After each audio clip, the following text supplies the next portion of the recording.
if you have to masturbate, it is permitted. It is not a sin. There is no evidence anywhere in the Quran or Sahih Hadith which says that if you masturbate, you get a punishment. Here, the reason I'm saying this, that I'm being a is the issue of masturbation. And this is al-istimna or aada sirriya in Arabic as well known. This is something where all four of the well-known madhahib, Hanafi, Maliki, Shafi'i, Hanbali, all four of those madhahib in their mu'tamid, in their relied upon opinion, have said it is haram. It is haram.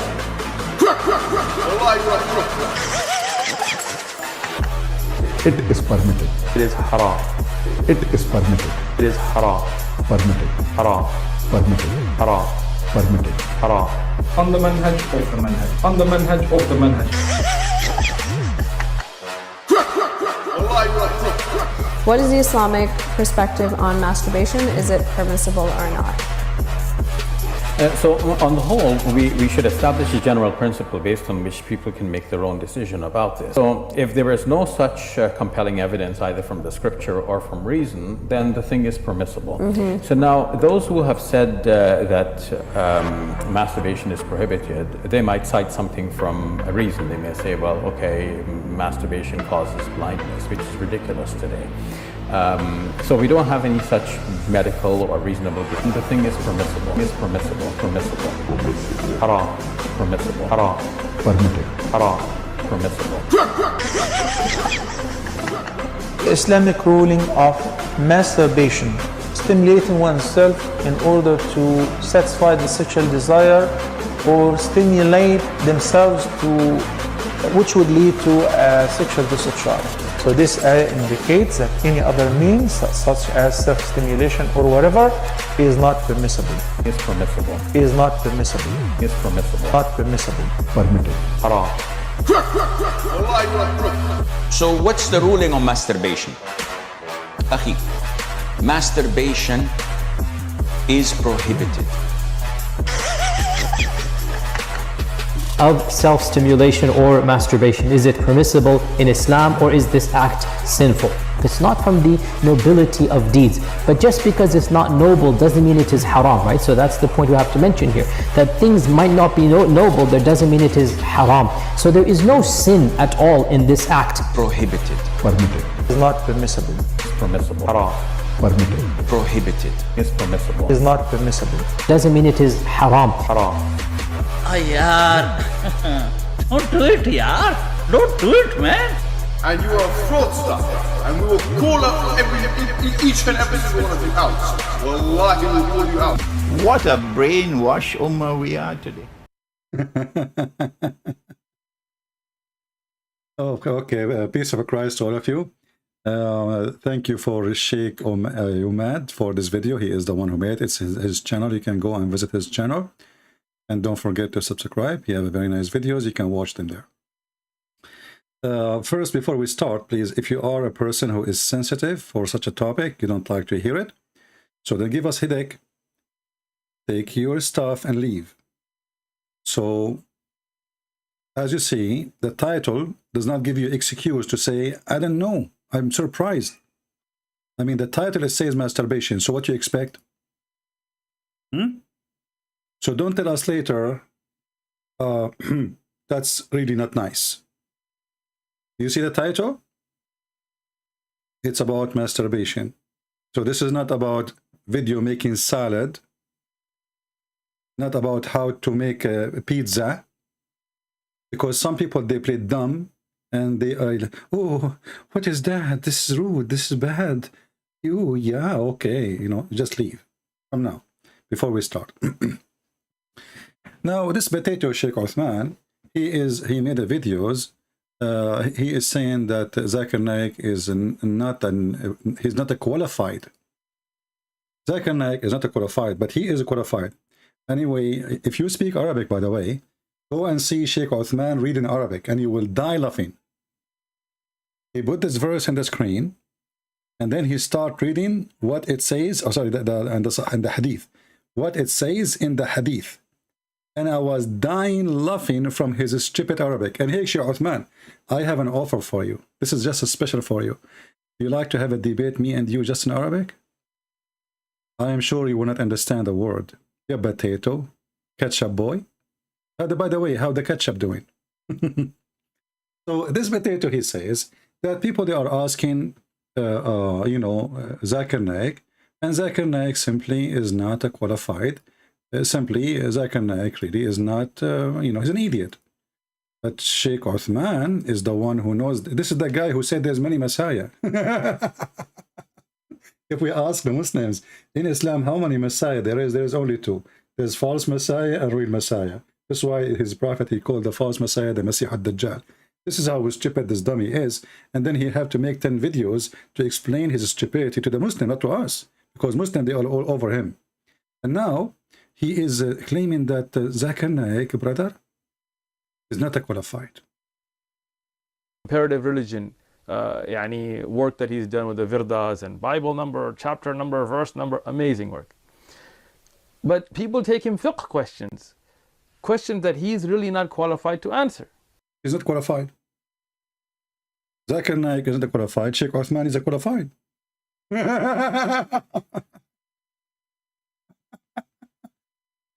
He is a qualified, but he could not read the hadith in Arabic.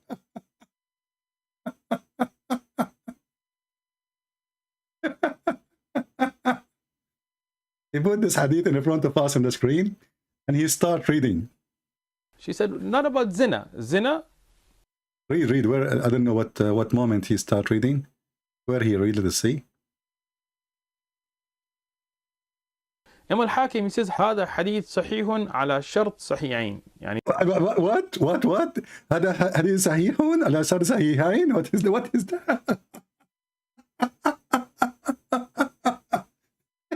This is Arabic? هذا حديث صحيح. You idiot. على شرط الصحيحين. Potato. Go and learn some Arabic. Join our classroom. We will teach you. Now let us show you how stupid this religion. When Muslims they raise such a topic, this is telling you how low this cult is. Masturbation. I mean, those people, they have no problem to have sex with a child. But suddenly they have an ethic about masturbation. And this guy, he mentioned many times the name of Ibn al-Qayyim. Actually, I can see, I think there's the books there. Ibn al-Qayyim is there.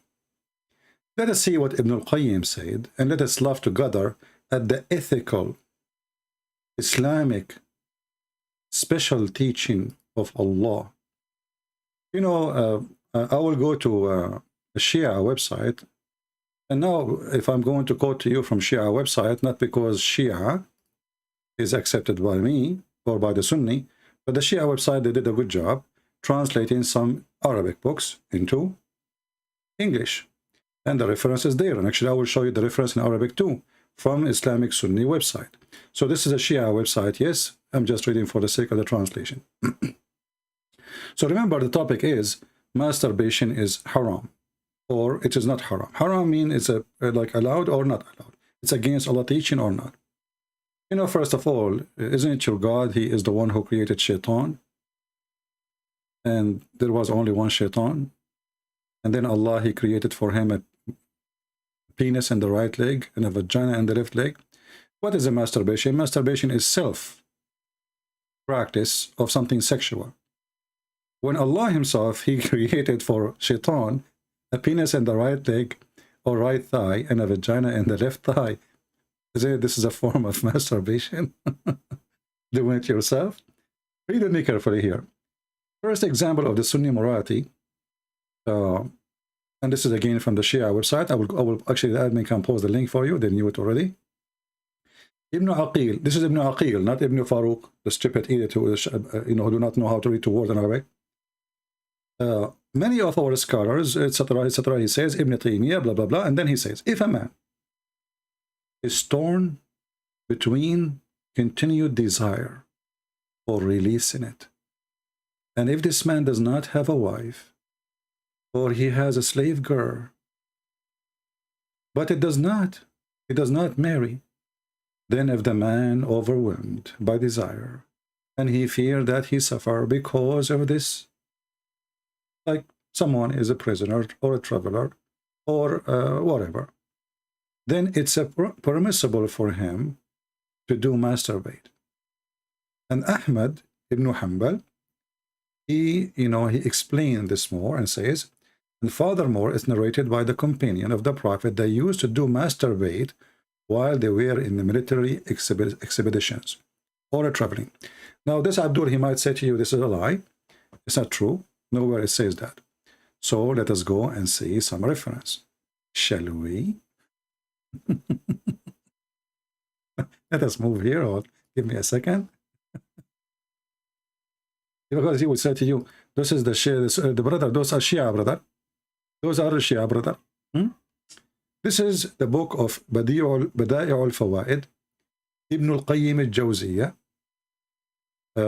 And this is the reference here according to this website.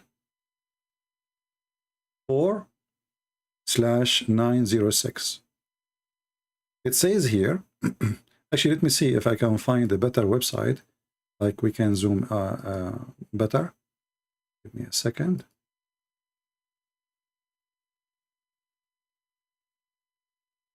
So we can love more.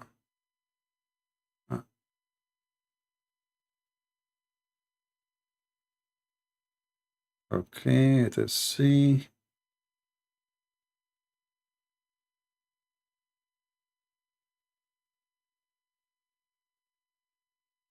You see, I wasn't like I did not prepare for this topic, but I just opened some, right away. I do not need to prepare for it.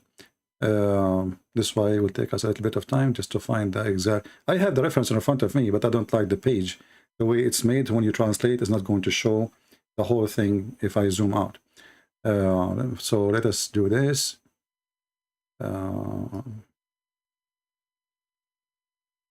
Just trying to find different website, but it's the same book anyway.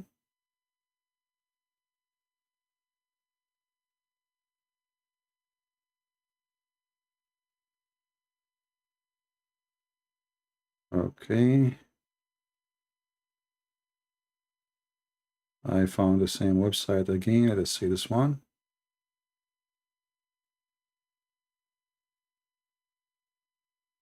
All right. This one is horrible too. The text is so big. Maybe we have no choice except to use that website. Let us see more. Maybe this one. All right, this one maybe will do better. So this is Tafsir Ibn al-Qayyim, and this person was exists supposedly in 751 Hijri, And if you don't know what Hijri mean, this is when Muhammad, the coward, he immigrated, running away from Quraysh, when nobody really was trying to harm him as Muslim they claim, because if they will kill him. Here it says, and this is the same verse. This is stupid idiot Ibn Farouk in his video. He quoted for us. وَالَّذِينَ هُمْ لِفُرُوجِهِمْ حَافِظُونَ. The stupid idiot, he is quoting this, but this is not about masturbation. This is about you are preserving your vagina or your penis to the right one. But let us see who is the right one. Listen carefully. This is not Ibn Farouk. This is Ibn al-Qayyim, one of the biggest terrorists in the history of Islam. Read carefully what is going to say here. Let's see. Let me search. The page is so long. Give me a second. Okay.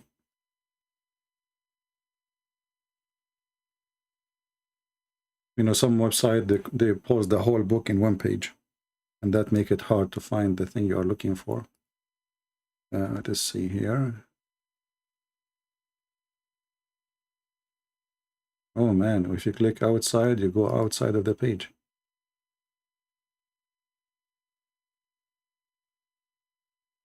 Let us see what happened. I just click outside the page and it's gone. It's like yeah,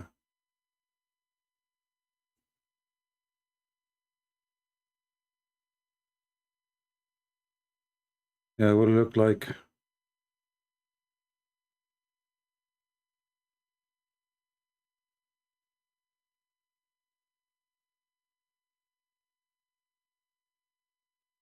So it look like we have to go to, because this website, for some reason, when I try to translate, it doesn't translate the page. So we will go to the previous website. We have no choice. So this is Bada'i al-Fawaid, Ibn al-Qayyim al-Jawziyah. And here it says, and I'm going to translate into English using Google Translation, nothing special. And you will see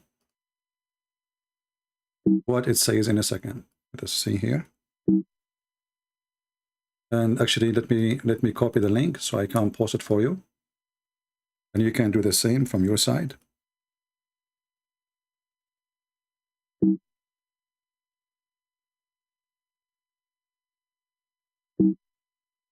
What's happening? I cannot even copy and paste. For some reason, it's not allowing me. What is that? I'm not sure. Okay, maybe now. All right. So let us use Google Translation.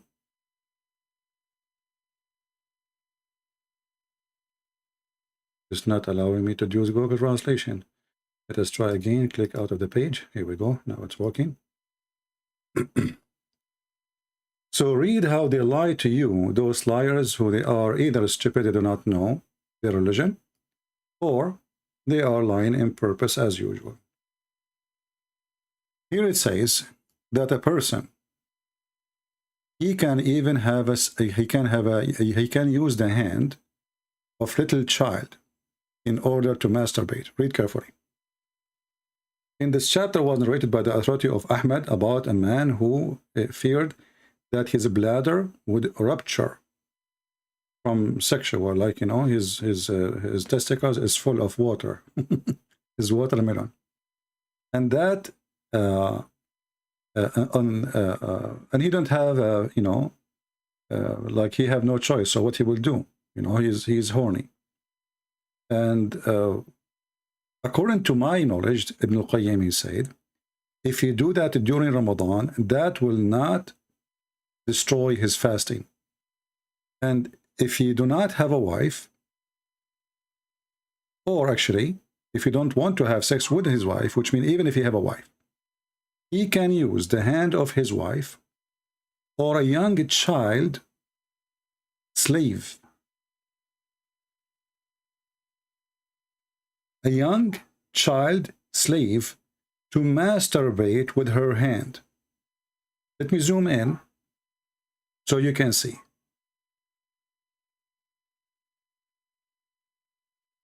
So it look like the Muhammadan, they claim that a Muslim man, he cannot masturbate by using his hand, but he can use 5 years old child as long as she is a slave, or the hand of somebody, she is his slave, maybe older. And here you see the filth of this religion and how low it is. And here it says, and actually if a woman, she is not a Muslim, it is okay. It is permissible to have intercourse with her if she is an infidel. How he do that? You know, like here he is not doing real intercourse because supposedly it's Ramadan and during the fasting time. So he will use his penis in, you know, but he will not put it in without more explanation. So here you see how stupid this cult and how filthy it is and how they claim things. It is totally the opposite of their cult. Let me post the link for you. So all of you Muslims and Christians, you will see the reference. And I'm not making things up. This is your Islamic website. And I challenge you, all of you, all the Muslims who will come watch the video, I challenge you to say that Ibn al-Qayyim is not a scholar, and he is not one of your bigot fat boys, and he is a real ketchup, not like this guy. And I challenge you to say, I am lying, and it does not say that, CP. All right? Now, so using the hand of little child to do masturbate is okay, but according to them, using your hand is not right. That is science. I mean, how nice it is. Using your hand, wrong. Using the hand of a child. It says there in Arabic, it's a child, even in English translation.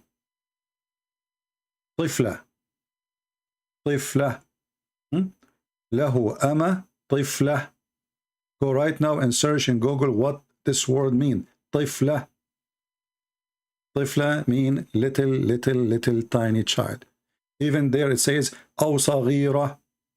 صغيرة even younger than طفلة. Maybe she is 2 years old. Now we know from the books of the Shia, this is now the Sunni. Let us go to the Shia, because the Shia, they might say the Sunni have that. As you see, we show you a Muslim Shia website making fun of the Sunni. What about the Shia? This is the Shia.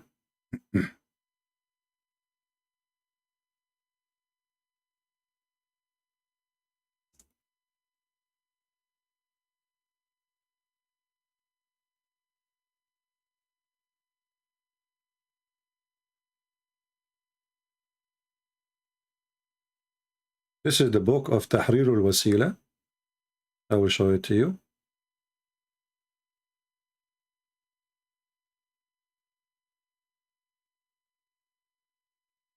By Al-Imam al-Khomeini. All of you maybe heard of him.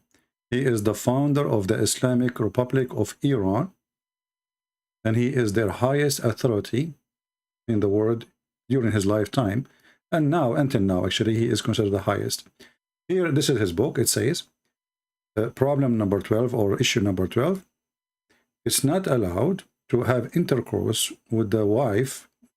So you can marry her now under the age of 9, but you can do all kind of sexual enjoyment, like hugging or putting your penis between her legs, even if she is an infant.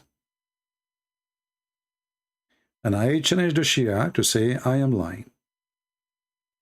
Even if she is radiyah. Actually, I have a video debate in Paltalk. You can search it. Having sex with the infant. The Muslim doctor, he was saying, so what? Allah, he allowed me, but I did not do it. Allah, he allowed him. But he himself, he did not do it. So here we notice that in Islam, the Muslims are arguing about masturbation, but their ethic is beyond Satan. This is satanic. And as you see, this is Shia and Sunni. Now they agree that you can use the hand of a child. In this case here in the Shia book, you can put your penis between her legs even if she's an infant. And this is a form of masturbation, because simply he is not really having, intercourse. But remember, masturbation is haram. But as long as you are using someone is lawful, it's okay. So what is lawful for them? A child, she is your wife. Or a child, as here in the Sunni book, she is your slave. Or even adult slave. Or even your wife. Here it says, even if she is your wife.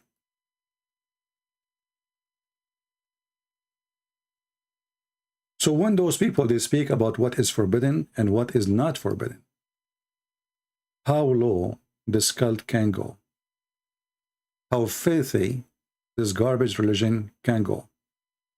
And this religion, they say to you, like I saw once an interview by what his name, apostate prophet, with a woman. She is covering herself with the burqa and suppose she convert to Islam. And she said Islam, like Christianity and Judaism, they fail with the what the word she will use? Modesty. So what kind of a woman she accept such a kind of modesty unless she is, I don't want to use the word, you choose the one. Do you see how filthy this cult is? Modesty? So this is modesty in Islam.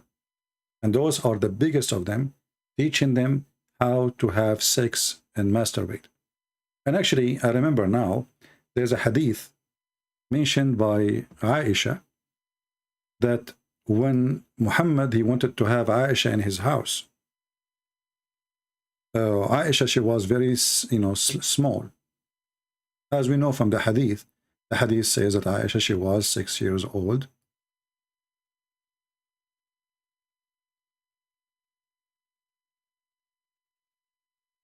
And the Muslim, they claim that at that time, Aisha, she was just molested. But isn't this is more ugly than masturbation? So the Prophet, he did not have intercourse with her, but he did molest her. When Aisha, she was moved to the house of Muhammad, before she moved her, the mother of Aisha, she asked for a few days so she can feed up Aisha, because Aisha was so tiny and so skinny, to the point she was afraid that she might die if he slipped over her. So what the mother of Aisha, she did, let me try to find the hadith, because I don't remember exactly the exact details. You know, I did not, I mean, this hadith is something I just remember from like maybe 20 years ago. Let me try to find it. Give me a second.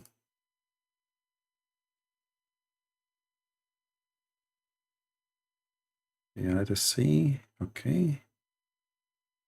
All right, we found it in English. That's wonderful. Read with me carefully. My mother intended to make me gain weight, to send me to the house of the Messenger of Allah. SAWS, which mean shawarma.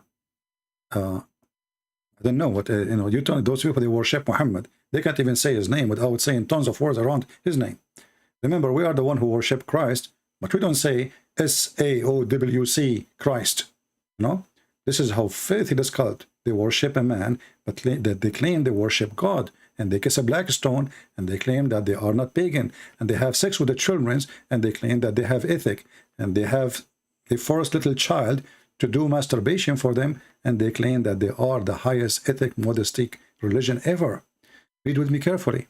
So Aisha, she need to gain weight. Why? She is so small, she is so tiny, she is 6 years old.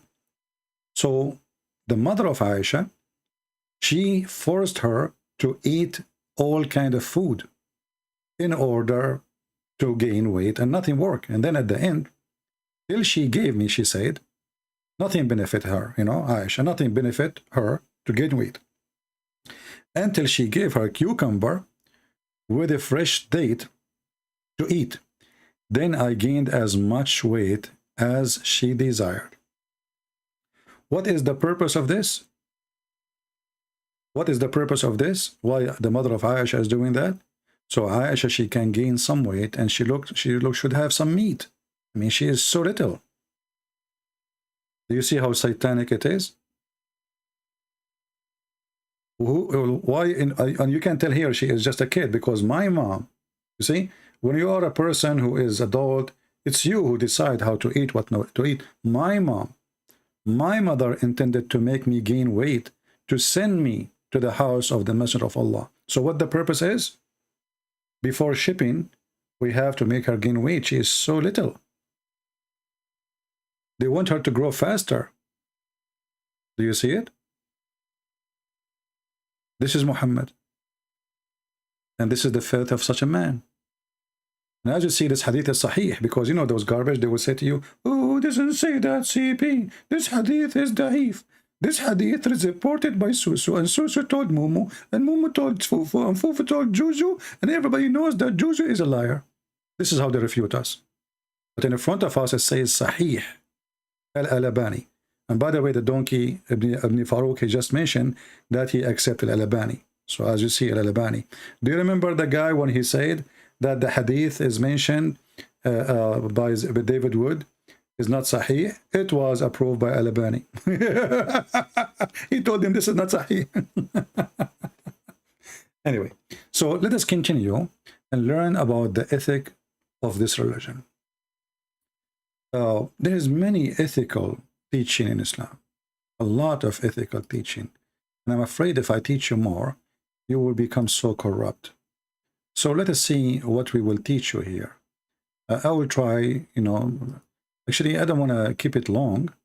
And by the way, tomorrow I might come live on air, and the reason I came now, there is somebody we asked to come and repair something in the house, and suddenly he says, tomorrow I have time. I was waiting for him for long, and suddenly he says, tomorrow I have time in the, you know, in the morning. So I don't know if he will come. Usually he lied too, like Muhammad. You know? So we might come in the morning, but I decided to go now in case I could not make it tomorrow. So just to let you know. All right. So let us go and see the more morality of the Muhammadan. If women she have, let us go here.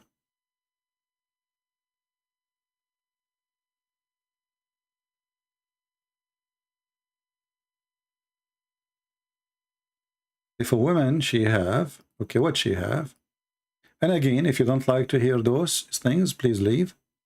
You know, this is a topic not for everybody. Many of you are very like angels. I am not. If you're an angel, please leave. If a woman does not have a husband and her lust becomes strong, then some of our scholars say it is permissible for the woman to take a crumbage, which is a piece of leather worked until it becomes shaped like a penis, and insert it in herself. She may also use a cucumber. Now we know why the mother of Aisha, she gave Aisha some cucumber too, as you see in the hadith. Maybe she was trying to give her some practice, I'm not sure. But as you see, according to Aisha, the science of the Arab, if you eat a cucumber, you get fat. Cucumber and fresh date. So if the woman, she have a desire and she need to do, you know, whatever she need to do, then she can use a crumbage, which is a piece of leather worked until become shaped like a penis, and insert it in herself.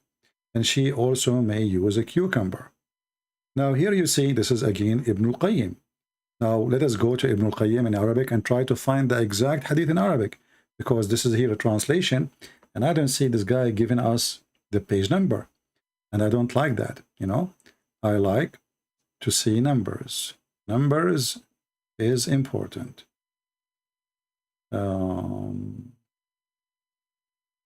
Let us see.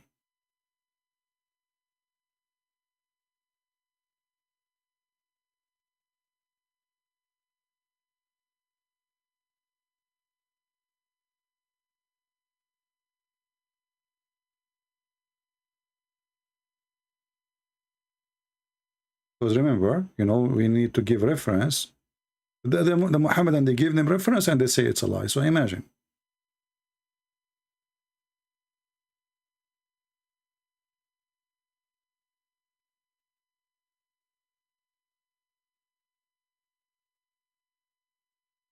Let us see.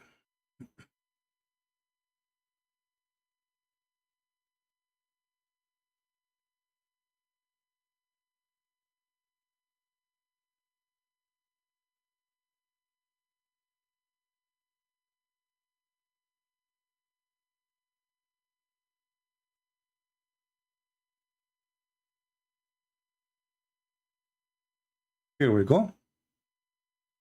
This is the book of Ibn al-Qayyim. It says, وَرُوِيَ عَنِ الصَّحَابَةِ كَانُوا يَفْعَلُونَهُ, which is what? Which is masturbation. And if a woman, she don't have husband, and she became so horny, some of our companions, they said, she is allowed to enter into her vagina a crumbage, which is something made from leather, sex toy, as made in the image or the look of a penis, and she inserted on it. Or she can use cucumber or qara. I don't know what qara. I don't know what translate the qara. The qara is the same as a cucumber, but it's yellow. You know what I mean? I'm sure you know what I'm talking about. It's like a cucumber, but it's have a yellow or white look from outside.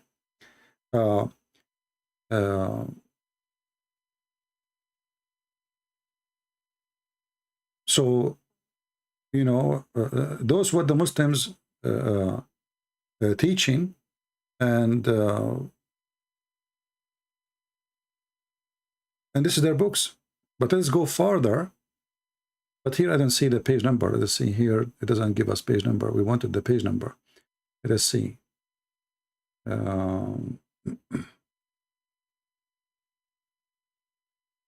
Okay, where is the page number?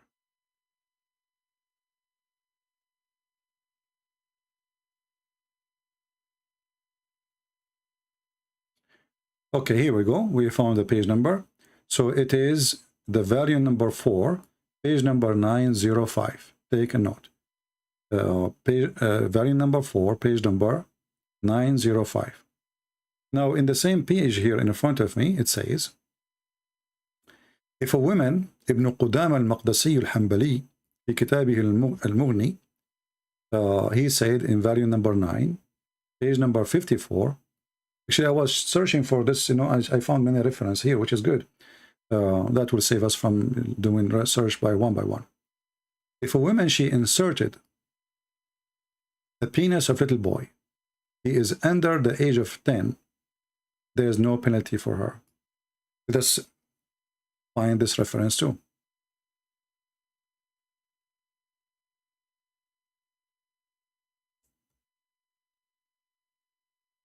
And here we go. This is volume number 10, page number 152. Al-Mughni, Abdullah ibn Qudama, and this is the book.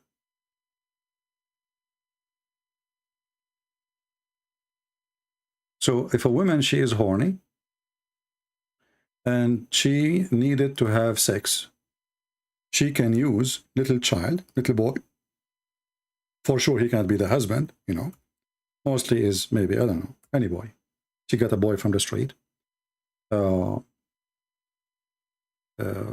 And she can use his penis to do that with him. But here I see actually things is more ugly. Here in the top it says, and doing intercourse in the anus is fahisha, which means very bad, which is like against Allah teaching, all right? But this is doing that in the anus of men. And then here it says, and if a Muslim man, he do have intercourse with a dead person, there's two opinions about it. One, it says he should be punished, and the other one says if he do that to a toy, that will be similar to having sex with the real person, or it is having sex with the dead one, but still there is no penalty for that person. And this is the the agreement or the statement of Al-Hasan. And then he continued there. It says, according to us, there is no penalty for the one who have sex with the dead one, because the dead one is obviously already used, expired. And usually nobody desires such a thing, and usually the soul does not desire such a thing. So there is no need for a penalty for such a thing, and there is no punishment for it. And then, if you have sexual relationship with a child, if she was from the one, usually you can, if her, doing that to her is adultery, because now this is adultery, she is not his wife. And here he says, and if she was not alive, which means she is dead, there is two opinions. One it says Al-Qadi, he said that having sex with a child under the age of 9, it's a woman or a child or someone don't desire by entering his fingers into her vagina, or if a woman she enter the penis of a child under the age of 10 into her vagina. And then, according to him, he says, the penalty only happened if that person is in the age of intercourse, which means if there is no age of intercourse, then there is no penalty. So imagine here what the Muslims are talking about. And again, this is Al-Mughni, volume number 10, page number 152. And I'm going to use Google translation. And actually, even the Arabic is stupid to, they are using very old Arabic. It's hard to translate, but maybe Google translation would do a good job. We hope so. So here it says, there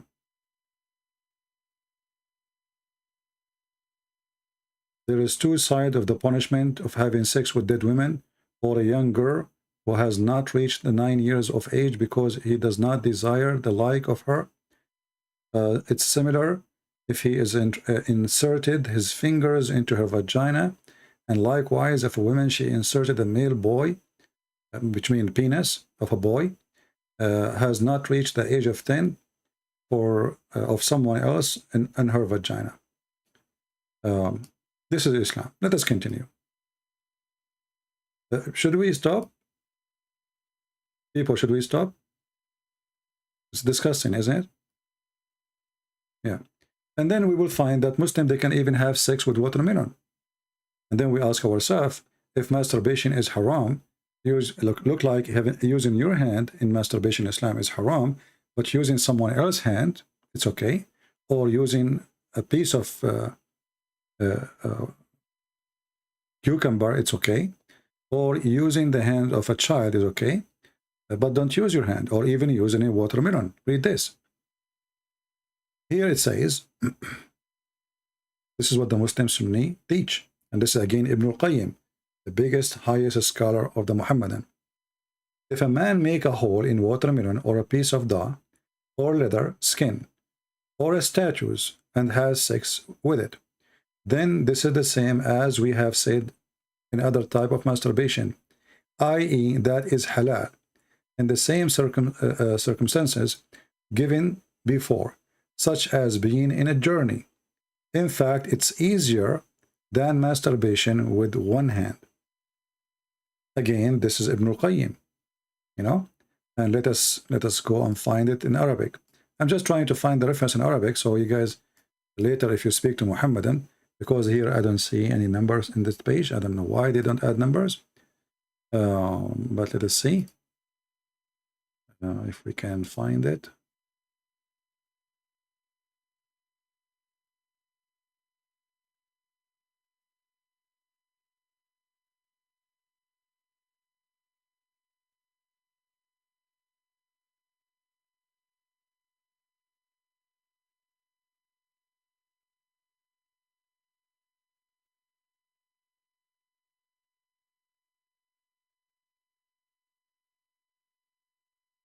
I don't like to mention something without giving reference.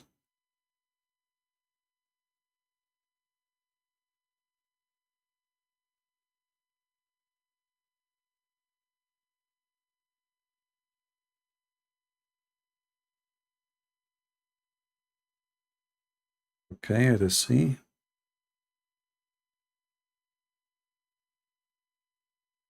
Actually, I think this is the same page we mentioned before.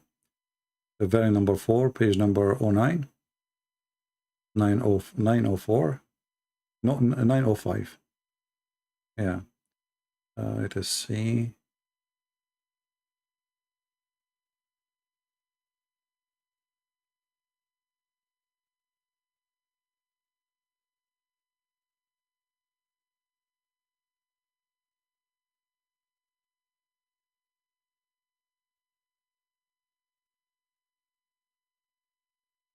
Yeah, actually, we show you this this page here, and we post the link for you, so she can use. Yeah. Now let us go to other details. There's a hadith once. I was debating once with the crazy man. His name Nader Ahmad, if you remember him, and in that hadith, I accuse Muhammad he was having sex with the goat, and Nader Ahmad he says, so what? Better than your religion. It says smash the head of the babies. That's what he said. You can ask him. But if we go to this hadith, actually it is translated in answeringislam.org, and it's written actually translation done by Sam Shamoun. Maybe somebody help him to translate from Arabic. But if you go read here, this hadith from is an explanation of Al-Bukhari by Imam An-Nawawi, very big name in the history of Islam as a scholar. Here it says, just to make it short, I will post the link for you so you can read the whole thing. Our companion have said, if the penal has a head has penetrated a woman anus or a man anus, or an animal vagina or its anus, it is necessary to wash whether the one is being penetrated is a dead or alive or dead, young or old. All right? And here we continue down. This is about masturbation. If a woman insert in her vagina an animal penis, she must wash. See how important to wash? And that will remind us of a hadith of a woman. She did masturbate and she came to Muhammad himself, and he did not get upset from her. He told her she had to wash her beautiful vagina. May Allah bless him. So she said here, or he said here, so if a woman, she insert in her vagina an animal penis, she must wash. And if she inserted detached penis, in Arabic, ذكرا مقطوعا, a severed male member. In this case here, this is a real penis, but she cut it off. How? Don't ask me. Okay? Maybe it's not a penis of a human. I mean, I don't know how in the world, where she got a penis of a man or a penis of anything, and she cut it off. So now they are talking about a detached penis, which is cut off. This is, you know, real. And maybe it is, they mean by detach a sex toy, but doesn't look like it. But this is Islamic religion, and this is their teaching, and nobody get offended when you read those things for them. But let us go now and read the hadith, as long as we are talking about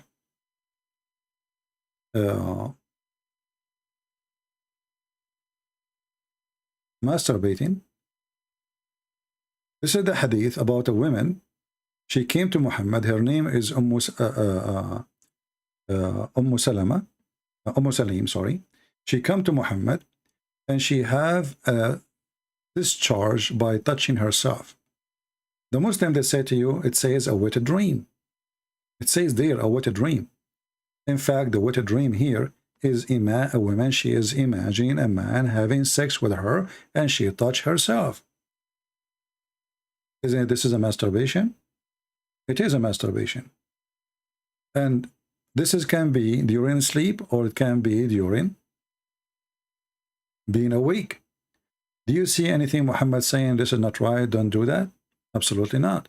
All what he said, and he claimed something very stupid, he said that she should wash her vagina if she see the discharge.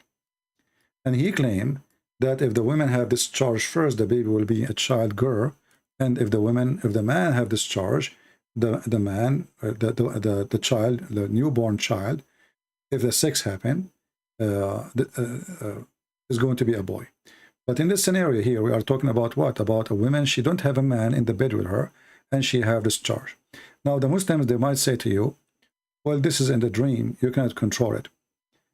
This is not in the dream, even though it's possible to be in the dream. How we know it's not in the dream?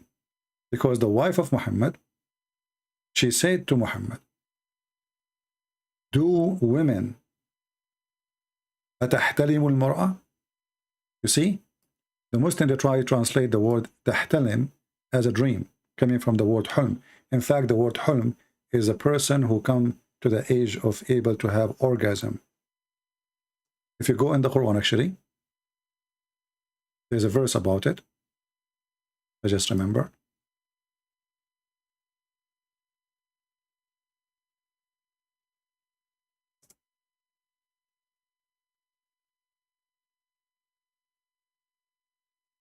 See it? This is exactly the same word. Chapter 24, verse number 59. When your children become what? Mature. This is a Muslim translation. What mature here? This is not about maturity reading. It's about sexuality, which means he can have orgasm. So this is the word al-hulm, as you see it, and this is the word tahtalim. Tahtalim, it means it have orgasm. It does not mean dreaming. It's not what a dream. It is having orgasm. And this is the exact word in the Quran. And this is the Muslim translation. We can change the translation. Somebody's saying somebody want to call me. My Skype is not open. And I'm not planning to open my Skype, my friend. You can change the translator if you want. To any translation you want. All of them are Muslims. You will see. when your children reach the puberty, you know, what is that word? Is al-hulm. So this woman, she is doing hulm. So what hulm is? She is masturbating, right? Now here we have Dr. Tashkil saying the following.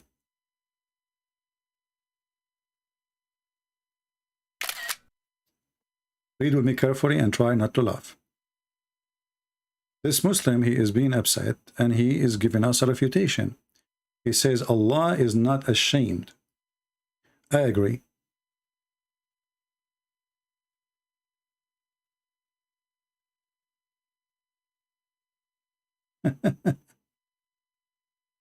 Christian Prince cannot understand that Allah SAWT is not ashamed.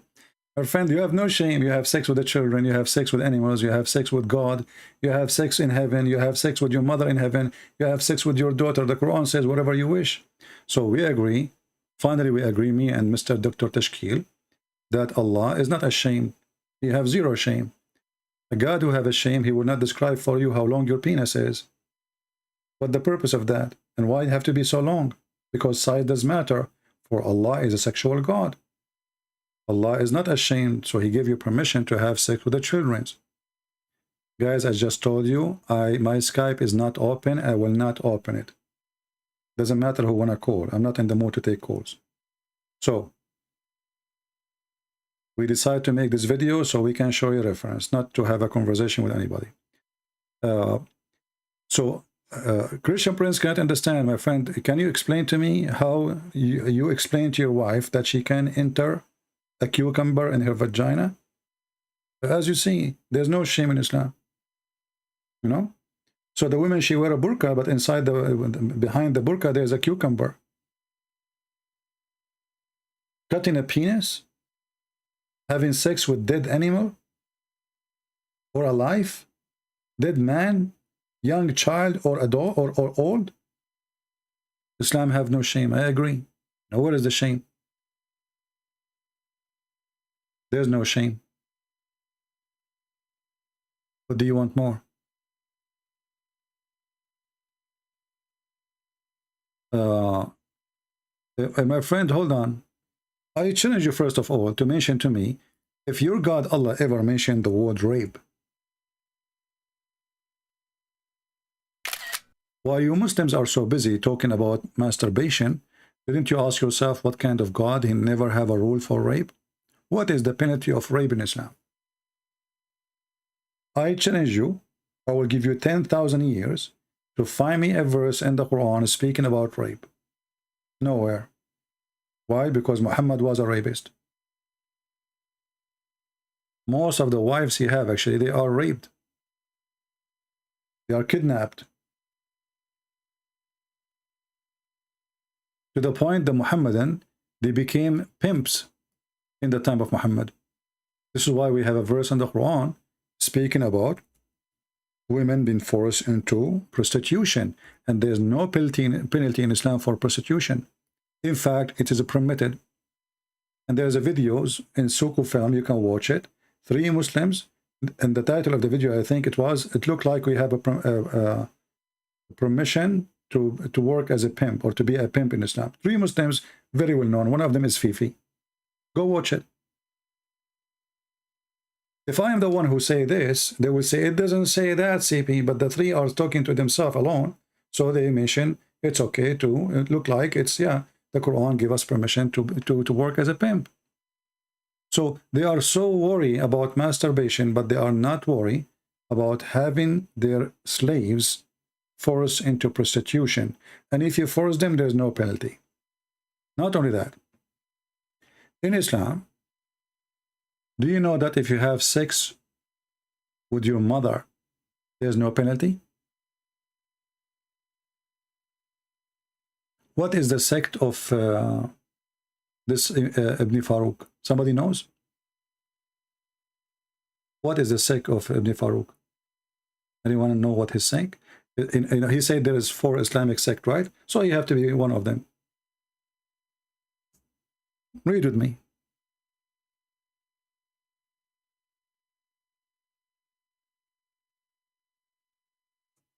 What is the penalty What is the penalty of having sex with your mother in Islam? Nothing. And this is Abu Hanifa and Nu'man. Let us read together so people can die laughing.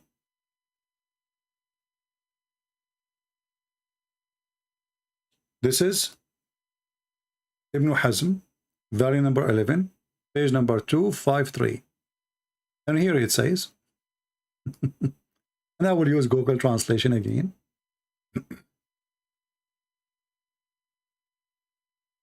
And let us highlight the words so people can laugh.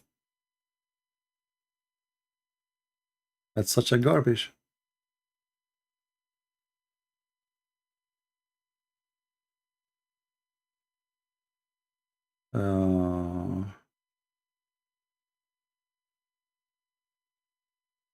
Here we go.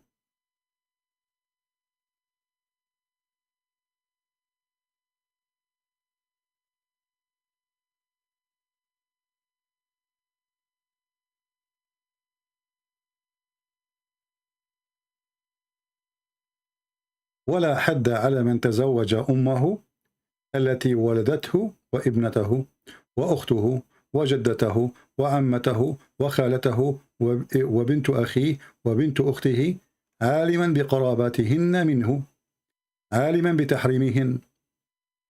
What does that mean? There is no penalty if a Muslim man, he have sex with his mother. He married his mother. تزوج. Not if her, he married her. The mother, she gave birth to him, or his daughter, or his sister, or his grandmother, or his auntie from the other, like from his father's side, or from his mother's side, or the daughter of his brother, or the daughter of his sister, which means his niece. And he knew that they are relative to him. Let us use Google translation and see. Maybe I'm lying.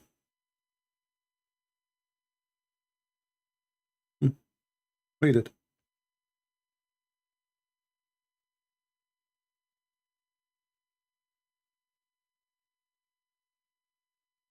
There is no punishment for him. Who? The one who do the following. The translation is not really good, you know. The one who marry his mother, who gave birth to him, and the one who marry his daughter or his sister or her niece. I mean, translation is horrible.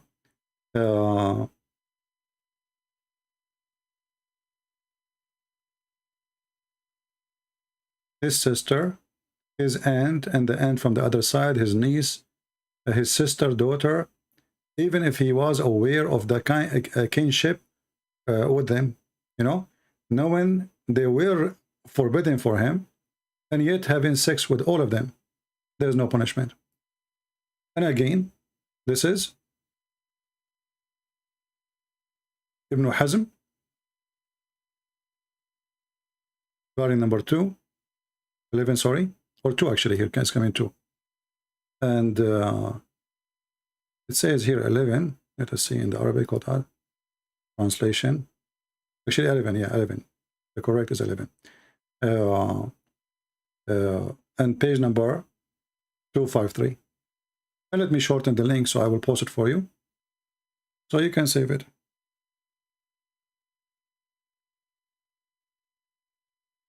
What about having sex during Hajj with an animal? No penalty.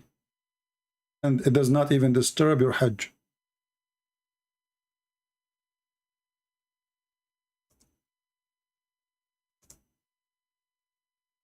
Let me shorten this link for you.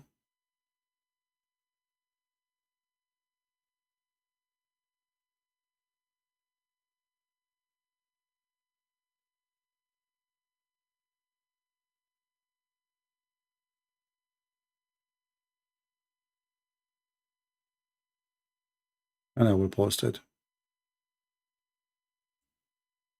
Here we go.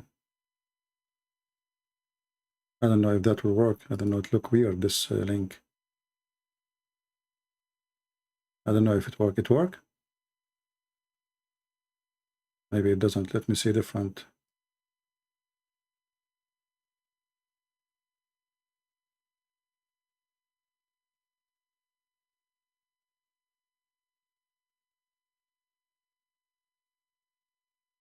I will use different one. Give me a second.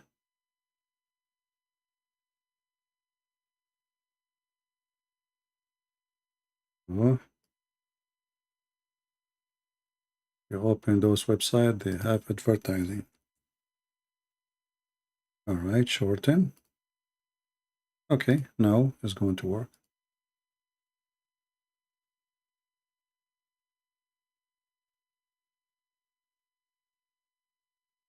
All right. So as you see, I mean, this is a very, very silly, stupid cult, very low class, very savage, very trashy, and there is no shame in it. And when the Muslims, they say there is no shame in religion, well, your religion, all of it is a shameful religion. As you see, your prophet, his wife, she have to be fed up by cucumber so she can be sent to him. Now, how many of you save the reference? Because those, maybe I don't, you know, not always like come to my head, so I hope you did save them in your reference. My mother intended to make me gain weight so she can send me. So how small Aisha she was. She is little child. Not only she confirmed she was 6, she confirmed that she is so little, so tiny. They have sex with watermelon. They have sex with the goat. The Muslim, they will say to you that the Prophet, he forbid. What is the verse in the Quran? Those hadith written long after Muhammad's death. Muhammad trying to copy the Bible. Allah forgot to mention it in the Quran. How come Allah, he forbid something very silly compared to having sex with an animal? Like eating pork. But Allah never mentioned that it's forbidden for you to have sexual relationship with something is not a human. Do you know that there is Muslim, they have fatwas that a Muslim, it's okay for him to have sex with his dead wife because she is halal? His dead wife. So if the woman, she died and they did not bury her yet and she is at home and the guy, he is horny, he can still have sex with her.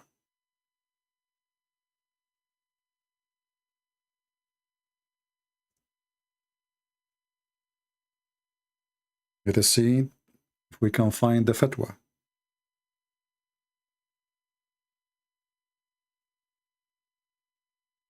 And again, the Muslim, they will say to you, well, there's no shame in Islam, and we agree.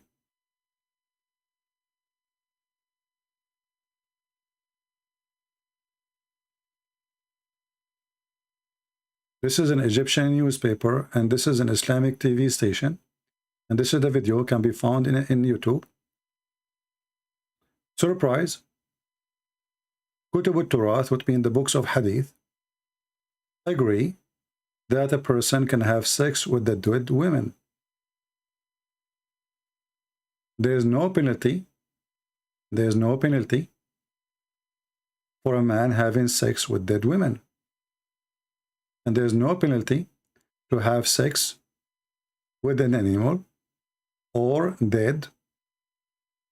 And same for a Shafi'i. So this is Hanbali, this is the Shafi'i. I mean, who's left? And this is a translation. And this is Al-Yawm Al-Sabi, a very well-known Islamic Egyptian newspaper. So what they will say?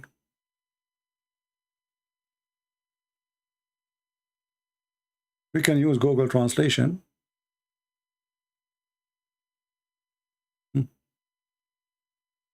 Surprise.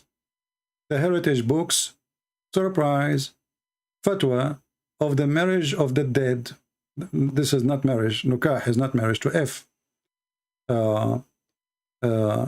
The Egyptian, blah, blah, blah, the Mufti, the highest authority, you know, in Egypt. The translation is very funny. It says here, no one is allowed. But in fact, in Arabic, it says, there's no penalty for doing such a thing. Let me switch to Arabic. And actually here it says, in the front of you, you know, if you see here, the book of Hanabils, there's no punishment for having sex with the dead or animals. The Shafi'i, same. If you have intercourse with the women, if she is dead or alive. Here the translation is coming wrong, where it says it's not allowed, it says allowed. Like we can switch to Arabic.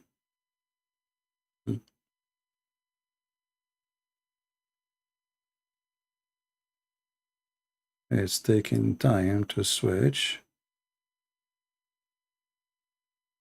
Let us see.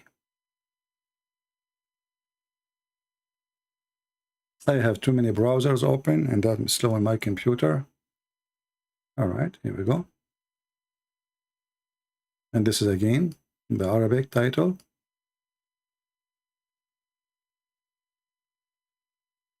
Fatwa agree.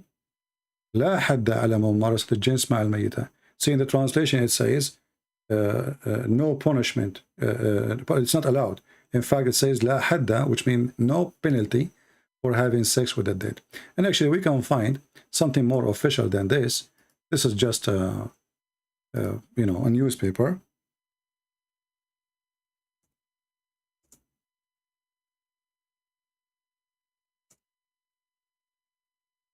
I mean, how low this cult, this, you know, with Christ, we gain back our humanity.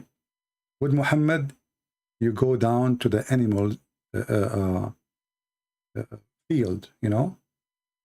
Muhammad will make you an animal.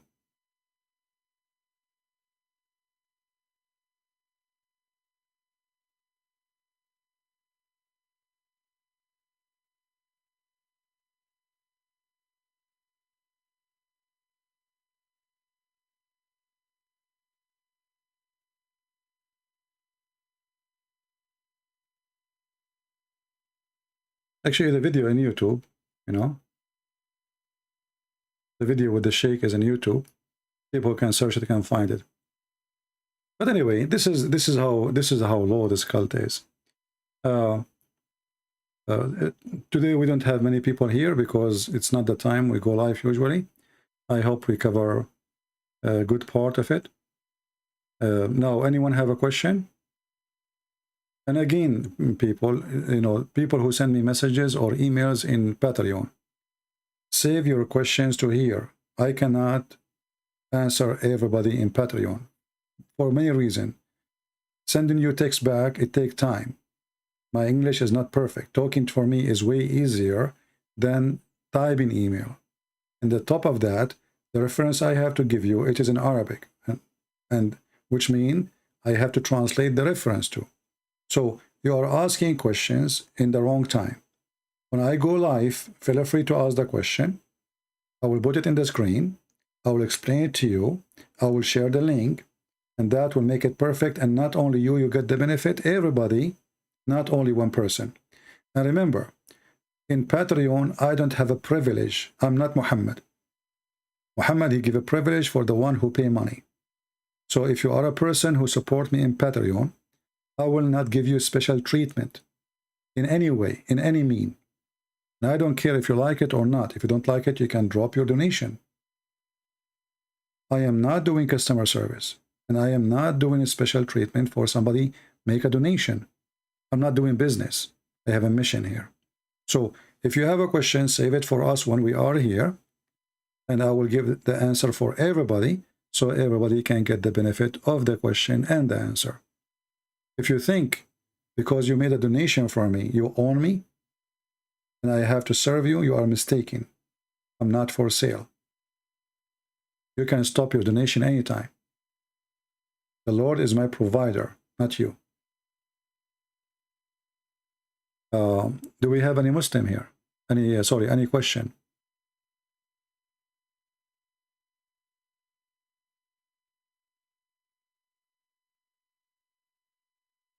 Yusuf saying, Islam is beautiful.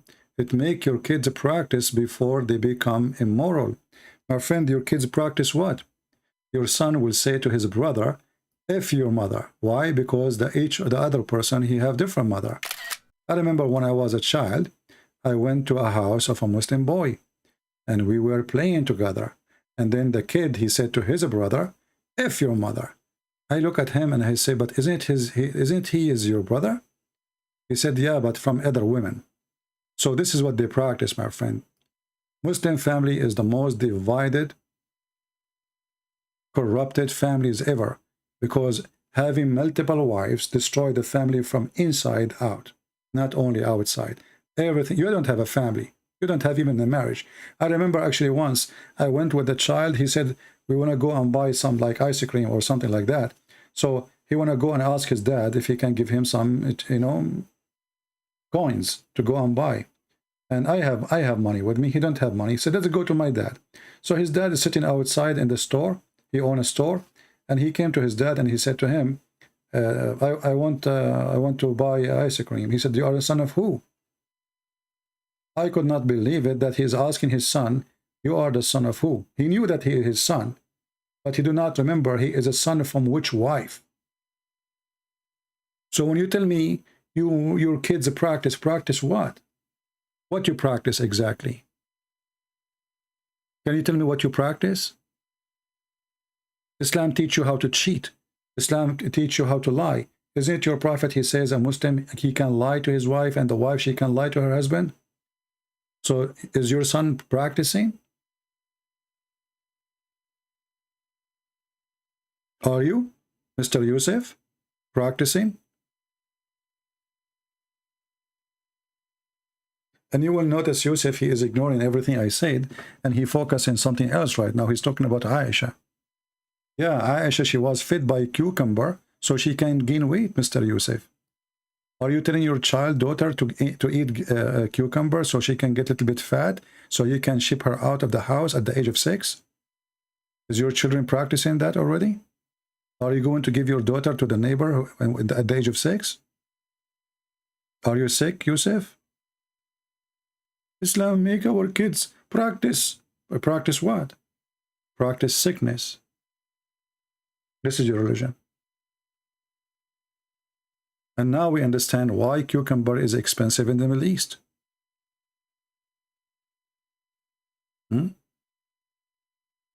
Stop ignoring when you are going to ask Uthman. We are asking Uthman every day. And as long as you are proud about Uthman, well, how come, okay, let us see what Uthman, he said, how come Uthman don't dare to let me call him and speak to him? Who is the one who refused? It's him. Christian Prince, if you are a man, come to me. I don't go anywhere. I will go all the way to San Diego. I will not even spend a penny. I will donate them for someone is poor, you know, because people, they don't cannot afford even to eat. It's the thing we can do by beating him in person. I can do it right now. Give me his Skype. I will call him right now. He's a potato, son of Muta. He don't dare. And this is your Uthman, the one you are agree about. He is the one who said that your prophet is not Abrahamic. And I agree. Finally, we got a Muslim. We can hold him from his testicles if he have any. And now we can squeeze them each time. Look, let me squeeze them. Here we go. When the Muslim, they lie to us and they say Muhammad was Abrahamic. Who I'm going to use? My helper. Who is my helper? The ketchup boy. Here we go. Again, he doesn't know who Gabriel is, right? Because he didn't come from an Abrahamic faith. The people of Mecca were pagan. Quran has mentioned that this book was from other than God. Because he didn't come from a know who Gabriel is. But I mean, again, he doesn't know who Gabriel is, right? Because he didn't come from an Abrahamic faith. The people of Mecca were pagan. So this is the guy you want me to talk to? We love. You don't even know how to read the... Go and see the video here. How he read the hadith. Go and laugh. This is a guy who called himself Sheikh. He do not know how to read Arabic. A Sheikh who do not know Arabic. And he claimed that Zakir Naik is not a qualified and he is the one who is a qualified.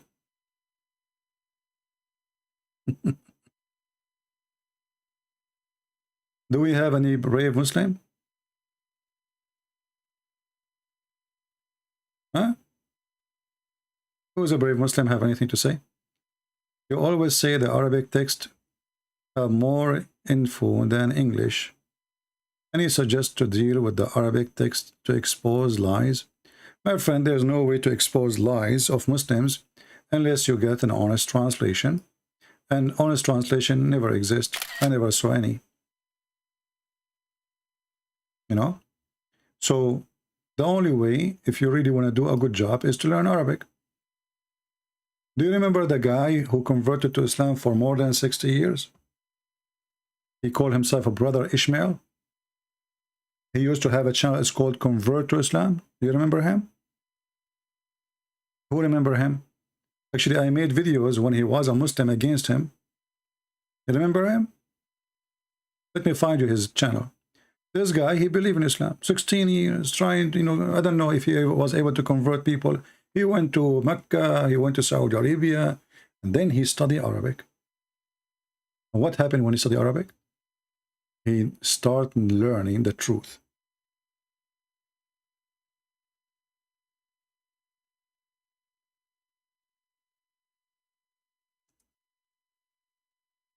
His channel name, it used to be Convert to Islam.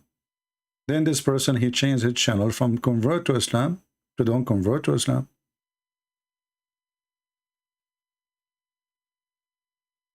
Hi, and welcome. This is him. And I have videos made against what he is saying, if anyone of you remember. They are in the internet still, my videos against him. And now he is wearing a cross. Actually, I'm surprised. Looked like he became a Christian. I don't know if this is a new video or not. I don't know. As you see here, he is wearing a cross. This guy, he learned Arabic. And actually, I'm surprised how good his Arabic is. Welcome to another video. You know, as an ex-Muslim who has become a Christian, I love reading the Bible because it's God's word which reveals truth and exposes falsehood. For example, the Bible tells us about how Satan tried to tempt Jesus. Satan tried to get him to throw himself down off the temple. You can watch his videos, if you want. I don't know this person. Actually, as I said, I used to make many videos against what he say when he was having a channel that says Convert to Islam. And I used to laugh at them, actually. And I used to laugh at him for what he say about Islam. Hi, and but what happened? Here we go. This is a video from him. It says, why I left Islam. Hello, peace be upon you. Assalamu alaikum. My name is Brother Ismail. I've been a Muslim for 16 years.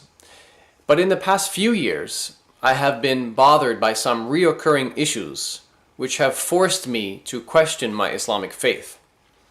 And recently I have decided to finally leave Islam, and in this video I will explain why. Now, I don't think it's fair for Muslims to consider me as some kind of traitor or sellout, because over the years I've done my best to be faithful and loyal to Islam. I did not play games with Islam, and I took my Islamic faith very seriously. And whenever I found any Islamic teaching difficult, problematic, or controversial, I always did my best to research the issue for myself and for my fellow Muslims to resolve. Anyway, you can watch his videos and you will see the guy, he learned really good Arabic. I was really surprised about his reading. You are allowed such women after making sure they are not pregnant. Imam Ahmad recorded that Abu Sa'id al-Khudri said, "We captured some women from the area of Awtas who were already married, and we disliked having sexual relations with them because they already had husbands. So we asked the Prophet about this matter, and this ayah was revealed. وَالْمُحْصَنَاتُ مِنَ النِّسَاءِ إِلَّا مَا مَلَكَتْ أَيْمَانُكُمْ." Let Uthman ibn Farouk read like this guy. He cannot. He have a perfect reading for Arabic. So the best way to get Islam busted is to know Arabic. When you are, for sure, not everyone who knows Arabic, he knows Islam. This is based on your interest. But how much time you give it, how much time you study, you do. But the key is the language. If I am a person who knew Hebrew, that will double my knowledge in the Bible too. If I know Aramaic, the same will do. Knowing language is the key of knowledge.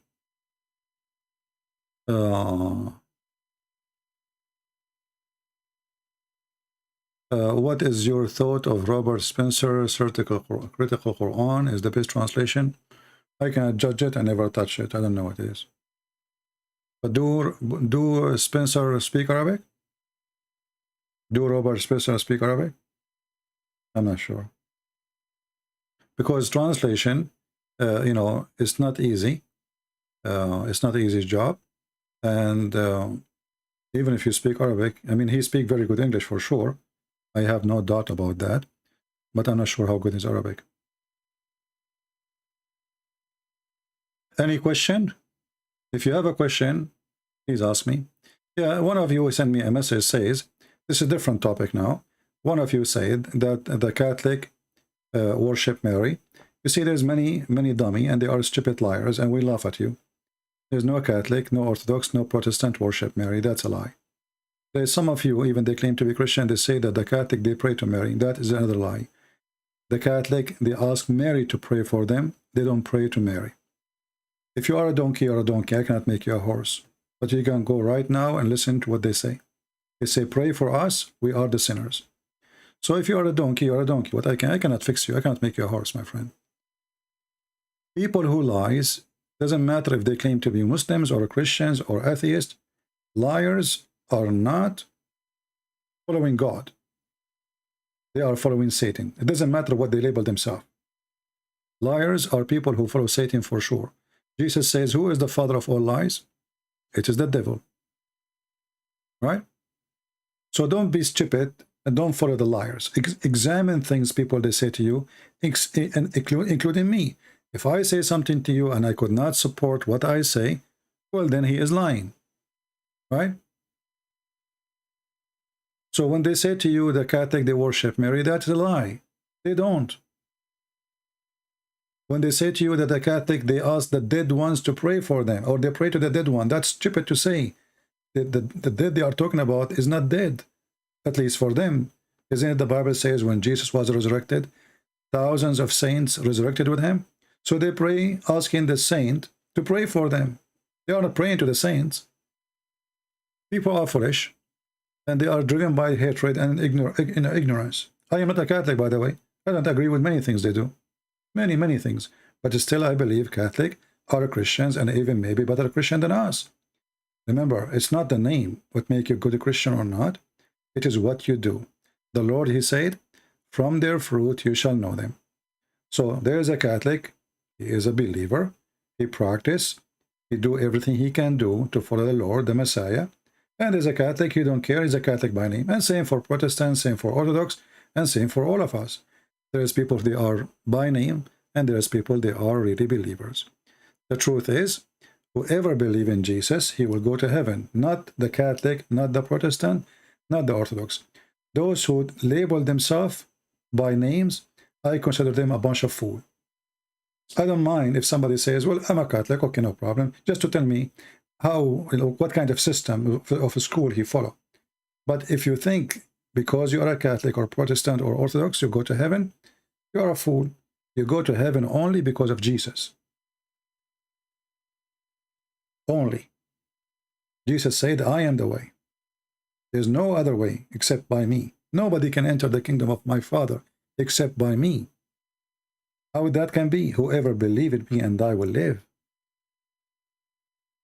It is the Messiah, my friend, who is our Lord.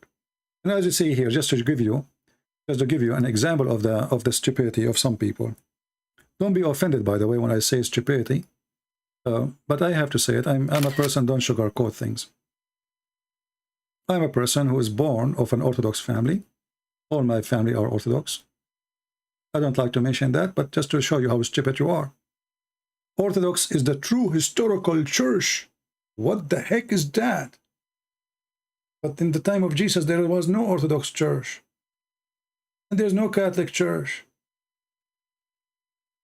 What's wrong with those people? Mental illness, my friend. Ignorance, stupidity. Muhammadan, those are Muhammadan. Those are not Christians. They are like Shia and Sunni. You know, you go to hell, I go to heaven. It doesn't matter if you are Orthodox or not. Who cares? And what Orthodox mean? I will shave my beard if you know what does that mean. How many times I said I will shave my beard?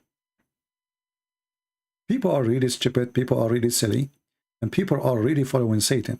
Because Shaitan, Allah, he said in the Quran, Allah will spread division between the Christians. And he will spread enmity. We are the only true Christians, and you are not a Christian. Paul was not Orthodox, neither Peter, neither John, none of them was Orthodox or Catholic or Protestant. Stop being stupid.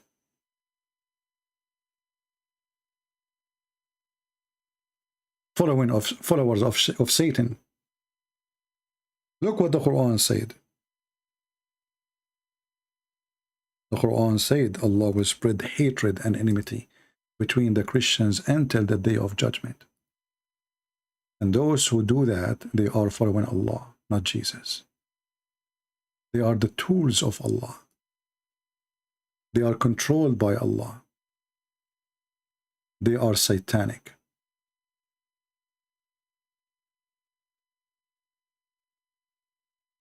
Anyway, if you are a person who thinks that there is a church better than other church, I say to you, it's better to go and become a Muslim.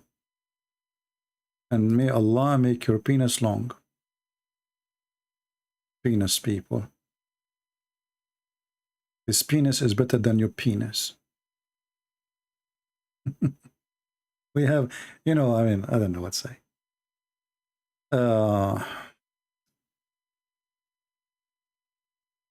Mr. Batang Orange Otan, he says, you have a religion, I have mine. That is very stupid for you to say, my friend, because first of all, the verse you are quoting for me from the Quran is proving to me that your prophet is a certified donkey. Why? Shall we go and read the verse? Let's go. In that verse, or that chapter, if we can quote a chapter, Al-Kafirun, your prophet, he claimed that the people of Quraysh, they will never worship what he worshiped. But later, all of them, they convert to Islam.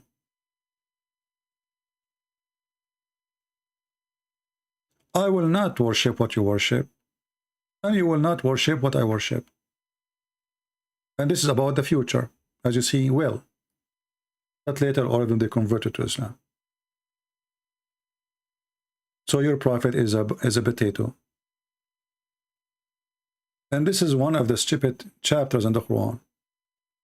If you change some words in the Quran, like, okay, oh, be disbeliever, kuffar, I worship not what you worship, and nor you worship what I worship, and I will not worship what you worship, because I worship not what you worship, and you will not worship what I worship, so what worship, and you have your worship, I have my worship.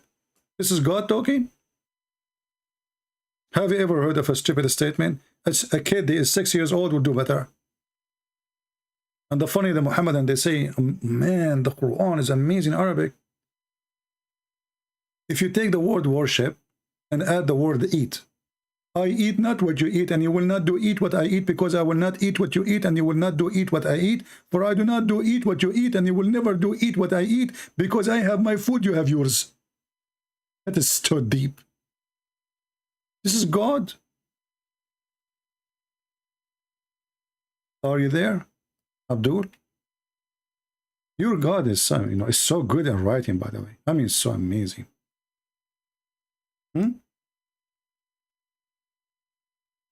That's so deep. Look at this verse as an example, just to show you how deep the Islam is. No blame is there upon the blind, nor blame upon the lame, nor blame upon the sick, nor on yourself if you eat in your houses. Like, what the heck? That's deep. That is philosophy. Finally, we have a God, he agree that it's okay if we eat in our houses. Because look like in the time of Muhammad, people used to eat only in McDonald's. This is God, he sat in his office, and now he is thinking deeply. Let me tell them something new today. No blame, brother. If you are blind, you eat at home. Okay, well, the blind, before he used to eat where? Huh? I mean, before Islam, the blind, he used where he was allowed to eat. I mean, the guy is blind. And if you are lame, like if you have a broken leg or you cannot walk, or if you are sick, okay, or yourself, so nobody left. The blind, the sick, the one who cannot walk, and yourself. If you eat in your, what the point? What the heck? Or the house of your father. Oh, that's some. I'm so glad that Allah finally told us and guide us that we can eat in the house of our father. That's deep. I thought I cannot. Or the house of your mother. Wow. Hey, good news, brother. Finally, you can eat in your mother home. No problem. No problem, no problem. Or the house of your brothers. Wow, it's getting bigger. Or the house of your sister. Oh man. Or the house of your father brothers. What the heck? Or the house of your father sister. Like what the heck? This guy, he have time. This God, he have time. He have all the time you want. Or the house of your mother brother. Or the house of your brother sister, mother sister. Or look here. Things is getting even more bigger.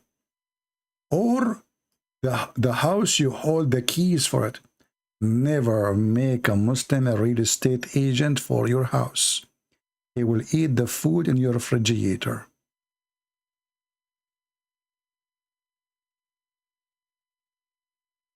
Do you see it? This is God, eh? This is a verse coming from God.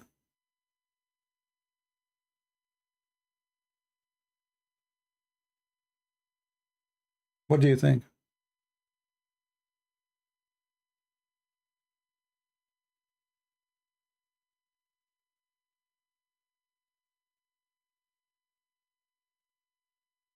Can I do?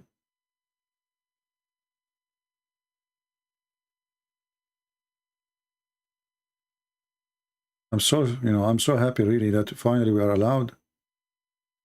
Yeah, look at this.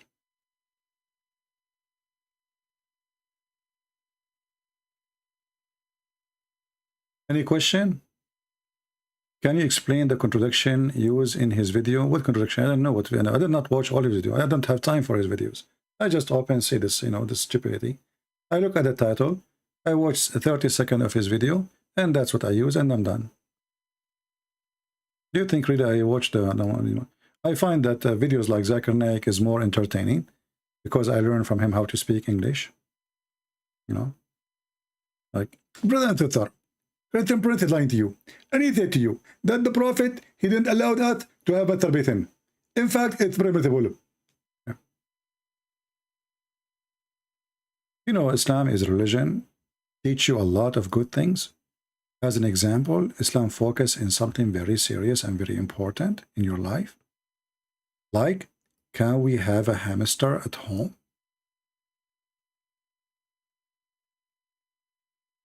This is a serious question.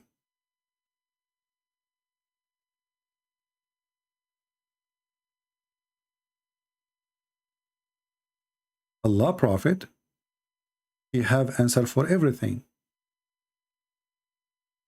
Can we have a hamster? We as a Muhammadan, we need to learn if having a hamster at home is okay or not. Because we don't want to go to hell because of a hamster. Brother, we don't want to go to hell because of a hamster. Can we keep hamsters as pets?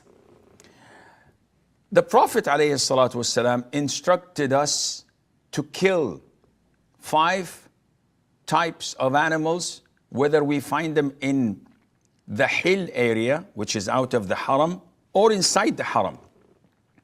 And he also ordered us in different hadith. Before we continue, somebody is saying here, all religion today is sect. That's not true. Christianity is not a religion first.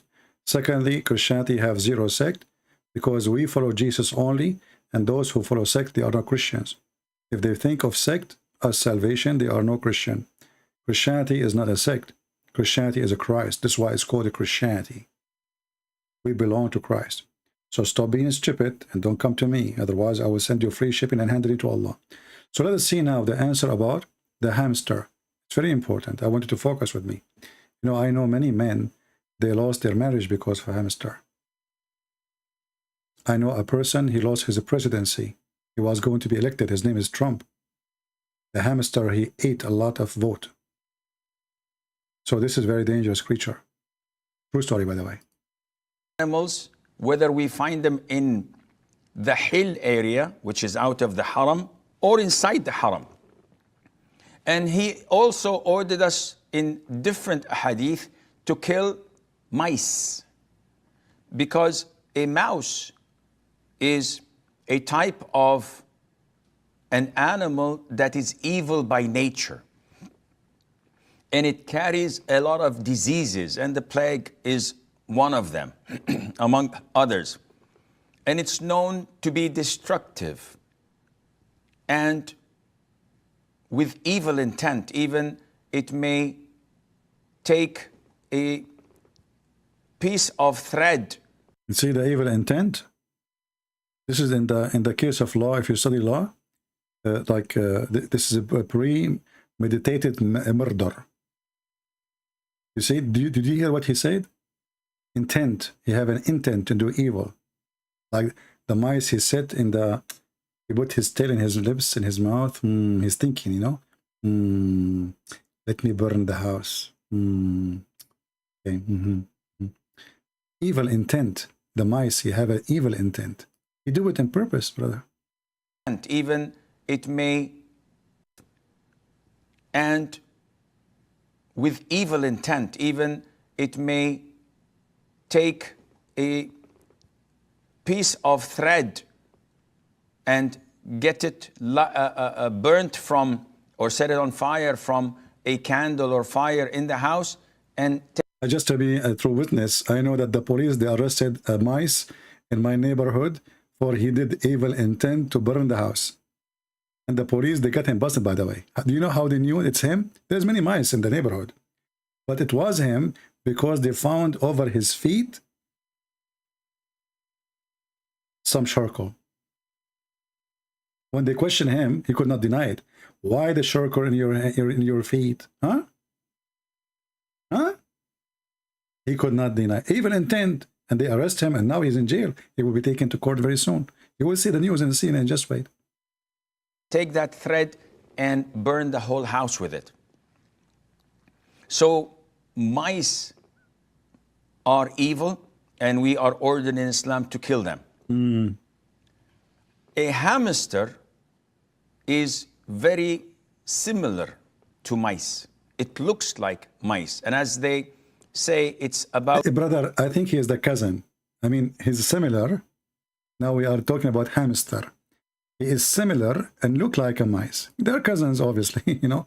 I think the father, I think what happened, the mother of the mice, she was cheating her husband, Mr. Rat, you know.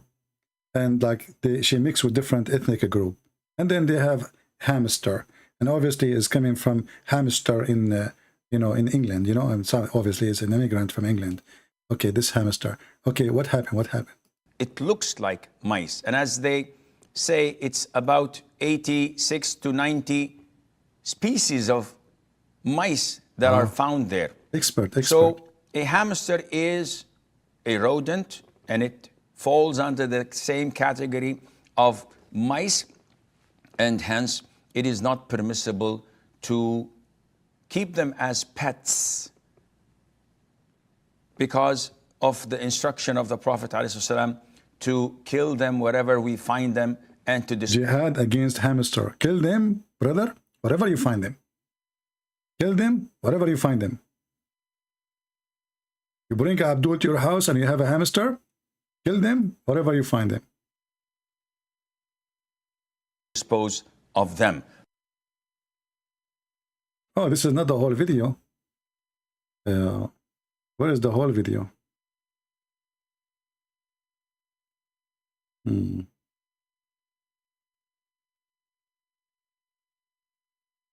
Anyway, the person who keep repeating the same question 1,000 times, I will block you. We saw it. We are not blind. And are you stupid or what? Do we have any Muhammadan want to say anything? Any question? Anyone? Who is a Christian have a question?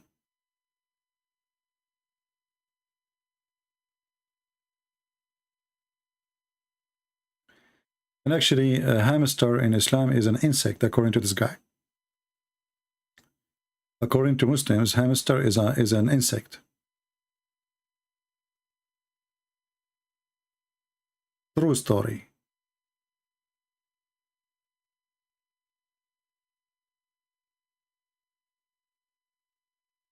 Any question? See, now we are asking who have a question. I don't see anything. When we go to Patreon, we will see people sending me emails. Says, Christian Prince, I have a question. Can you give me the reference?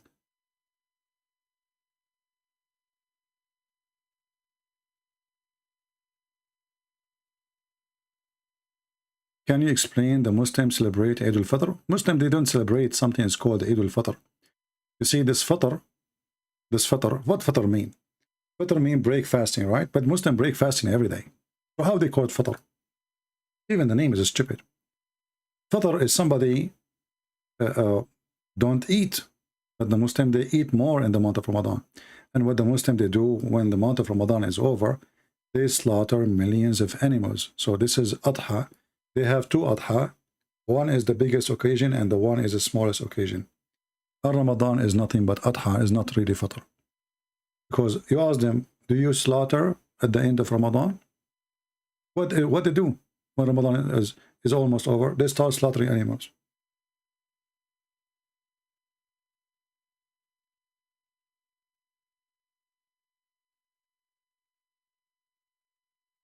Millions of animals will be killed at the end of Ramadan.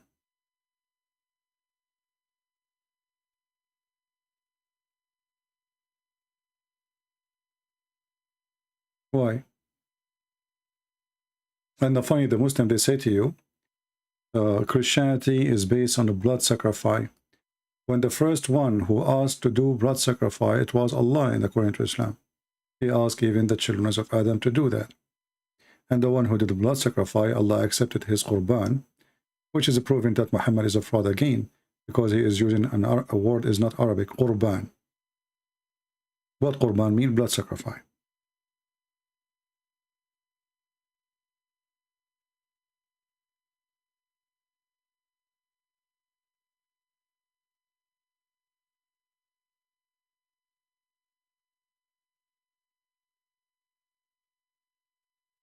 Over 70,000 animals slaughtered in Ramadan. So why you slaughter animals in Ramadan? The whole purpose of the blood slaughtering in Islam, it is supposedly sin forgiven. And the Muslims, they claim that they are not the one who believe in a blood sacrifice in order to forgive your sin. And they claim that this is a pagan practice, but in fact they are the one who practice it in all their occasion.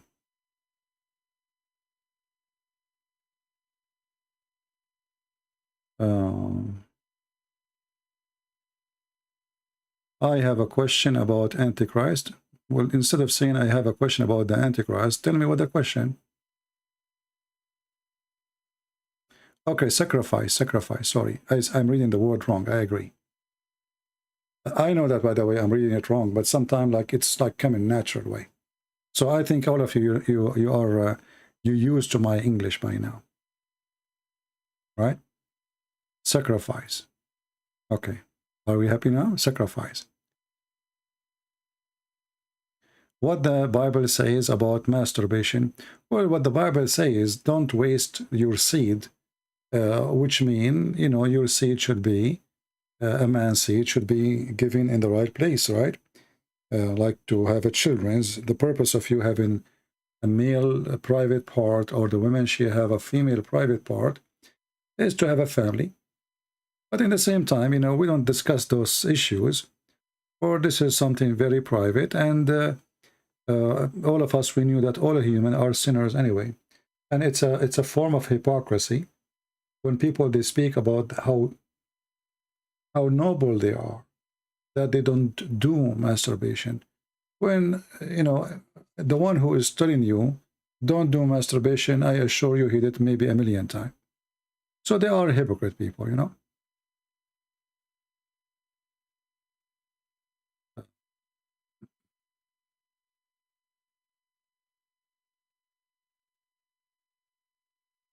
Please address the 99 names of Allah.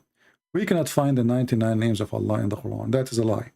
You ask the Muslim where we can find them, you will not find them. They do not exist.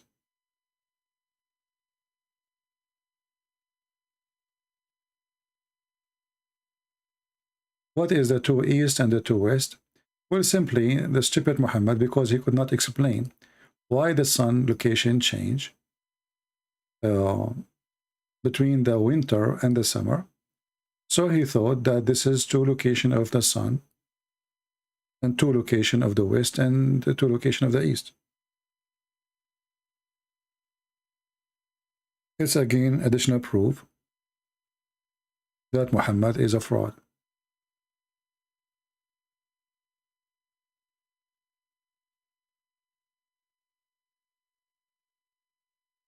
As you see, the Lord of the two East and the two West.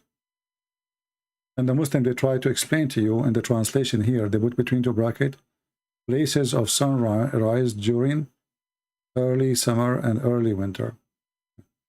But that will not make it to East and to West. Anything else?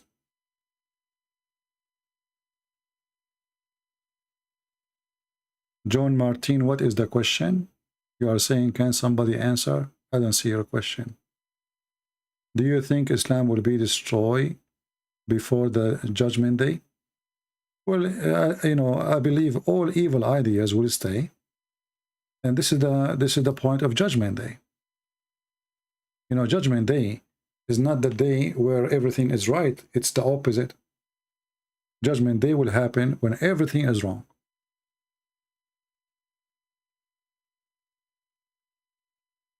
So the more we go wrong as a human, as a mankind, the more judgment day will come close to us. Judgment day is not a preset date.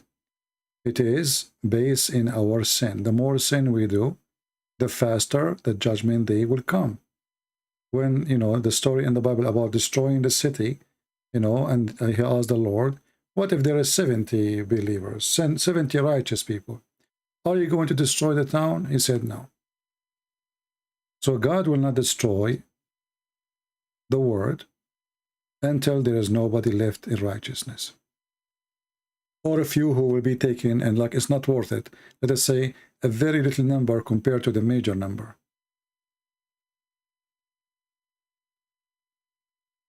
Because the judgment day is like a day of a cleaning. You know what I mean? Like this place becomes so filthy. That's it. No more. It cannot be taken no more, you know? That is the judgment day. It's not just because there is some dirt. Any question? Your question, Carolina, what is your question?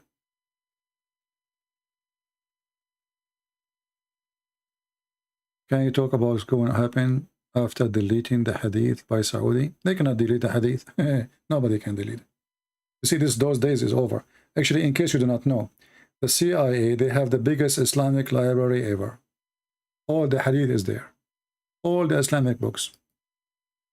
I was surprised myself to see that the CIA, they have all the Islamic books. So as you see, everybody have the books. It's on the internet. The second you put something in the internet, nobody can take it. Is it haram to use a golden ring? Well, Muhammad, he have a stolen golden ring from a Jew. And after he killed the man, he took his ring. And then he started getting busy with his ring. And then people start talking about him. So Muhammad, he told them, it's forbidden to wear a golden ring. Because people, they start making rumor about how he worshiped gold.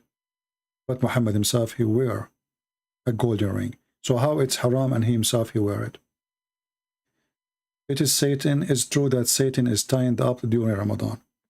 Well, this is what Muhammad, he claimed, that Satans are tied up by chains in the month of Ramadan. But then if this is true, so why Muslims commit crimes and murders and sin more in Ramadan than other months? Muhammad, he says stupid things as usual.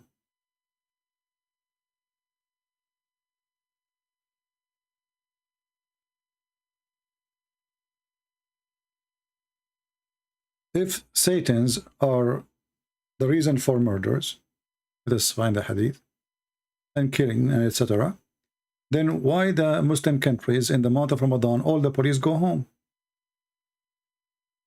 That's it.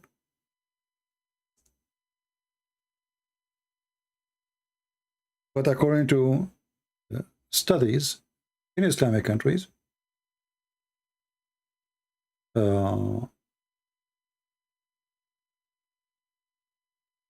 violence increased so crazy, and murder and rape and theft in the month of Ramadan.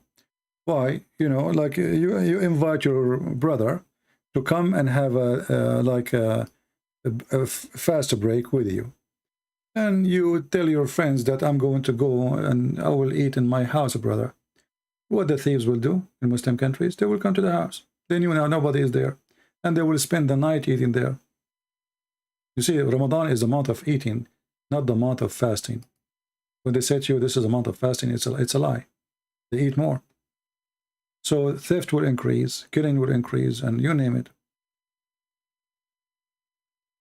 And let us see the hadith. Let us find the hadith.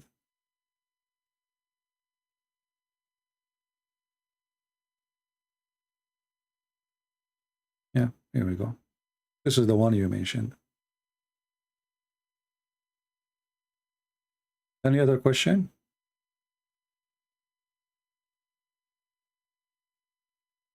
Well, I'm not deleting my videos right away. I give them some time. But please save my videos and reference. No?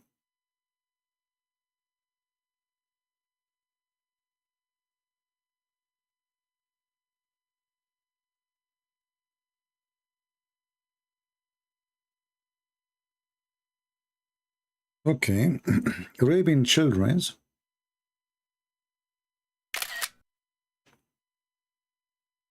Well, you know, if you are convinced that this is not rape, that will affect you too.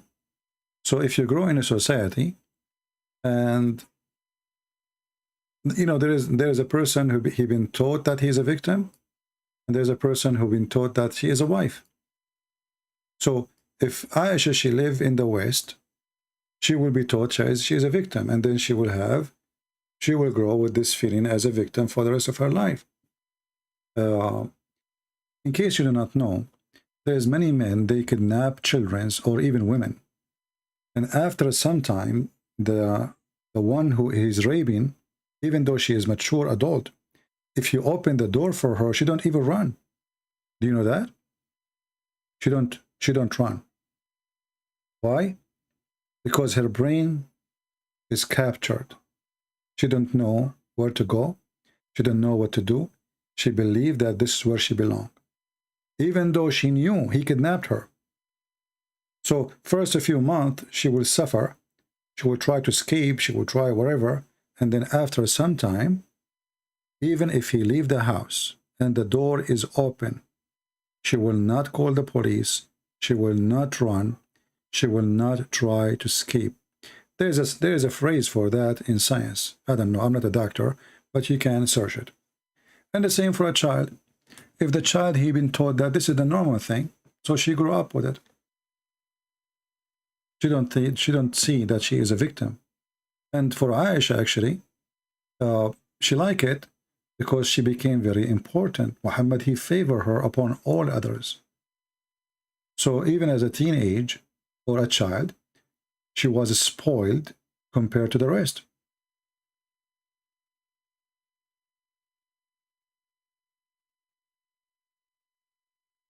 Well, I don't know. I mean, I'm not saying that that can be inside her brain, her personality. I never met her. We are talking about a woman we never met. Or what we know is what is written there. And Muslims, you know, they don't claim that Aisha is a scholar, but they take as what she's saying about Muhammad saying seriously. That's all. Otherwise, nobody consider her as a scholar. The Prophet said, this is what important about Aisha. That the Prophet said. That's it. Anything else is not important about her.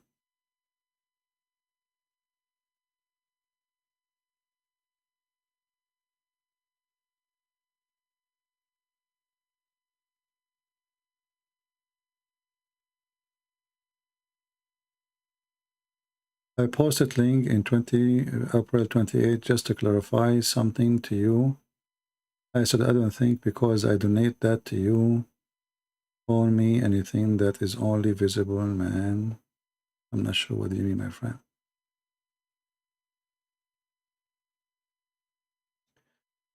Any question? Can you show us the hadith where the dog died under the bed and Muhammad did not notice? Yeah, we can look for it.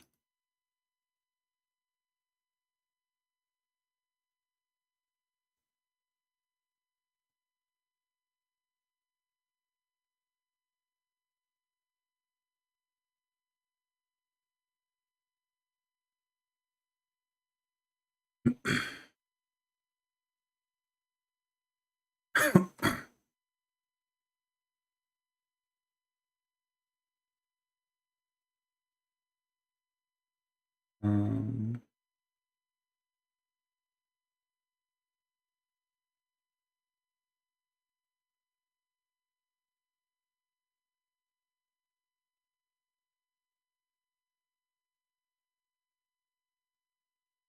Let us see where we can find it.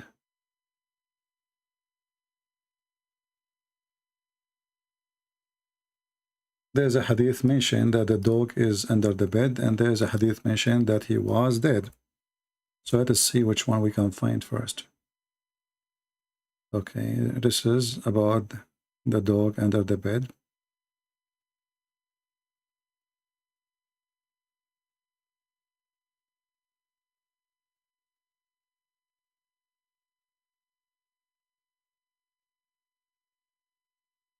Okay.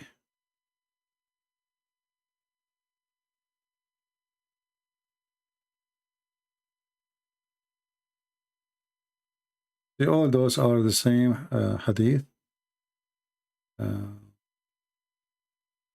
Let us see different hadith.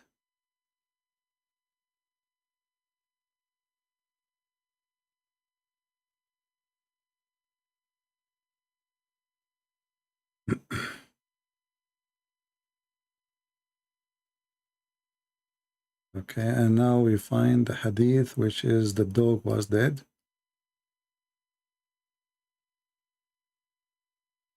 Here we go. Oh, we cannot find it in English. Let's see a different one.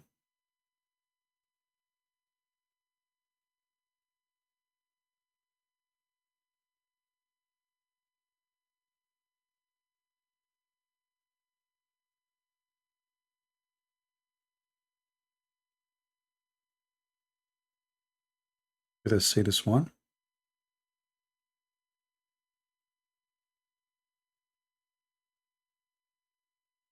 I'm just trying to find a reference which can help you in English.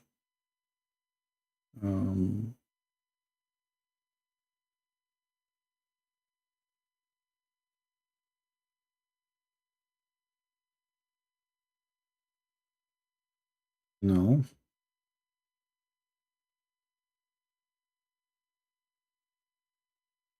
Let us try another one. See, I'm trying one after one. I have all the hadith, but I'm just trying to find the one is really translated in English. Until now, we fail. But maybe now we can find it in Arabic, and then, because if we could not find it in English, what we can do?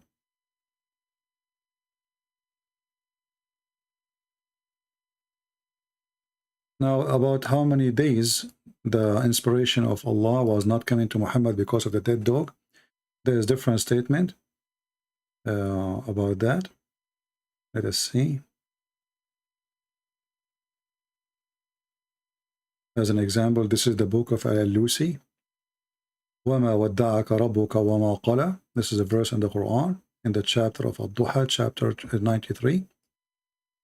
And here it says, we will use Google translation because we could not find pre-translated. Let us see where it is.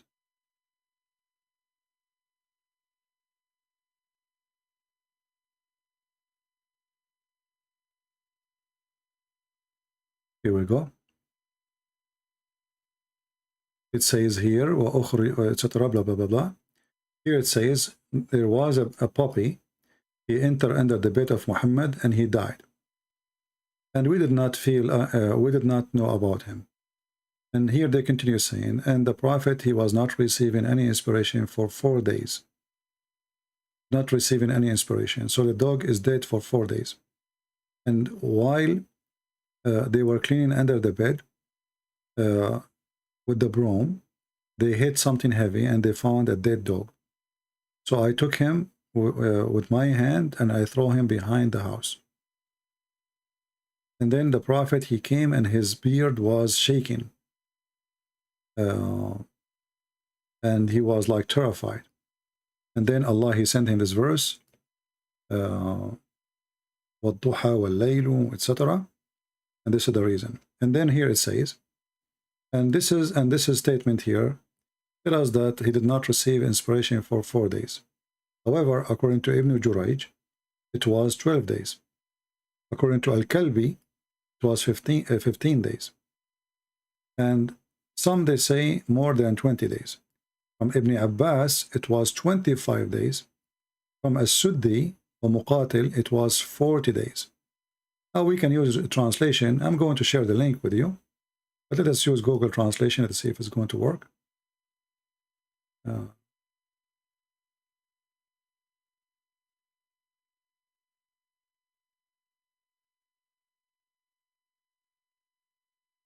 All right. Now you see the translation. And here they are telling you how many days. Ibn Jurayj, he says 12. Kalbi says 15. Some they say, more 20 something, 25. Some they say As-Suddi and others, blah, blah, blah. They said until we see Ibn Abbas, which is the most important opinion. He says 40 days. Okay. Let me give you the link. And for sure, there's many books and many references. I'm just giving you one. One will do anyway.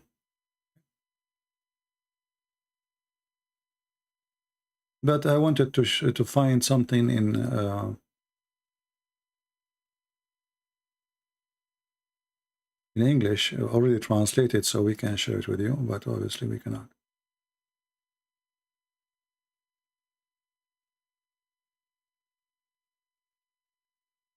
Let us see Google link shortage.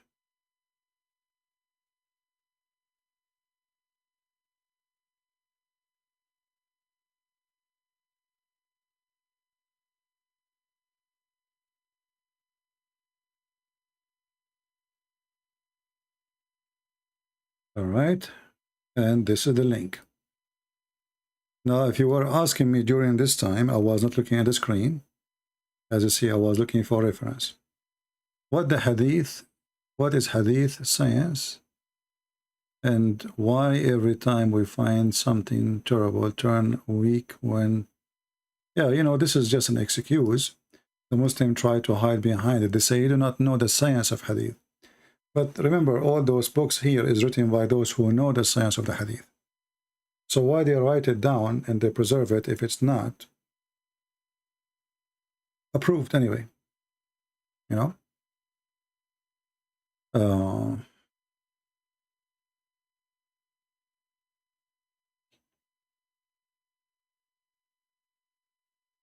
us see.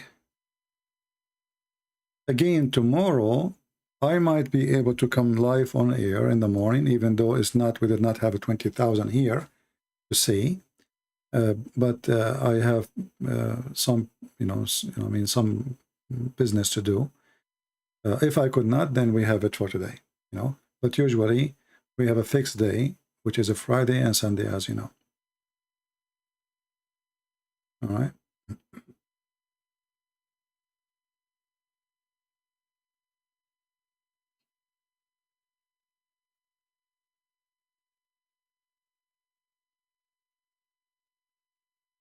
All right. Somebody saying, does Allah have loin?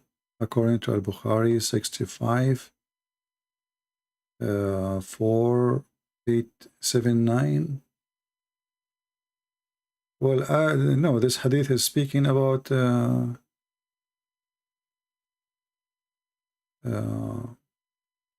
how, you will have a tent. Muhammad is a Bedouin man.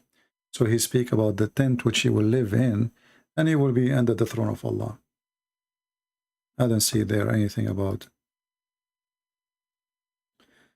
Any question?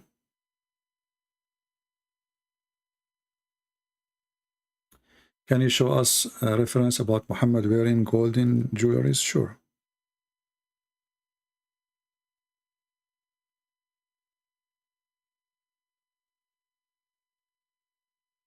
And because Muhammad, he got busy with the gold, because, you know, he's obviously, he's a savage person.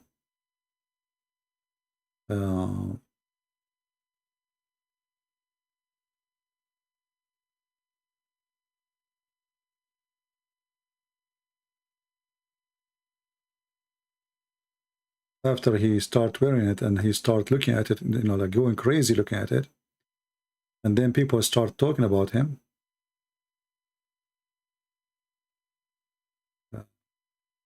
then he forbid it.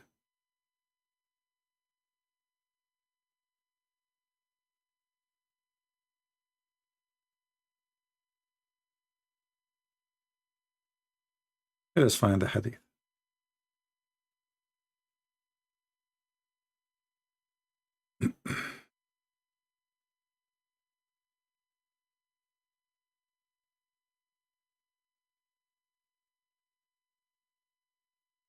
And you know, if gold is forbidden, why in the heaven of Allah, Allah will give you a bracelet of gold? Very stupid, silly religion.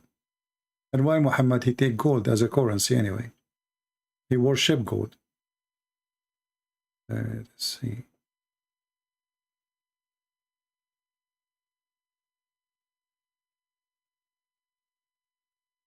And Muhammad, actually, he was so worried about his ring. The point when he go in the bathroom, he take his ring, because he think gold can change, can be affected.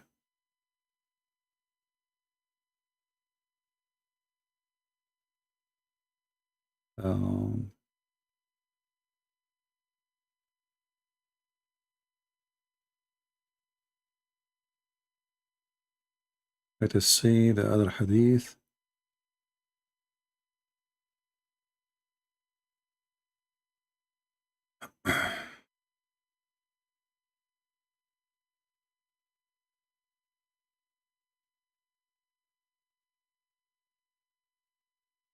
And Muhammad, he switched from gold to silver. Is that different? Still the same.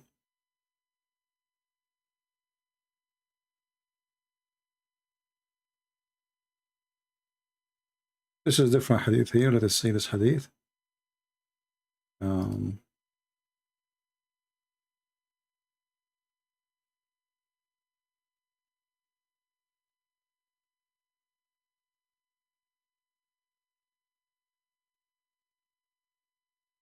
This is a different one. Here it says,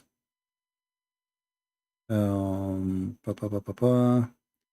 reported that Messenger of Allah, he got fashioned a signet ring of gold, but he kept its stone in the inner side of his palm as he wore it, so the people following an example.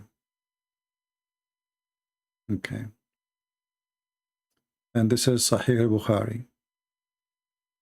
Allah Apostle had a gold ring made for himself, and he used to wear it with the stone toward the inner of the part of his hand. And this is the same hadith again. And I see all of them, they are Sahih. There's many hadith about rings, you know. But as you see, Islam focus in silly, stupid things. And the Muslim, the purpose, Muslim, they will say to you that Muhammad is not a person who is interested in gold. But Muhammad, he killed people to take their gold. Actually, there's a Jew. He tortured him so he can find out where his gold is. And he take the fifth of the booty. Thank you, princess. Anything else? See, I'm sitting with you, asking who have a question, because I see many of you complain. You are not answering us. In fact, every time we go live on air, we do nothing except answering. And this is why my video goes really long. Should I do the same as like David would? You go, make a video, post it for you, you make a comment. Nobody called, nobody answer, nobody question. And I find that doesn't matter what you do. People complain, don't they?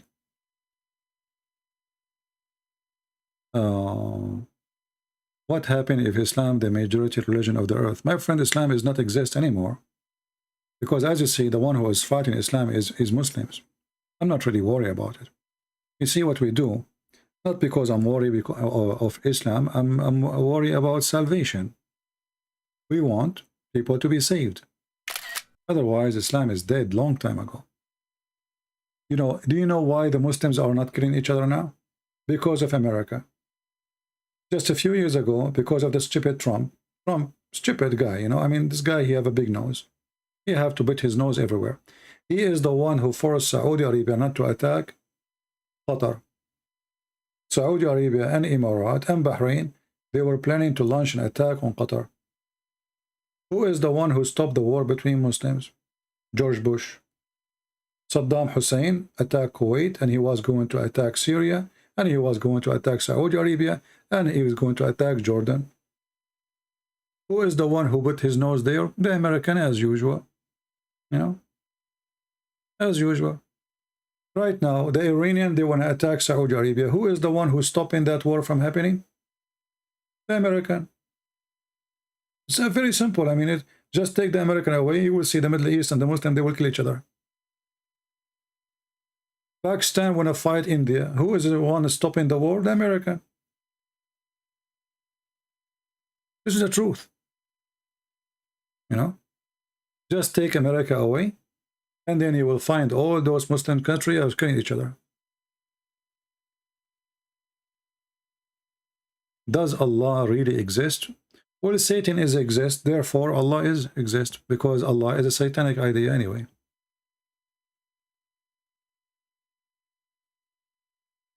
Qatar is a country support Muslim Brotherhood. The Prince of Qatar is a Muslim Brotherhood, same as Erdogan. And the plan is to make Erdogan caliphate. And the Prince of Qatar will be his assistant. And the Muslim Brotherhood were able to control Tunisia, Libya, Egypt, Jordan, most of it is Muslim Brotherhood.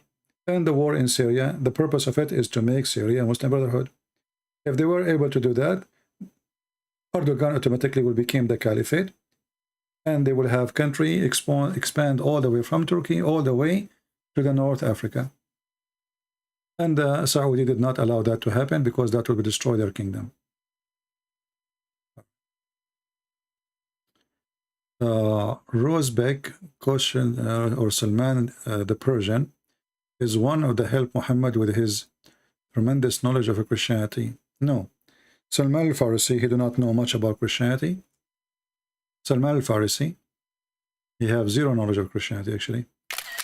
Muhammad, he do not need Salman al-Farisi to teach him about Christianity, but Salman al-Farisi, he taught him about other religions. He taught him about Iran, the Persian. Muhammad, he lived, there is around him, there is a Christian, so who need Salman al-Farisi? Waraq ibn Nawfal is the real father of Muhammad.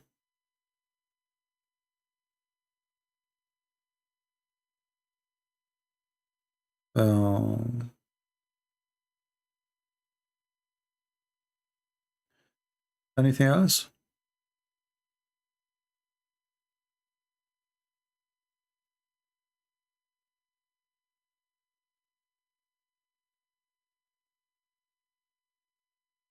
The fifth of the booty mean the fifth of the stolen money and product taken from people from their houses.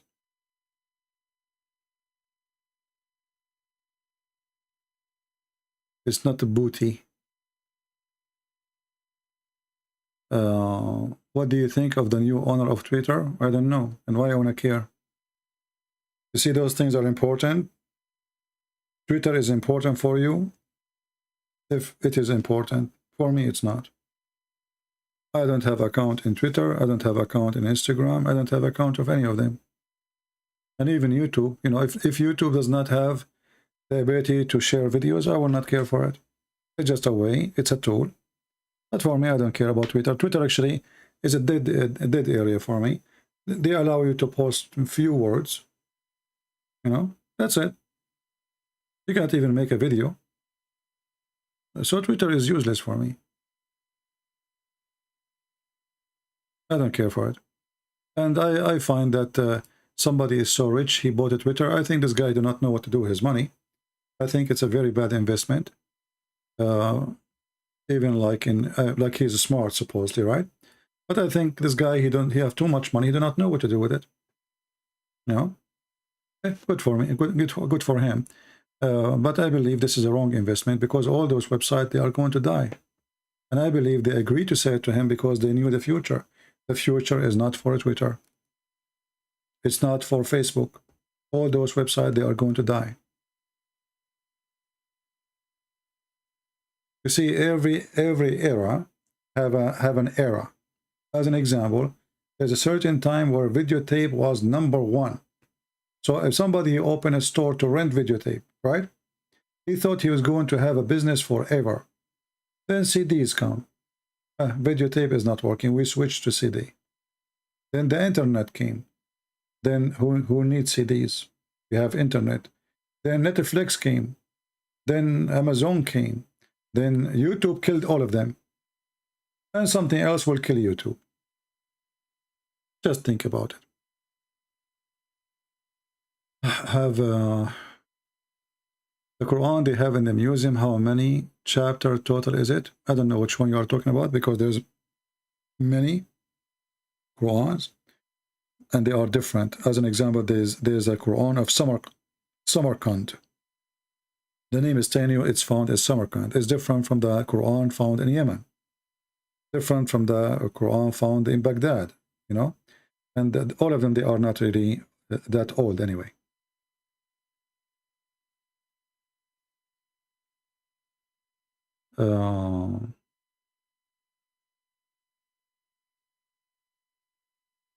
If you are a person who want to do investment in the internet, I advise you never do so, because those are very fast changing product and they can destroy overnight. If now hackers, they hack Facebook and they announce they got all the names, the stock market of Facebook will collapse to be, you know, it happened before, how many times actually already. This is, you know, those kind of investment is for someone who do not know really what to do with his money, and he don't care if he lost or he won. He have a lot, you know. For me, if I have money, I will buy a land. Land is the best security ever for mankind. Buy a land in a village, not even in a city. War happen, people kill each other, you go to your little tiny land, you do farming with your wife, your children, grow some chickens, you live.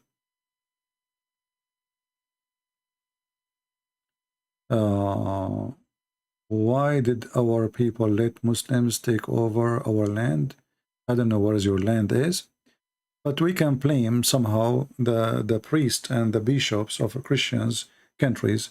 They are very peaceful, and they, like an example in Egypt, when the Muslim invade, the Coptic, they try to revolt against the Muslims.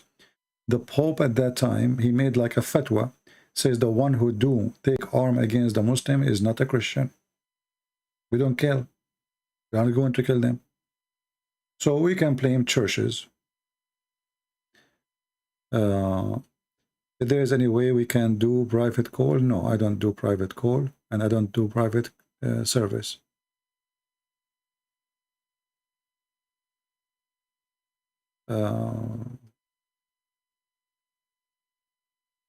This Aisha masturbate Muhammad, I don't know what does that mean.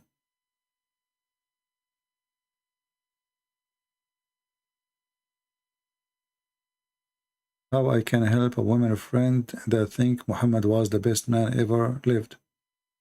Well, you know, every person, every individual is different. So let us say the woman, you know, she loved dogs. You know, do you love dogs? You have dog? Yeah, I have dog.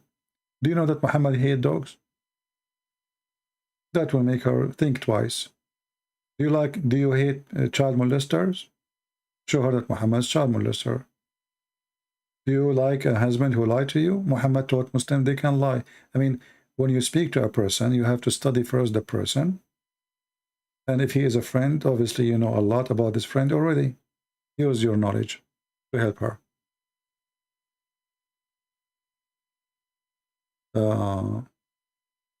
We just answered that judgment. You know, that actually answer Muhammad he gave When Muhammad, he was weak, he cannot kill them. But later these verses are abrogated by chapter of At-Tawbah. Kill them wherever you find them. So you have your religion, I have mine, is abrogated.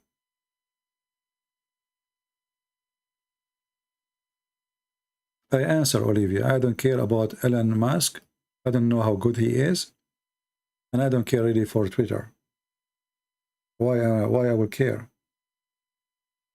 Those who live in Twitter, they will die in Twitter.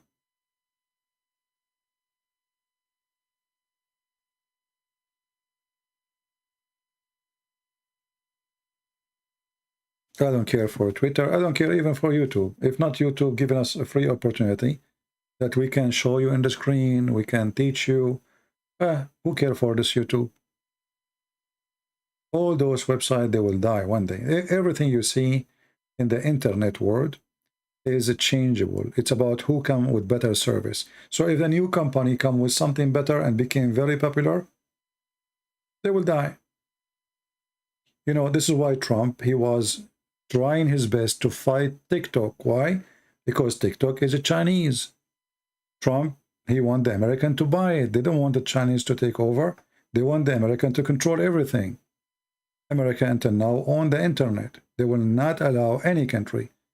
United Nations, they try to make the internet international for everybody. America refused because they are the one who discovered the internet and they are the one who have the right over it. And in case you do not know, the one who owned the internet is even the American army, the Pentagon, not only the government. So there is a business here and there is money and there is control. And the American, they are doing their best to keep the whole world under their control. Twitter is American and have to stay American as long as it's important.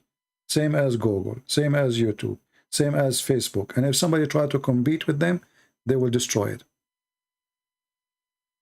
Like what they try to do with TikTok. But I believe all of them, they are, you know, they are stupid. I mean, this TikTok, if I have a children's, I will never let them use it. Do you know what this TikTok is? Go. I downloaded it once. I got disgusted. I got disgusted. I saw a child in TikTok wearing a makeup and there's adult asking him to dance for them. There's no parents. There's nobody is watching. And this child, you know what's happening. This is what TikTok is. Prostitution, sex trafficking, children trafficking. You know, I mean, it's a very disgusting place. But people love it.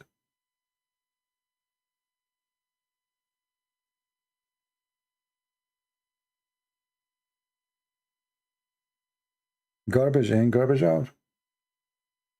You know, when I don't have like a service like cable TV or anything. So if I want to see something for entertainment, I like search on YouTube, let us say a movie. But YouTube, you know, show me videos like I like to watch because I like camping, I like hunting, I like guns, you know, whatever.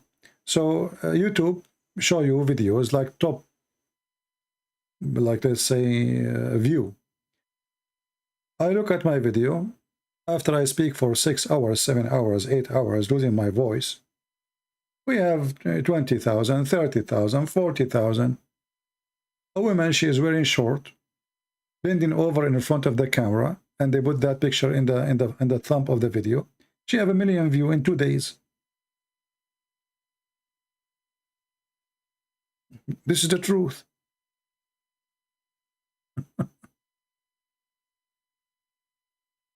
You know, this is what this TikTok and this is what work. You know, short skirt, an ass or boobs, and you are popular. And then Joe Biden will call you.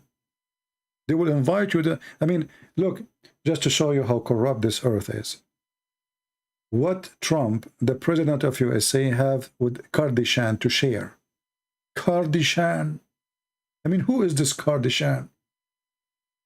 Kardashian in the White House, not the philosophers, not doctors, not scientists.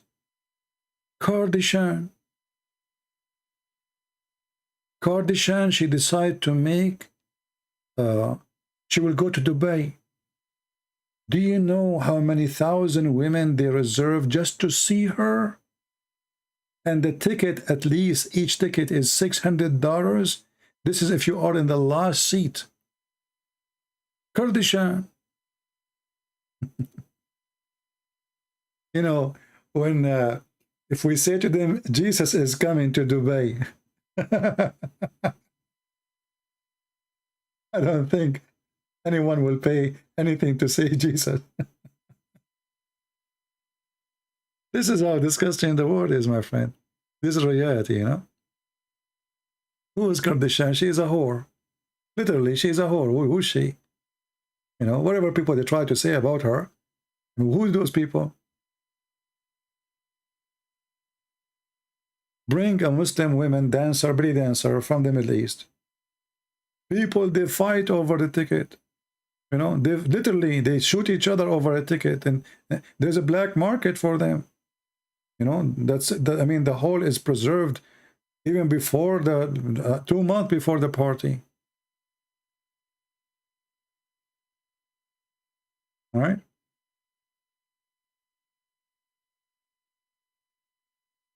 Do you see the Arab putting millions of dollars in the top of a breast of women in YouTube? A belly dancer? Go watch them. They throw money like rain, you know, over their breast. We spend our life teaching, and when a person, he gave us $1, he make a drama about it.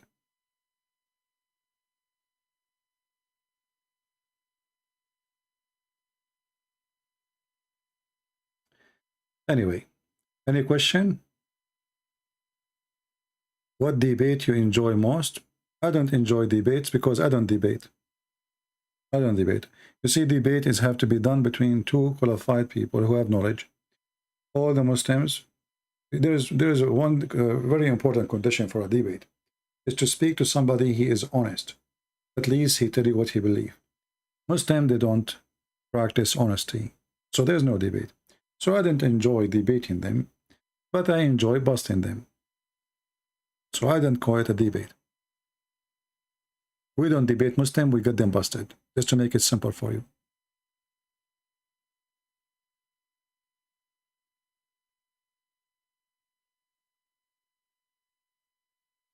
Yeah.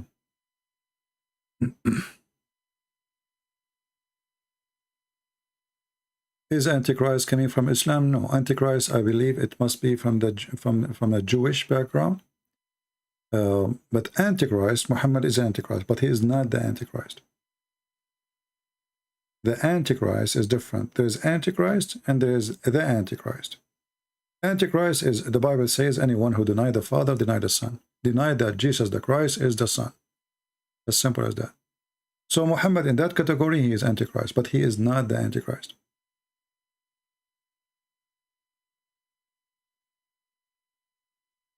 Is Kalamullah the same as Allah?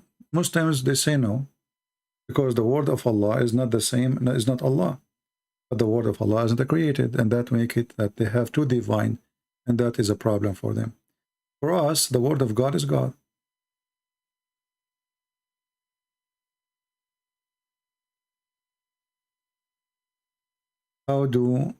How about Friday prayer?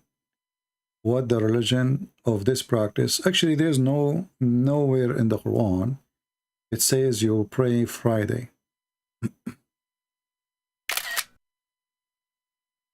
You know, the Muslims, as usual, they are the last one to know what their religion teach.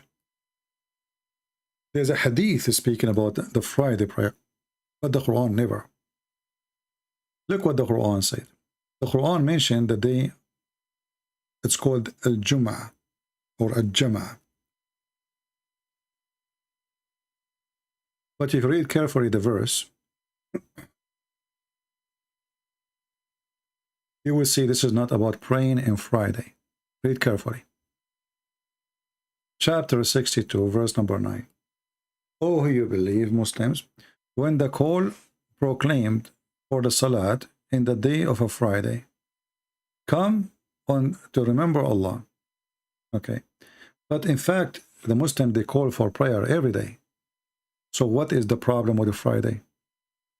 The problem with the Friday here mentioned because Muhammad, he lived between the Jews.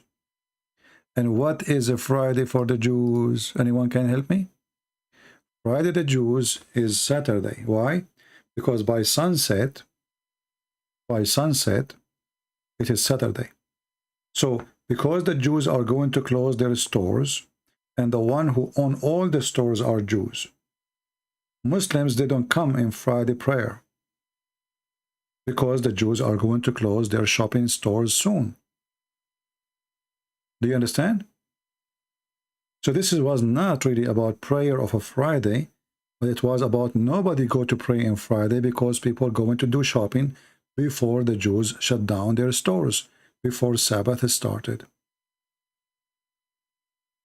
Did I answer you?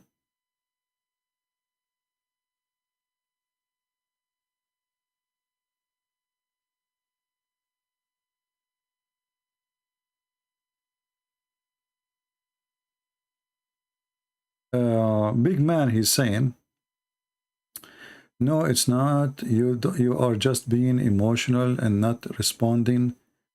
Marriage is not by age in Islam. Why you don't want to deal with the fact that Aisha was praising an abuser? My friend Aisha, she was not praising an abuser, but she have no choice to praise or not. In fact, Aisha, she was giving finger to Muhammad as soon as she can. Isn't it Aisha the one who said to Muhammad, أنت الذي تدعي أنك رسول الله? You are the one who claimed to be the messenger of Allah? Which means she just said to him, you are not.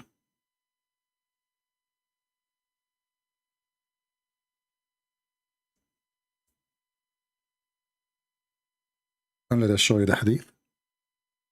So Aisha, she lived in a society where if she complained to her father will beat her. And if she complained to her husband will beat her. And you are wondering who prays who?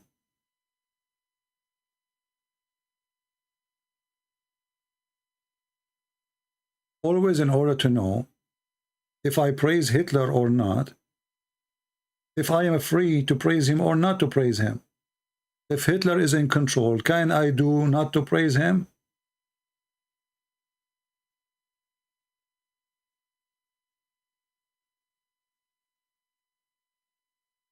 People, they have a low IQ. I feel sorry for them.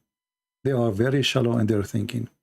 Look what Aisha, she said to the filthy Muhammad.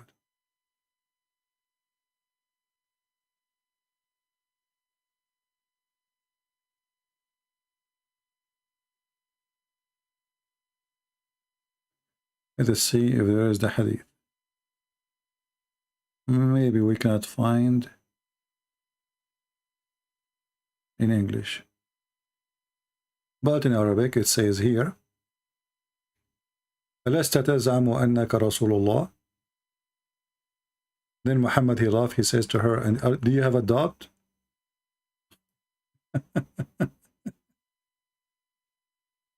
Isn't it Abu Bakr, he did beat Aisha for that reason?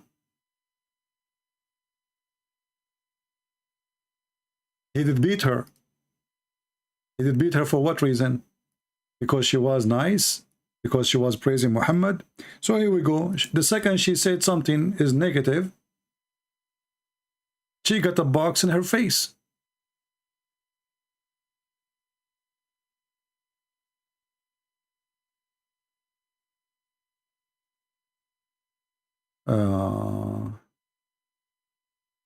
Let us see if we can find the hadith in English.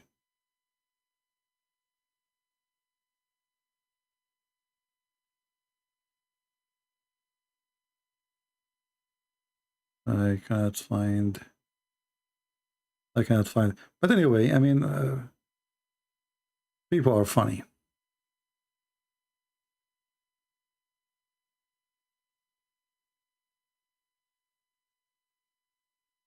That's not true. Let us see if this is true or not. She was jealous. Okay. Let us see if this is true or not.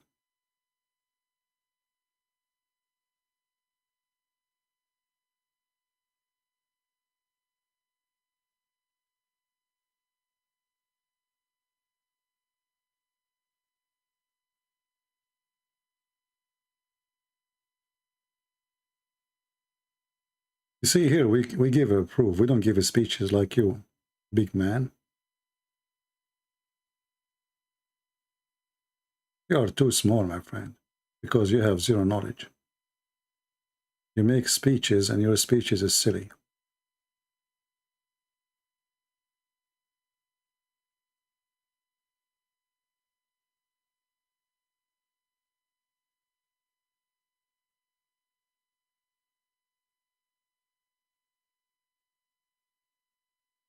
All right, here we go.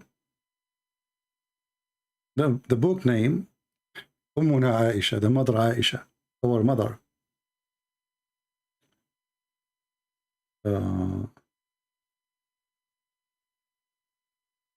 Aisha, she said, أَلَسْتَ تَزْعَمُ أَنَّكَ رَسُولُ اللَّهِ? Aren't you the one who claimed to be a prophet of Allah, which means you are not?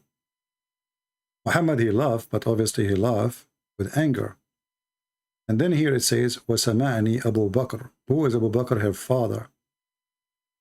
فَاللَّطَمَ فَأَقْبَلَ عَلَى وَجْهِ وَاللَّطَمَ وَجْهِ. And this is the Google translation for your majesty.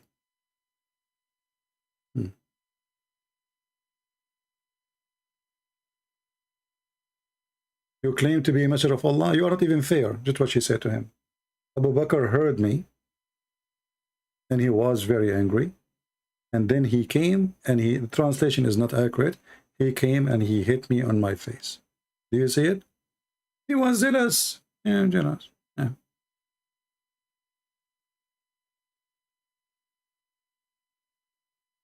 And remember, that took time for Aisha to become more mature so she can see who is Muhammad. A child is a child. You know, Muhammad, he said that if you marry a child, you can amuse her and you can sport with her. Why are you saying that? Because a child, you give him a candy, he's happy or she's happy. So was she praising Muhammad when she was a child, big man? A child. You know, people, they try, obviously big man is a child molester too. He keeps saying that she was jealous of Khadija. You stupid. Khadija, she was dead already. How she can be jealous from her?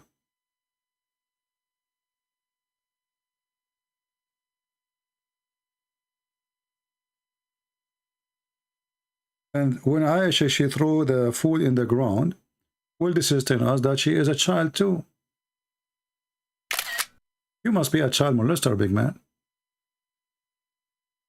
Like your prophet.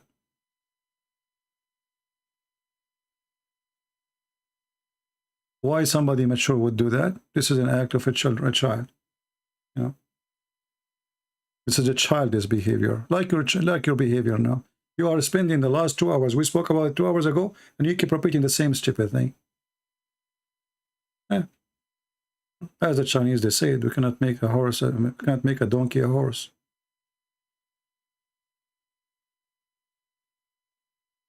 The woman, she said something, right away they did beat her. Right away. And I show you the reference. And she did not do anything. She just said to him, you claim to be a messenger of Allah. How come you are not fair?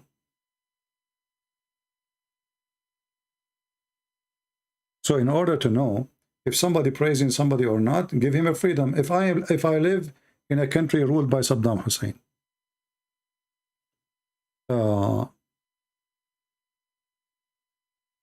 yeah, but this is a stupid hadith. You know, Aisha, she is jealous of Khadija when Khadija, she was not there.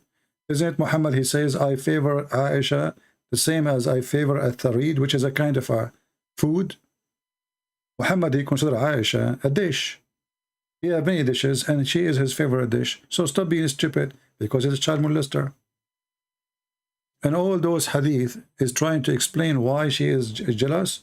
Well, this is telling you that Muhammad was not fair with everything he do. Let me get you, big man, I'm willing to open Skype for you. Do you like to call me? Do you like to call me? And I will make you read in front of everybody, and everybody will spit at you. What do you say? Will literally spit at you, and you will read it. Here we go. This is Aisha.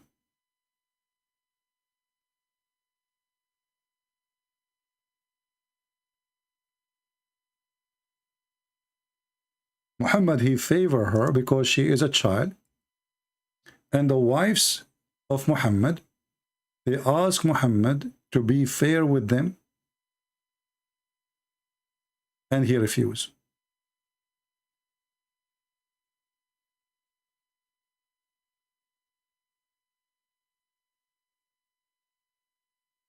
Do you dare, big man, to read it?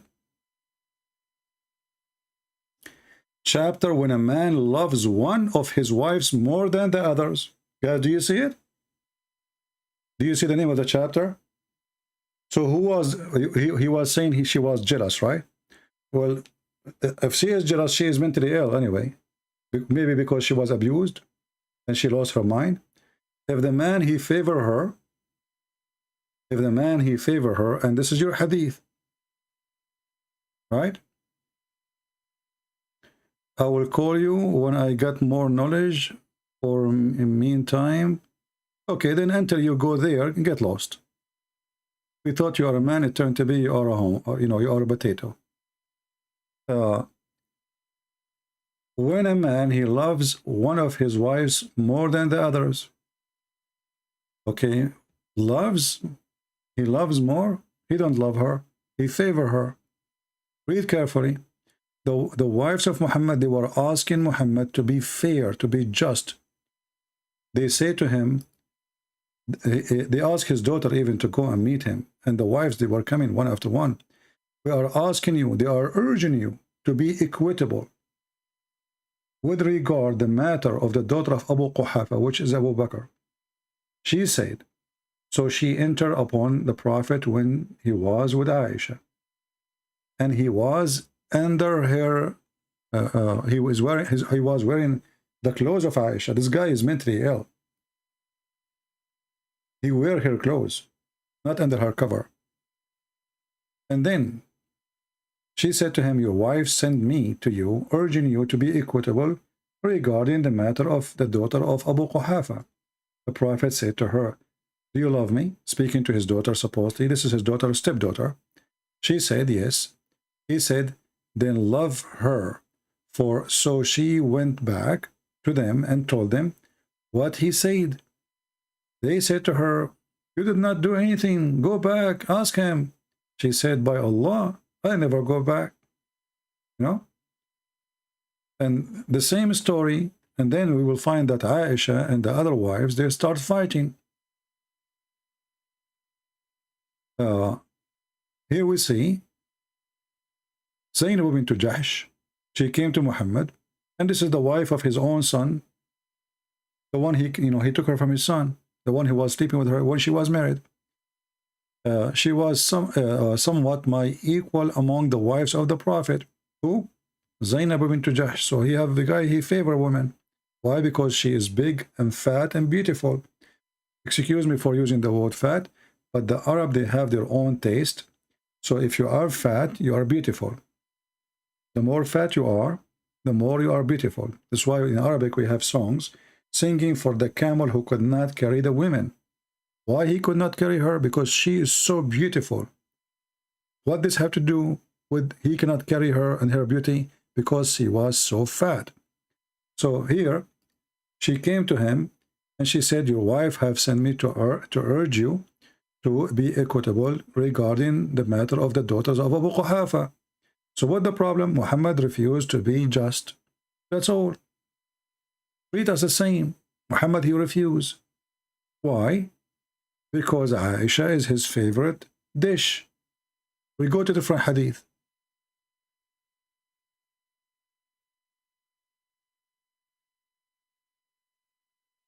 Aisha, she is like rice for Muhammad.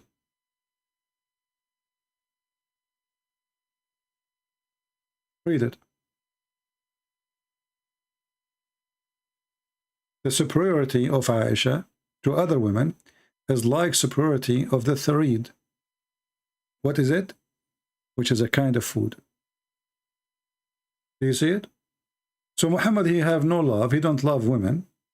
He favor one. because of his sexual desire, and he compare women to food of dishes. Any one of you, he will say to his wife, you are my favorite food, but I like to eat all women. What kind of man would say that? That's what Muhammad is saying. Aisha, she is his favorite dish. It's in the front of you. And he was not treating his wives equally. Why? Because she is just a child. He is a siko.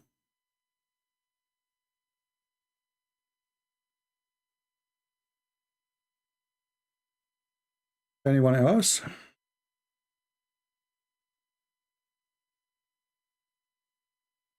This is why the hadith, when the hadith describe Zainab, describe her as she was big and beautiful and white. So she have the major things of a beauty for the Arab. She is big, she is white, and that make her super beautiful.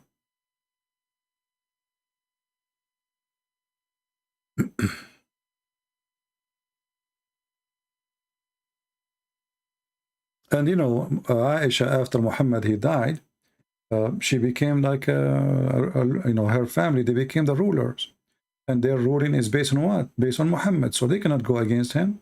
Everything they have is based on Muhammad. Her father became a caliphate because of Muhammad. She became superior because of Muhammad. So how she will go against him anyway? She loved it actually, especially after his death. This is why the hadith says that Aisha, she used to send beautiful slaves so she can hunt young youth from Quraysh, so she can F them. And this is the hadith from the Sunni Sahih hadith.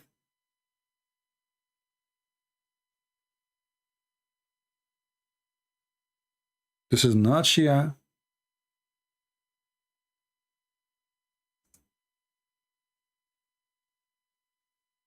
So Aisha, after Muhammad died, she became like an untouchable person. Her father became caliphate later. She is the wife of the Prophet, and she is his favorite. So she lived a very nice life. And this is the hadith about Aisha after Muhammad. You see how much she praised him? The second the guy he died, she starts sleeping around. And this is your Muslim's Sunni book.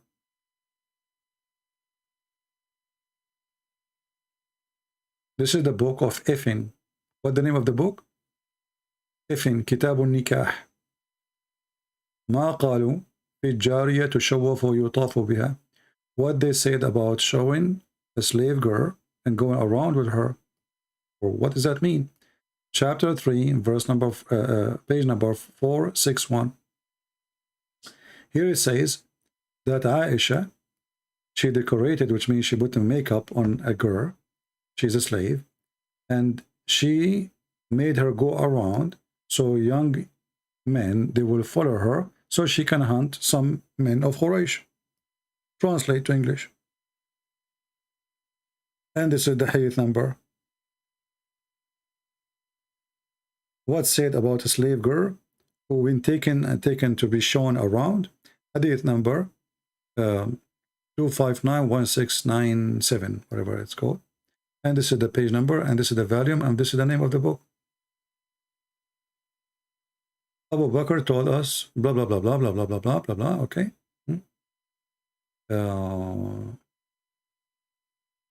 Where is the, okay, here we go.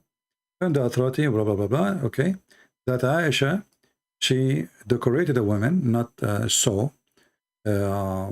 slave girl, and she went around with her, and she was saying, perhaps we would hunt with her some youth of Quraysh.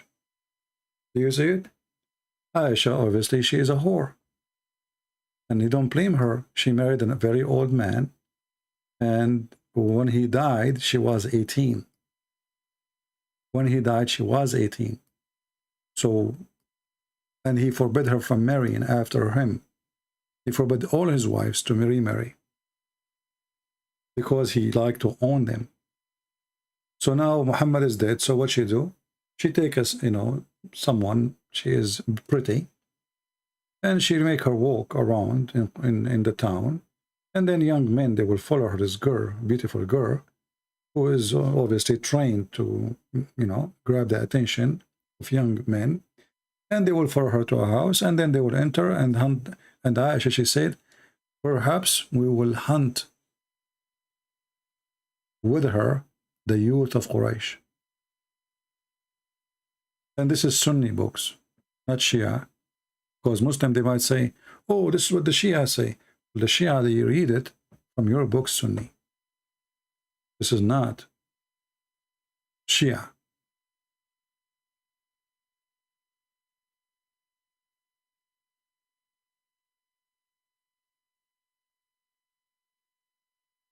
And like this guy, a big man, who claimed that Aisha, she was praising Muhammad. Well, the victim still is a victim, and the victim always, who have no choice, will praise. All of them, they are victims. Safiya, she is a victim. Do she dare to say anything about Muhammad? She will be killed. She will be killed immediately.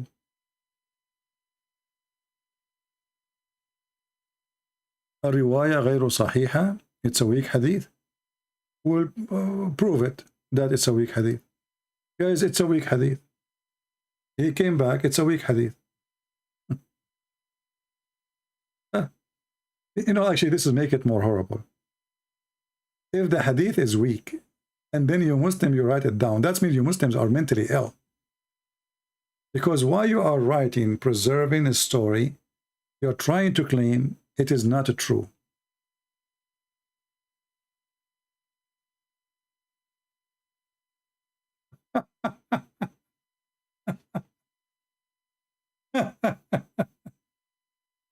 I mean, is that a proven to us that you are guilty or you are not?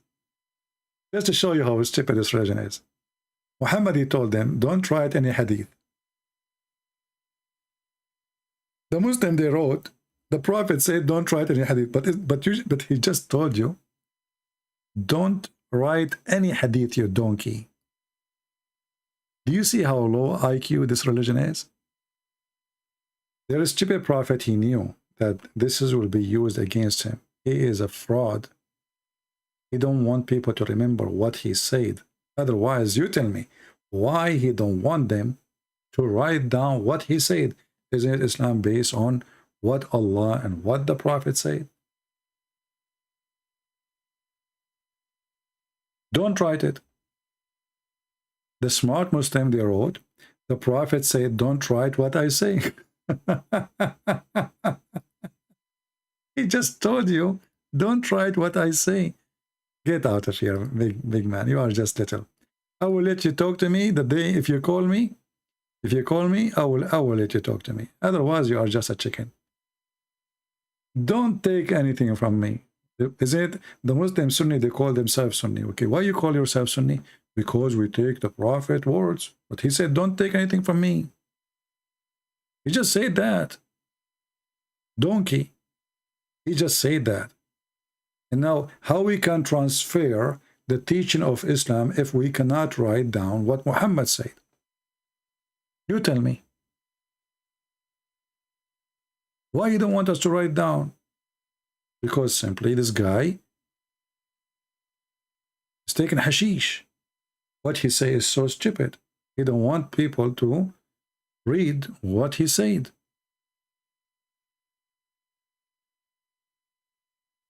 Like the black dog is the devil.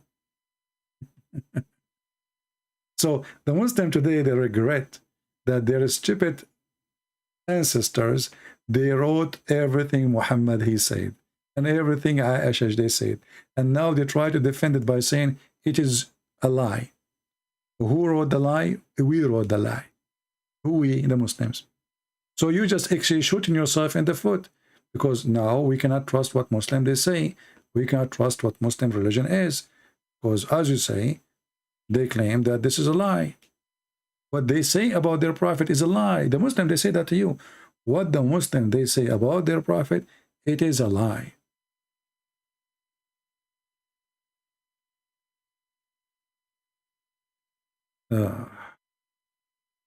Like, Muhammad as an example. When Muhammad, he said, the sun set in a murky water. How the Muslim they can refute this one? The Quran says that, and the Hadith is in total agreement. And here it says Sahih in chain. Do you see anyone saying Da'if? The Muslim right away they will say to you, this is Da'if. Well, this is stupid. This is Da'if. It doesn't say that. Why? Even in your website it doesn't say Da'if. It says Sahih in chain. Everything is perfect. Sahihul Isnad. Sahih. But we have to get rid of it, because this is proof that Muhammad is a stupid. The sun set in a muddy, hot, boiling water.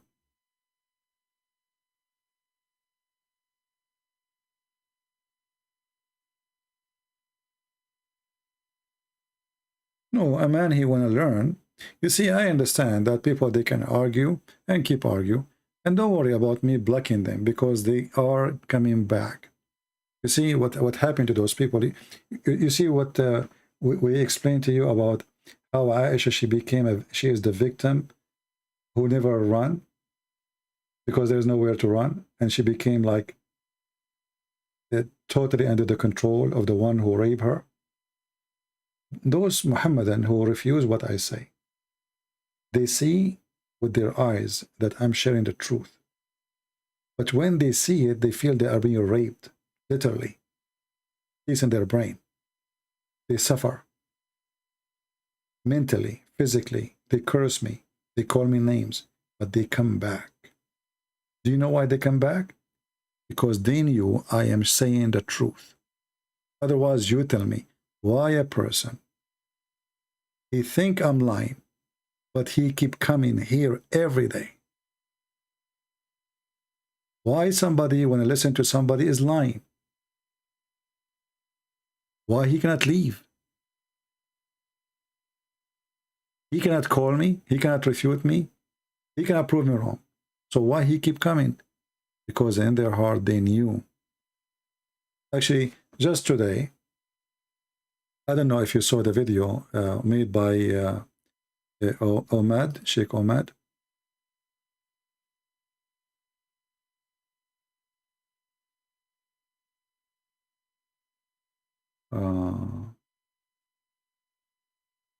Let us see this one here.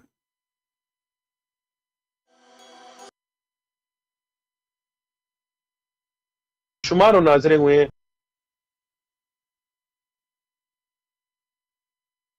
This is the person. I don't know if you saw this video. You can go or watch it. I'm not going to play it for you. This is about one of the followers of Uthman. He left Islam after calling me. But this is not really what I'm going to show you. Here, there's somebody he posted. His name is Mujahid. I also left Islam recently. CP really helpful in this journey, even though he blocked me many times from his live stream chat and also on Skype, but he put doubt on my heart with his reference and explanation. He cleared all those doubts which led me to leave Islam. People like Sheikh Uthman is only showing youth part of Islam, and actually the real Islam, not actually the real Islam. He even recently played with the hadith and fabricated just to make Islam correct, as this brother he mentioned in this video. I have seen Muslims. I have been Muslim 24 years. And it took me almost a year to realize about the truth, etc. So I blocked him. I blocked him according to him. I don't know who's this person. I blocked him in Skype. I blocked him in the chat because they become like annoying. You know, they will not debate me. They will not call me. They will send me text messages, just annoying messages, call me names. And, you know, okay, I'll block you. But then after some time, you might think that this person is That's it. Like, I blocked him, so what? He will not listen no more. He is upset. The truth is, he is upset because he is listening. You know what I mean? And actually, if you don't make a Muslim upset, that means you did not say anything to him. That's why I don't agree with the way some other Christians, they do debate Muslims. You know, they don't get them busted. You know, like the David Wood, they bring a guy, the guy 5 minutes for me, 5 minutes for you, and there's nobody busting anyone because there's no real debate, or let us say real argument. Right? And a Muslim always, he try to attack you and they try to bully you. As an example here, this person is calling me Christian princess. My friend, I am not the one who pee like a woman. That is your prophet. I'm not the man who dressed like a woman. That's your prophet. Call me. I can open sky for you, and I will show the reference. Your prophet wearing women clothes. He pissed like a woman. He never pissed like a man. And he put makeup. And he kissed men down their belly. And he hugged them naked. And he exposed his legs and his testicles to men. Do you dare to call me? And let us see who is the princess. Let us see who is the princess. Who is the one who Dahya al-Kalbi stay in his house all the night? And Dahya al-Kalbi was the most handsome boy in Quraysh. And even he claimed that the angel Jibreel, because people, they come to the house, they find Dahya al-Kalbi in the bedroom. He claimed that this is Jibreel. I can show you the reference. So who is the princess here?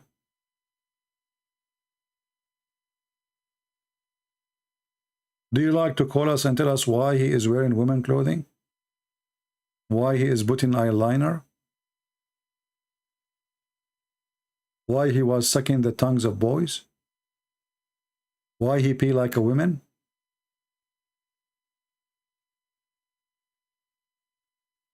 Everything your prophet he do is weird. Who is the princess? So you try to insult, we love. Okay, no problem. Calling me princess does not make me princess, but your prophet, obviously, everything wrong about him. Even he promised you to have sex with boys and men in heaven. Isn't it your prophet? He says there is a market in heaven. There's no buying nor selling except images of men and women. Who is the princess? The prophet who a man insulted him and he told him he wanted to F Aisha. And then when Muhammad, when the man he left, Aisha, she said to him, who is this? He said, Ahmaqun muta'. He is a fool we have to obey. Which means if he insists to F you, he will go with him. Who is the princess? A guy, he found his wife sleeping with the guy, and he have 3 witnesses, and still he don't dare to divorce her. Why? Because she is his favorite child to sleep with? 3 witnesses. Who is the princess? I mean, you have 3 decent Muslims, they come to you and they told you, we saw your wife with the guy, his name is Safwan.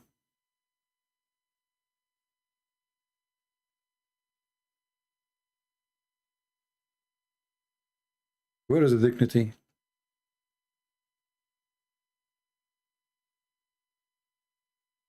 Even Muhammad, when he married Khadija, he married her by making the father of Khadija drunk. Who is the princess? The man he don't dare even to stand up against his father-in-law. So what they do? They make him drunk.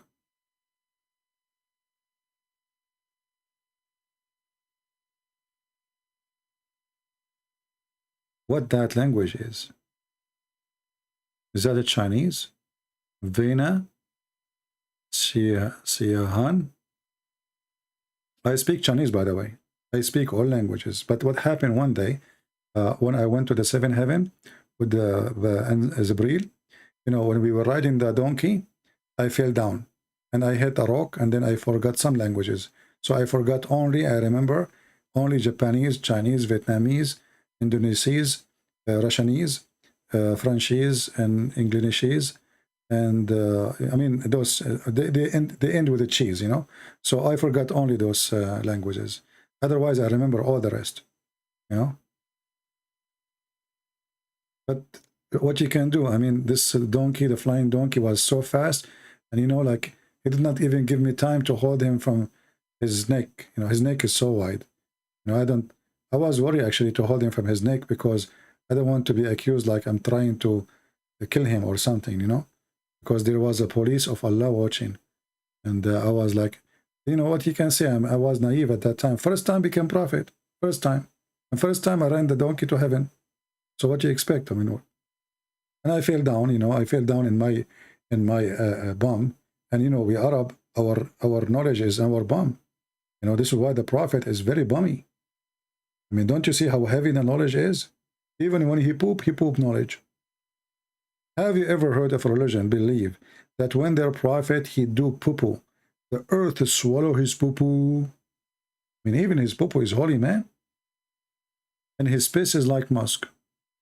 Challenge me, I will show you the reference. And by the way, how the Muslim they notice that the earth is swallowing his poo-poo?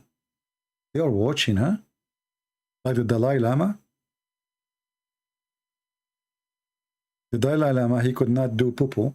So all the monks, they surrounded around him. And the guy, they were praying to whatever god they worship, that the poo-poo will come out.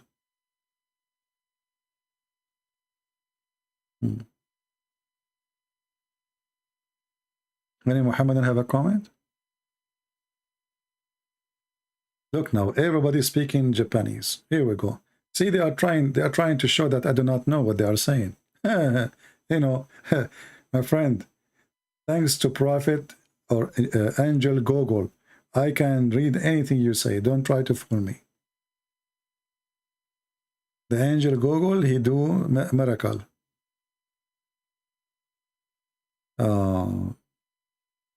Talk about Islam make me stupid.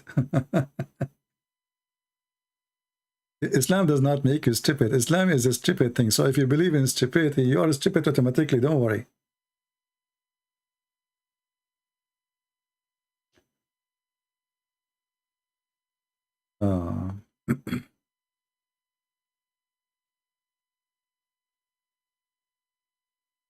A question about the black stone during the time of Ishmael found it. It was only one stone. Why it's broken many pieces? Well, first of all, Ishmael did not find any stone, and this is always a joke. What stone? What are you know? Let me show you. If the Arab used to have stones, then why this hadith exist? If it exists since the time of Ishmael, I want you to focus with me. This is Al-Bukhari, which means it's very authentic. The Muslim, they cannot say it's not true. We used to worship the stones, and when we found a better stone, then the first one, we would throw the first one. Do you understand now what I'm trying to say to you? If the black stone exists, and the Arab of Mecca, they used to worship it from the time of Ishmael. So what this guy is saying here? Do you see, do you learn how to analyze information, how to break down, and you got the conclusion?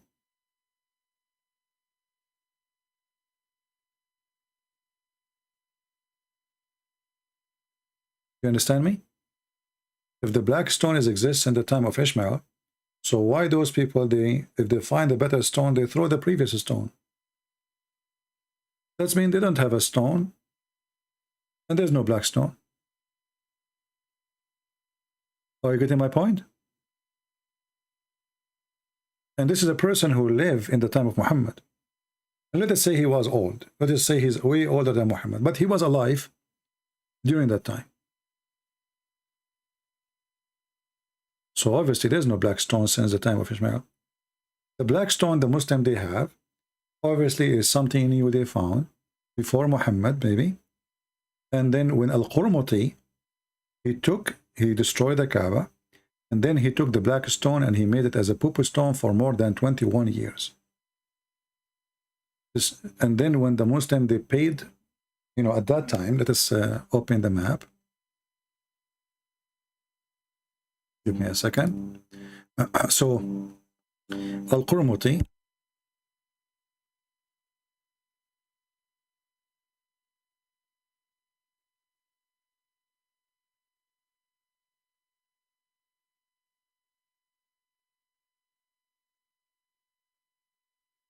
let us see here. I'm trying to find a map just to explain to you the situation and at that time.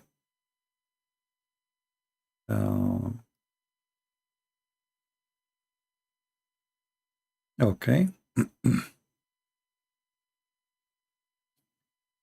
So if we look here in the map, let us show you on the screen. At that time, when Al-Qurmuti occupied the Kaaba, he destroyed, actually, he took the black stone. Al-Hakim bi-Amrullah al-Fatimi, the Caliphate of Al-Fatimi state, which is a form of a Shia state. He was ruling Egypt.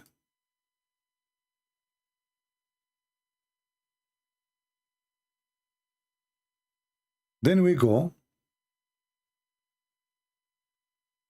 all the way to Al-Bahrain.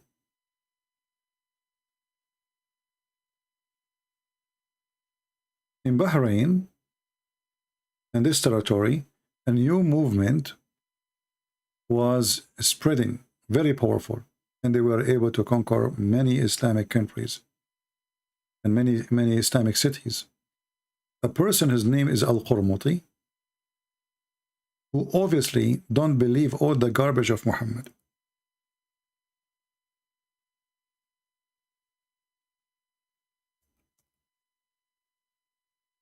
He wanted to prove to the Muslims that the Kaaba is a stupid thing and the God of the Kaaba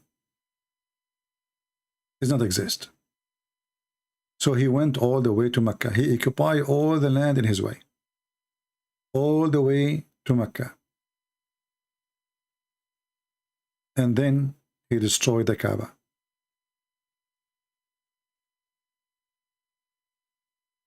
When he destroyed the Kaaba, he was screaming in the middle of the Kaaba, saying, Allah, where is your birds? Remember, in the Quran, there's a story of Allah sending birds to protect the Kaaba from the army of the Ethiopian, which is supposedly a Christian army, coming to conquer and to destroy the Kaaba. So Al-Qurmuti was speaking loud, screaming, saying, Hey Allah, where is your birds, huh? There's a chapter in the Quran, it's called the chapter of the elephant about that. He destroyed the Kaaba and he took the black stone. And then the Muslim Sunni, they wanted to get back the black stone. So they could not get it for more than 21 years. Why? Because the Shia, they became superior and they occupy all this land, all the way to Egypt. Then they communicated with the Caliphate of Egypt and they offer money, a lot of money, so they can get back the black stone. But look what happened. The story says that when the Muslim, they received the black stone back, the black stone was way lighter than it was before. Let me see if I can find you the reference.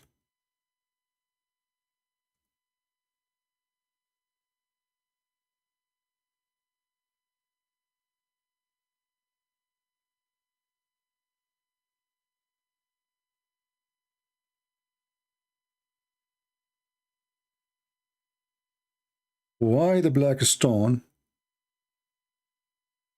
was or become way lighter? The Muslim, they say, well, because the black stone was happy to come back home. That's why it was way lighter.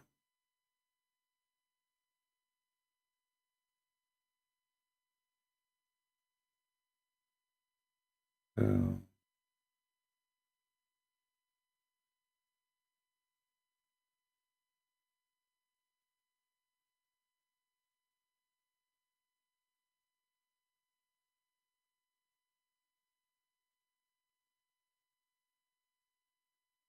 just trying to find some reference. Let's see if we can find something in English.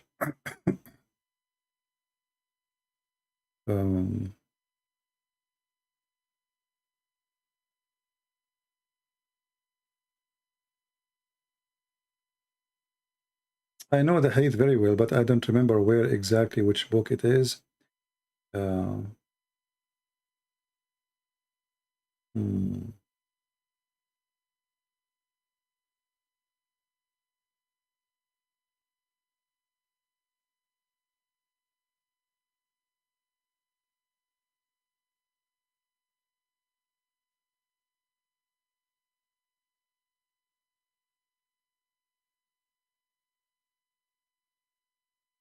Let's see.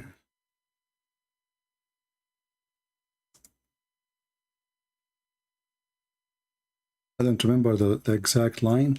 You see, this is how I find it fast in the internet. I like in your head you have, let us say the hadith is like 10 lines, you know. You have to remember at least one line, perfect line, as it is in the hadith, exactly as it is. And this is what I'm trying to squeeze my head to get it.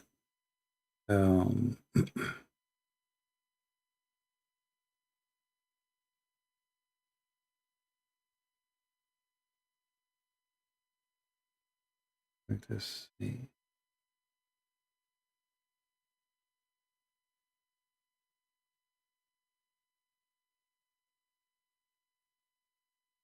Maybe next time I will, you know, but I'm sure the hadiths exist. Let us see here. Oh no, this is PDF file. I don't want it.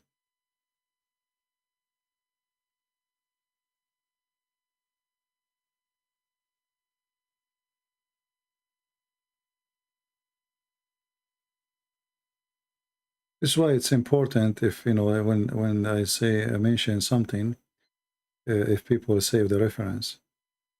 So next time we do not need to look for it, especially if it's a real reference.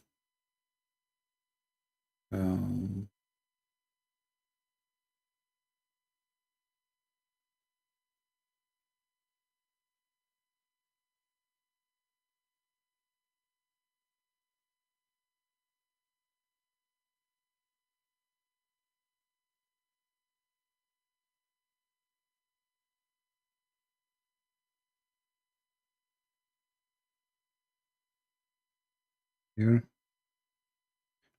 I know it's boring for you to wait to, but we can skip it for now.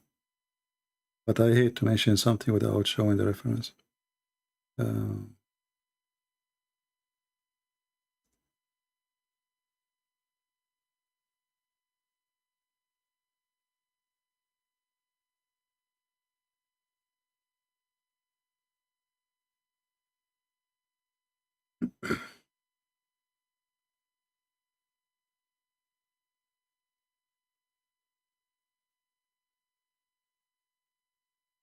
Let us see.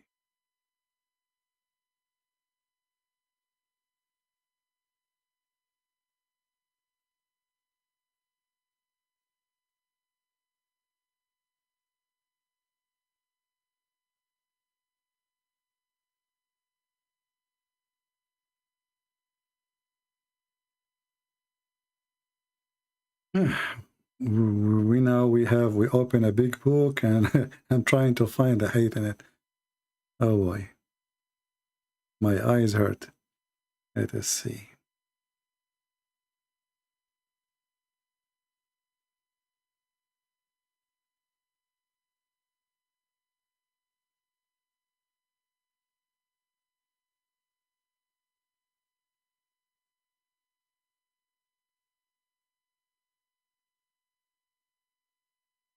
Yeah, look, in this here,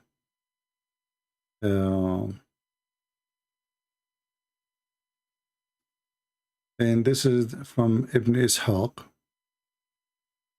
151 Hijri. This is 151 after Muhammad migrated from Mecca. It says here,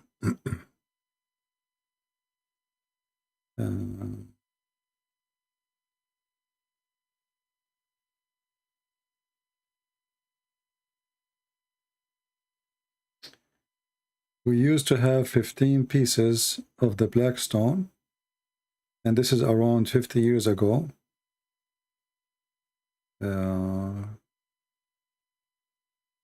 This is another historian writing this. Let us see here.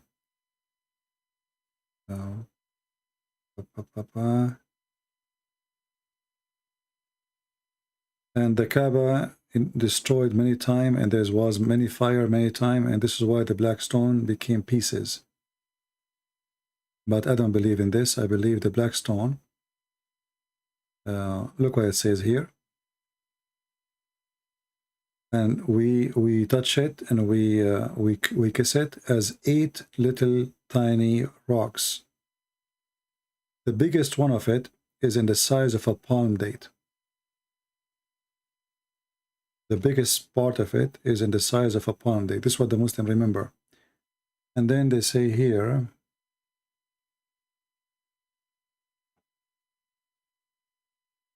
they claim that the Kaaba was destroyed in 1039, and this is even in the time of the Sultan of the Ottoman Sultan.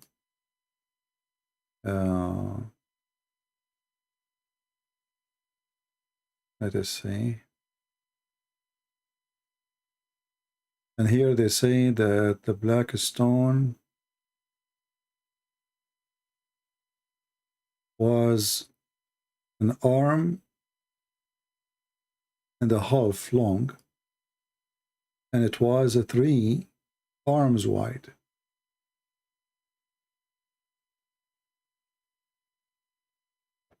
So where they go? I mean, Muslims, they are trying their best to find out what happened. And here they are speaking about Al-Qurmuti. I believe what happened, Al-Qurmuti is the one who broke it into pieces, and he gave them pieces. And I don't think even those pieces, they belong to the black stone. I believe he gave them fake pieces. I don't know why he do that, but obviously he took the black stone for a reason. I think this guy, he was trying to direct the point of worship from Mecca for people to follow him. This guy was like a communist, you know. He is a revolutionary person. He don't believe in the stories of the Quran, even though he claimed to be a Muslim. But obviously he believed all the Quran is a fiction, and it's a stupid book. And the black stone, kissing black stone, is stupid too. And going around the Kaaba is more stupid. That's why he destroyed the Kaaba, and he killed all the Muslims go around the Kaaba, and even he threw them in a well. And here they are trying to explain what happened to the black stone.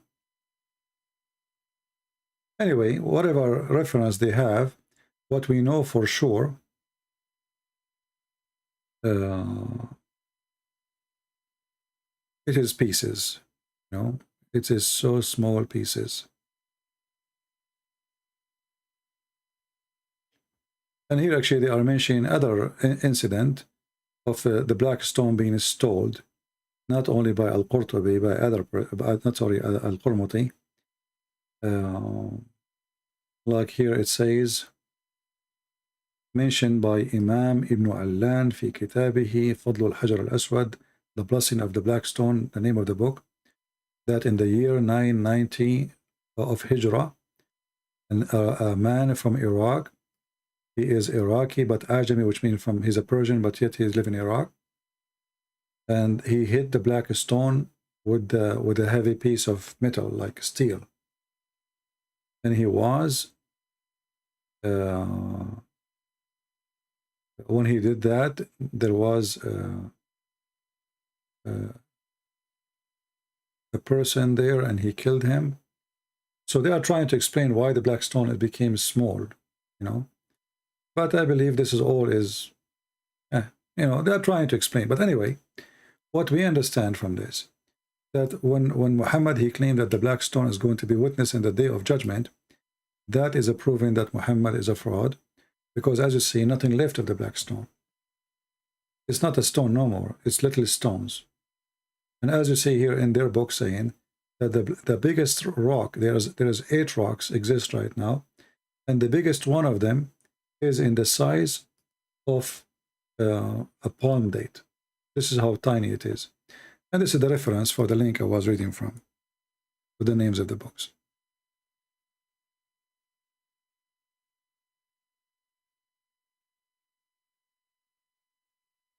All right. But there's a hadith, I could not find it, where it says the black stone came back and it was lighter from the time he took her away.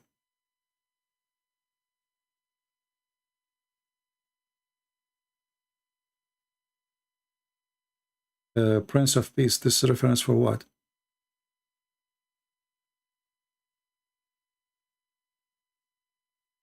The reference you are posting about what? Is it about a black stone?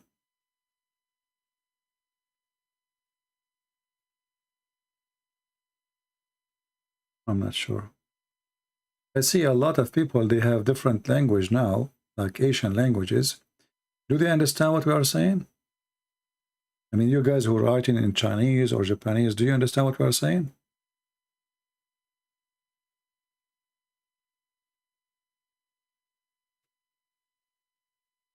Actually, I'm very grateful that the black stone became small pieces, because that proved to us again that Islam is false.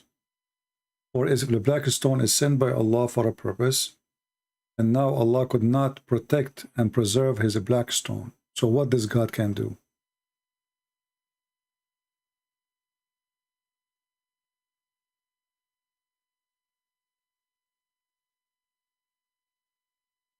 Muhammad, real father name is Abdullah. Well, you know, you see, if Muhammad father, his name is Abdullah, why his father will go to hell? According to Muhammad, his father will go to hell. Why? If he worship Allah, why he will go to hell?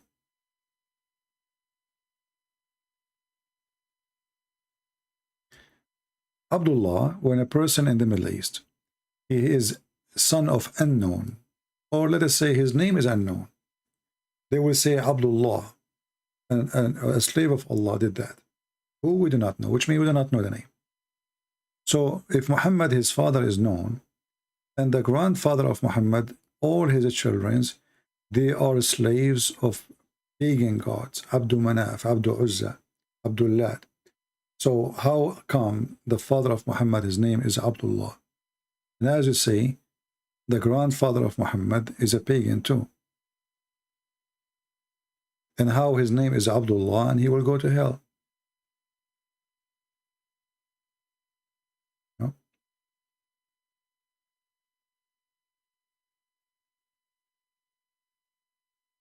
Looks like today we have an invasion of Chinese language. Let me see, what is that? What those people are saying. I will use Google, peace be upon him, to see what those people are saying. Translate. Okay. White crow. Needless to say sorry. So this is what the translation is saying. Which language is that? Google is not showing.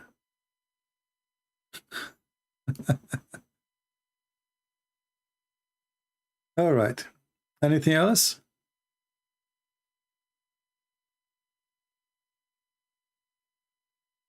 You know, we don't care really who is the father of Muhammad. We care for him.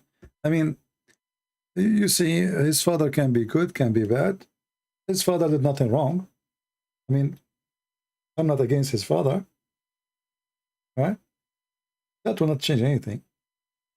But the Muslim books claim that Muhammad's father, obviously, he was a gigolo. He used to sleep with women for sex. If you have my book, you will see that the sister of Waraq ibn Nawfal, she offered the Muhammad father 100 camel to sleep with her. Now I believe this story is kind of exaggeration. I mean, 100 camel is like giving today somebody like $3 million. That will make you really a rich person. So why a woman, she want to give 100 camel to a man to sleep with her? It doesn't make any sense, right? Maybe she gave him a camel, maybe two, but that will make him a gigolo, you know, a man who will sleep with women and get paid. And that was a practice, actually, the Arab, they do, you know.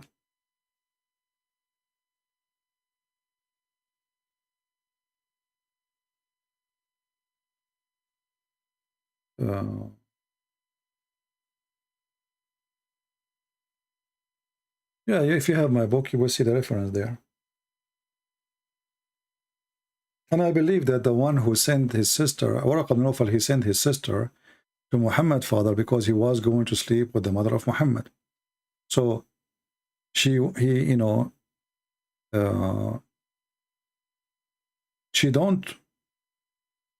I don't think she cared for Muhammad's father, but it was her brother who is obviously sleeping with Muhammad's mother. He don't want this man to sleep with the mother of Muhammad. And this is why we find out that when Muhammad's father, supposed father, died, that Muhammad, he grew up with Waraqa. Anytime you look for Muhammad, you find him with Waraqa when he was a child. And even when the first time Muhammad, he received inspiration as he claimed, they took him to Waraqa. And even Muhammad, he tried to commit suicide when Waraqa died. Ask yourself, how much love between them? I mean, why the guy want to kill himself? If the guy is just a guy, you know, a guy from the town, he died. Why Muhammad want to kill himself?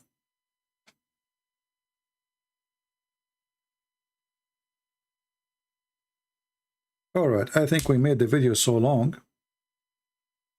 3 hours and 33 minutes. Now again, supposedly we go live on it's already Friday. Oh boy. And I said to myself, let us go live and make a video for an hour. I was saying, we're supposed to go live on Friday. And look, the clock is already Friday. Oh boy. Time goes so fast. See it? It's Friday. Thank you, people. And then they will say to me, I mean, you go to Patreon. Patreon is really a very painful for me. I mean, people, they keep sending me email, and one after one. And you know, and I keep posting on the front page, please guys, for God's sake, ask me when I am live. And then I go back. After I just finish saying that sentence, I go to Patreon. I open Patreon. I find like 20, 30, 40 emails. Can you show us the reference? Please, can you speak about this? Can you tell us about that? Where we can find the reference you mentioned in that video? I mean, what I was doing in the video then. And then if you don't answer them, or if you say something, if you post in the front page saying, please don't send me email, they will say to you, you are not being kind. Christian Prince, we are not being lonely, okay? And we have friends, okay? And you are not being nice when you say that. You know, but what happened? And I don't live in Patreon. I don't live in the internet. I'm not a machine. I'm not a computer. So I stayed with you for 2 hours, 3 hours, 4 hours. I mean, nobody do that. Actually, go and check all those people who make videos about Islam. The video is 15 minutes, 20 minutes.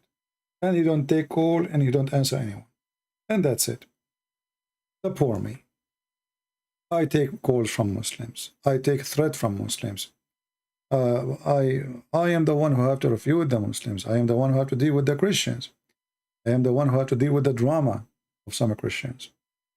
Because some people, they have problems and they think I am the consultant of everything. You know? Some people, they think I'm like a shrink, or like a doctor who want to solve their problem. And if you don't answer those people, they get upset. And if you answer them, they get upset. Because whatever I say, they will get upset. You know me, I don't sugarcoat things. I give them the answer, they get upset. I don't give them the answer, they get upset. What I will do, I don't know.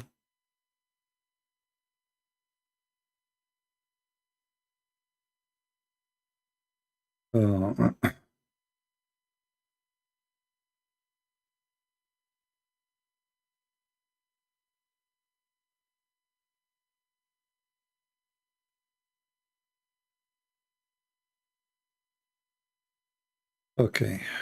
Anything else before we go?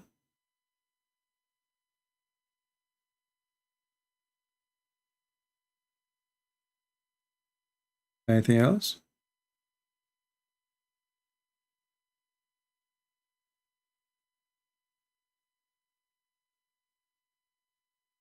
I don't mind to, I mean, I do my best to help everybody. If you ask me a question, but make your question something first public, not private, so everybody can get the answer. I mean, I don't mind if you ask me a question now. I will tell you my opinion, and my opinion might hurt your feeling. But don't be upset because I say to you, you don't like something you don't like to hear.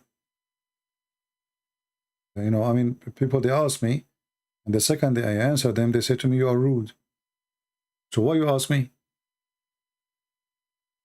Don't ask me. If you like to hear something nice, you see, people who they are kind in their words to you, well, they are not telling you obviously how you look like. You know what I mean? Ali Akim, Akmim, are you a Muslim, Mr. Ali?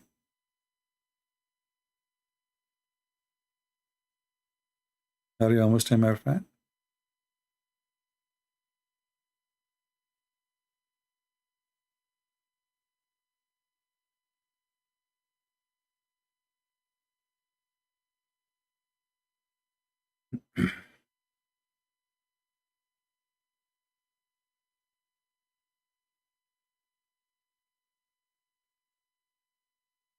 Okay, thank you guys for the kind words.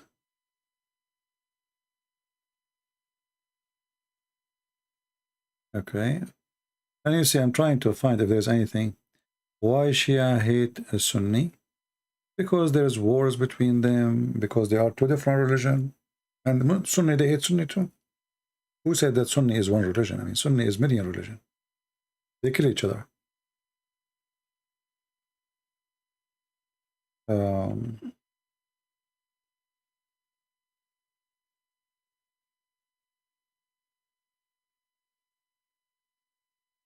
Is it wise to preach to the Muslims communities in person who don't have access to the internet? Yeah, why not? But they always remember, when you preach, there is many people, they go and they think preaching is just saying to them, Jesus loves you, and etc. But if you don't have knowledge, if you are a person you cannot answer questions, then your preach can work in the opposite direction. So before you go and preach, shouldn't you learn first what you are preaching? Don't go to fight with the devil. I'm not saying the Muslims are the devil. I'm saying the devil is wrong information, misled, misguidedness. So in order for you to be a person who can guide people, you should be a person who have knowledge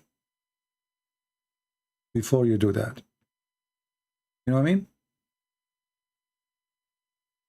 What is the best proof that Muhammad is a false prophet? Very easy, his prophecies. All his prophecies are false.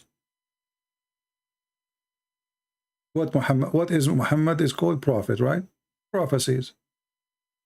All the prophecies of Muhammad, and they claim it happened, it turned to be false. As an example, Muhammad, he claimed that the Arab, they will conquer the Roman, but the one who conquered the Roman was the Turkish, or Constantinople.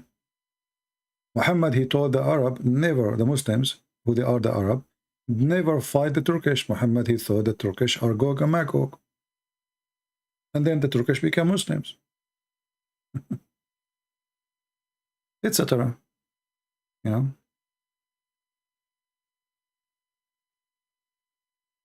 Do you follow Father Zachariah Butros? No, I don't. I don't have time.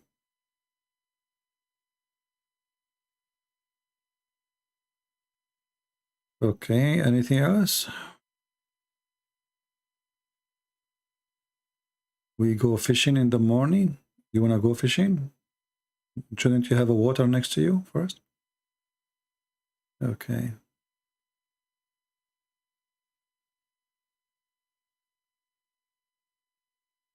When Muhammad, he says that Allah, he sent ice from mountains in heaven, as an example. Well, this guy, he claimed that his God is talking, and he is saying that hail is coming from mountains in heaven.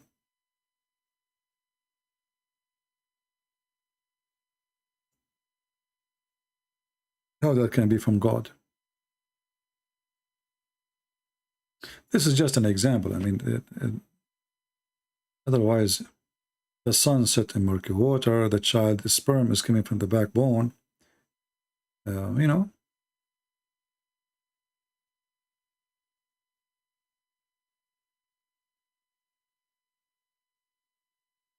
Well, I don't like TikTok because, first of all, TikTok, you have to use your phone, right?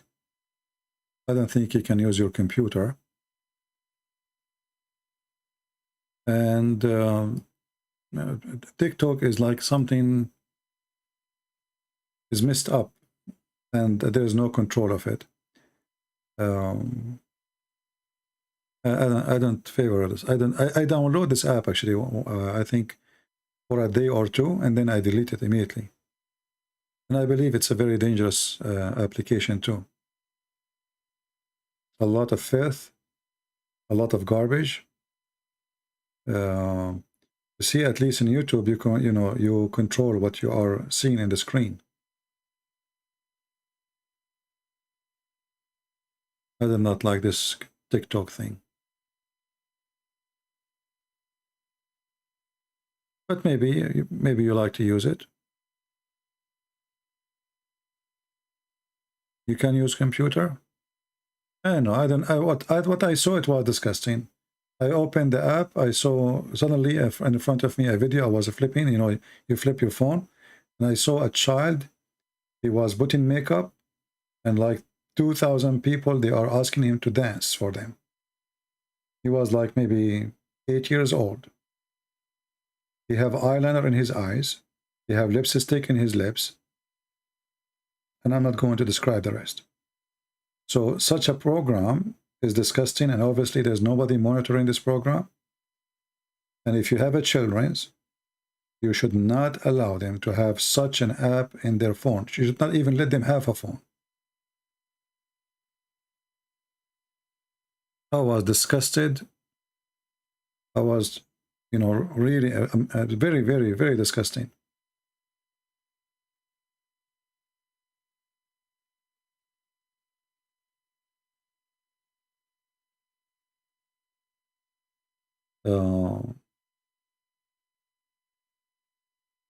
How come the Muslim remove unholy spirit from people? I am a Christian from Mumbai.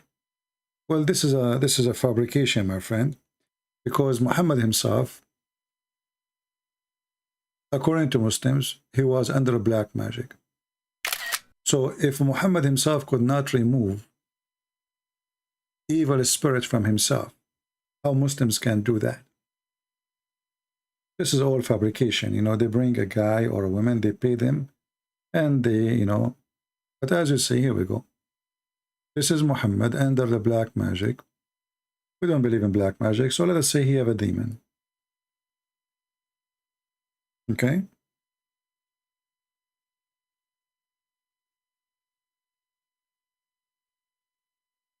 If Muhammad himself could not help himself, how the Muslims can help, help anyone?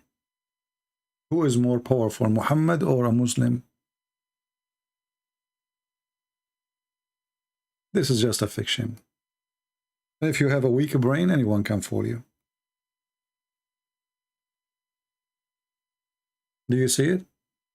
The Prophet was bewitched, so he began to imagine that he had done a thing which in fact he had not done.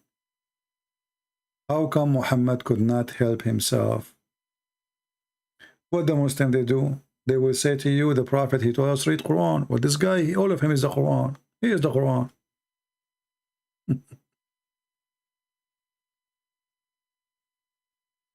Well, you can help and post my videos on YouTube if you have TikTok, but for me, I don't like the application. I'm an old-fashioned, maybe, I don't know. Did I answer your question? So don't make them fool you about Muslims. First of all, Muslim, by the way, don't believe in demon. Muslim believe in genie. How genie can go inside you? Genie is a physical being. Genie can have sex with women. Genie can have sex with men. How genie can go inside you? So Muslims, they are very confused. They don't believe in evil spirit. There's nothing called evil spirit in Islam. They have a genie. I don't think so. I don't care really for Twitter. You see, having Twitter and Facebook is nothing but stress. I feel way better when I deleted my accounts in both of them. I feel I'm relieved, let's say.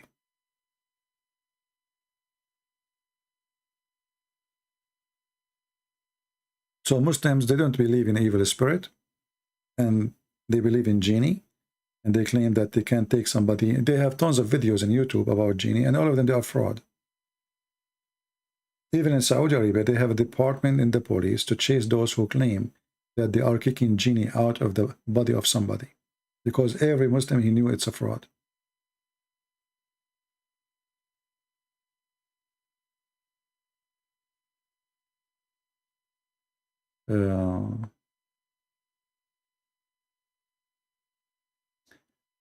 Katazina Habas, what is your question, my friend? Repeat again. Is it true that 200 verses of the Quran is lost?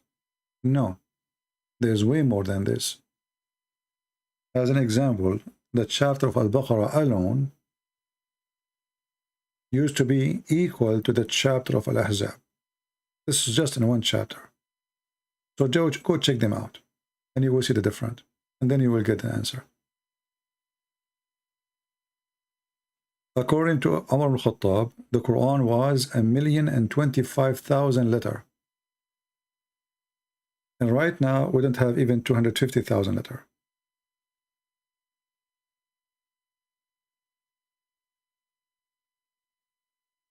Okay. Where is the question of the person who says, read my question, please?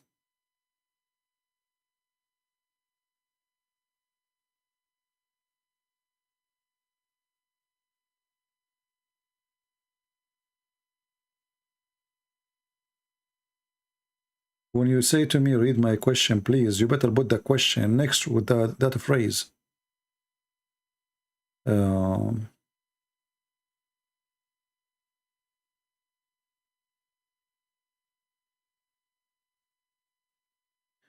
Was Muhammad called date palm? Yes, this is a hadith about Muhammad. Like he's like a palm date tree in a hell, which means he don't belong to anyone. Nobody knows who his father. That's what is meant.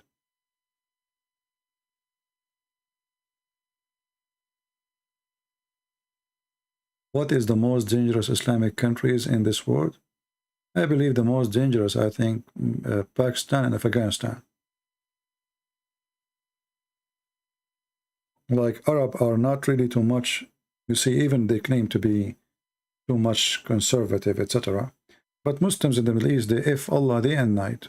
A guy fight with his wife, he F Allah. He F Muhammad. You know? You will notice that women in Indonesia, they dress Islamic way, but women in the Middle East, they don't. You know? I believe that non-Arab are the most dangerous Muslims. Because they are ignorant, they don't know Arabic. So they take Islam seriously, more than the Arab. The Arab, they knew Arabic.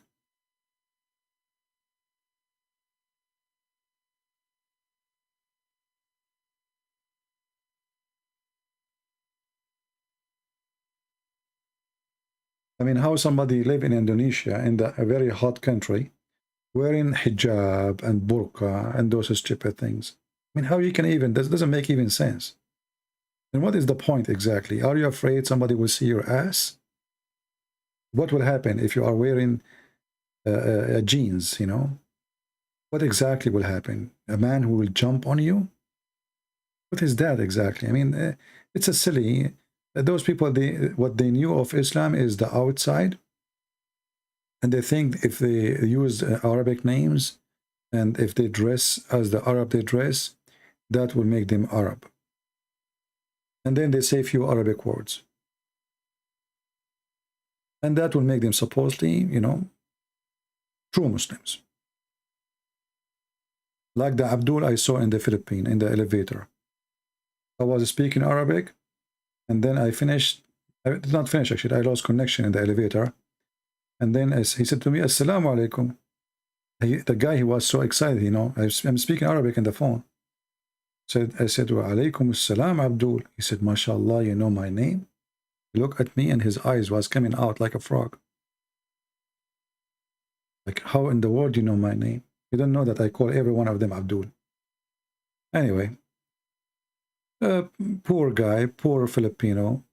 He have a Quran with him, a small Quran. He's wearing a small hat in the top of his head. And he think now that he is a Muslim. Took me 5 minutes to make him upside down. He said to me, you are a Muslim, right, brother? I said, A'udhu billah. No way, I'm not a Muslim. I'm not. He said, what? I'm not stupid. You should see his face. The guy was shocked, like he's speaking to an Arab, and the Arab, he says to him, no way.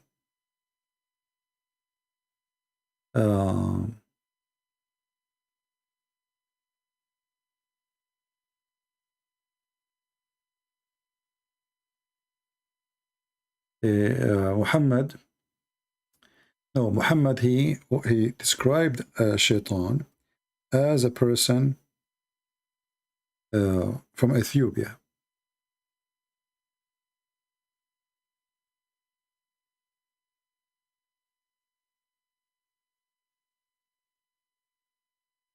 This is the Shaitan.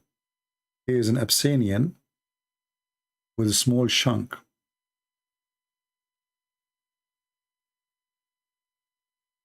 You see it?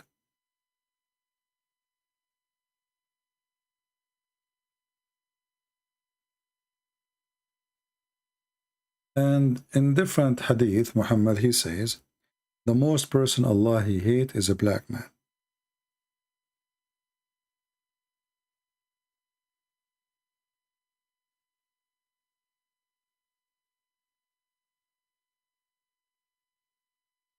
Let us see where we can find the hadith.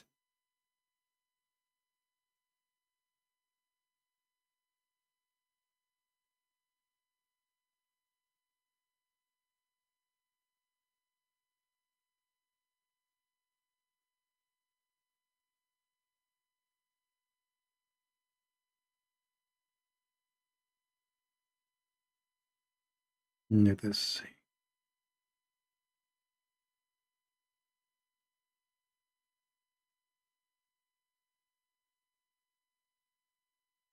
Here you see a different story. Ali marched in the rain and killed the Khawarij, and he says, look at the Prophet, they said will come people will speak the word of truth, but it will not go farther than their throat. They will pass out of Islam as the arrow pass out of the prey. Their sign, or among them, will be a black man with deformed arm, which are black hairs. If among them, then you will have to kill the worst of the people. Do you see it?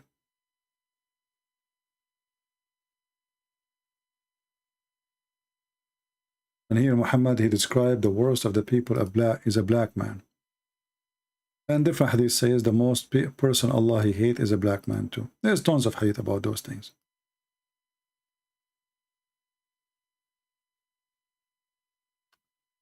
All right, any other question?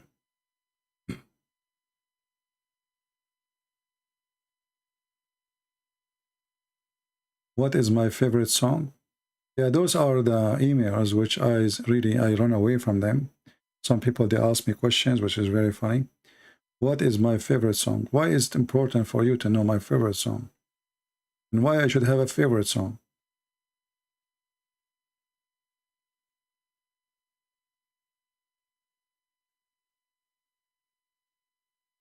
What favorite song is?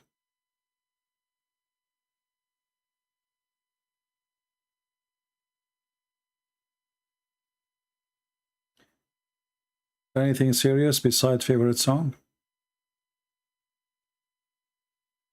If you want, you know, I don't know, are you a female? The one who asked the question? If you want a man like me to run away from talking to you, ask me those questions. I'm serious. Once my cousin, she wanted to hook me up with a girl, you know, she want to find me a girl to get married, etc. So she called me, she said, come to the coffee shop, you know, I'm here. She's my cousin, so I went there. I found her with her friend. And then suddenly my cousin, she need to go. She just remembered something. And obviously it's a setup, you know, I'm not a fool. And then this girl, she started asking me, what's the music you like to hear? Not pretty, I don't know. And what actor you like? I said, I'm pretty, I don't watch too, I don't care. Okay, what singer, you know? Then the second day, she told my cousin, and she told her, your cousin, he hate me. She said, why? She said, everything I ask him, he don't want to talk about it. I ask him about singers, he don't care about singers. Actors, he don't know any. Movies, he don't know anyone. Music, he don't care. I mean, the guy, he was almost going to kick me out from the table. He said, no, this is how he is. You are asking the wrong questions. Ask him about history. Talk about something, you know. Don't ask him about songs and movies. It's my fault. I should warn you.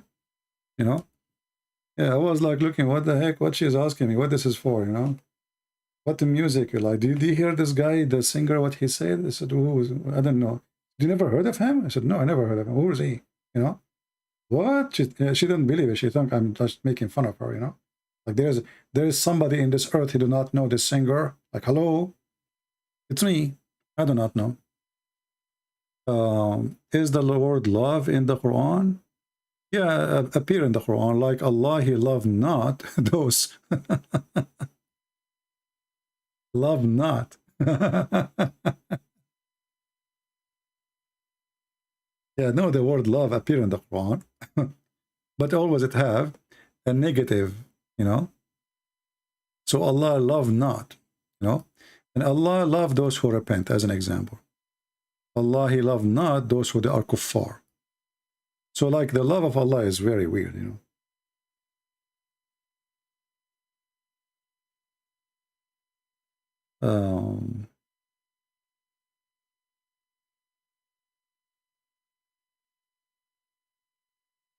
Yeah, hello. No, actually, sometimes I might sing songs. I try to, you know, I can make voices of some, like Zakir Naik, you know. It's like, you know, like a hobby. So sometimes if I sing those songs, not because I like them really, but they are like, there's a singer in the Middle East, his name is Fred Atrash. This guy, he have a very unique way of singing. And when you sing, you think he's dying. He's squeezing his head. His head is between two hammers, you know. And the Middle Eastern, they love his songs. So I find the way he sings is really funny. And I make his voice. But I don't make his voice because I like his songs. You know? Like there's a song, you know, he sang. I mean, this guy is like, if you think the guy is dying, why in the world you sing like that? But they like him. What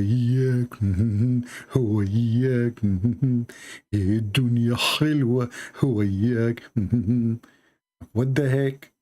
What's wrong with you? What kind of song is that? You know? I find the most silly music is Arabic music.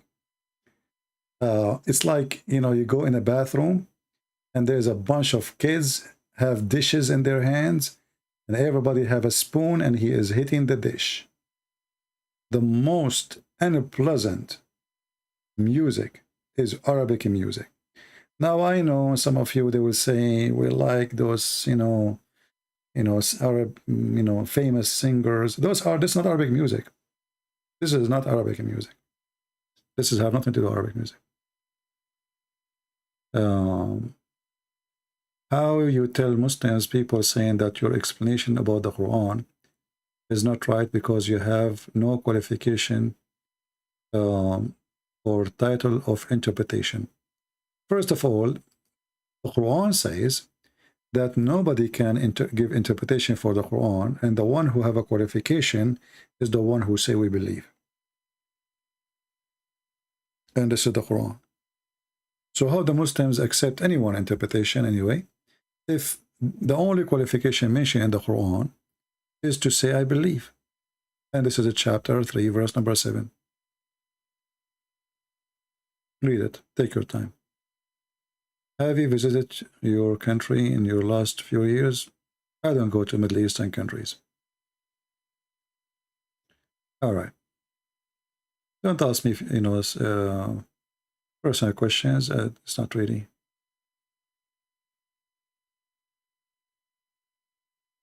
Okay.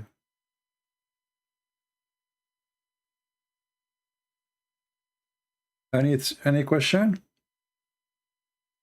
Look like we are going to pass the 4 hours already. And already we are almost, it's going to be 2 a.m. in the morning soon. So I don't think I will be able to go live tomorrow. I mean today. What song is not my favorite? This is a good question.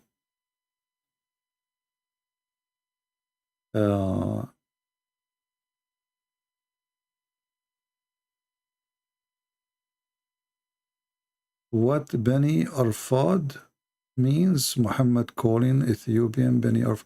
Well, Muhammad, he have many names. We do not know really. I don't know really what Muhammad means. As an example, Muhammad, he come with a name strange for those who they are homosexual. So he called them Al-Mugharribun. What is the Mugharribun? The one who turned to the West.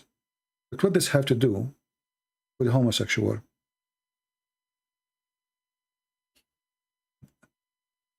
Even the Arab in his time, they ask him, what is Al-Mugharribun? What is that? So if you try to ask what Muhammad is saying, this guy is mentally ill, obviously. Look. Aisha told the God Messenger, ask her, have the Mugharribun have been seen among you? She said, who? What? What is Al-Mugharribun? What he meant? What is that? Here, look at the explanation. Here, different explanation. He said, those who the jinn he share with them. Obviously, he share in a sexual way. Do you see it? Where the word is coming from? I mean, Mugharribun is somebody going in the direction of the West. What does this have to do with anything? Muhammad, he come with words.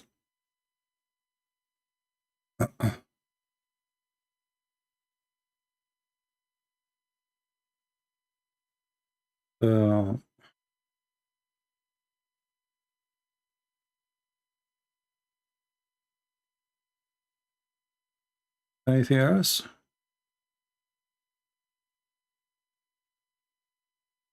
Okay, Noel, what's your question?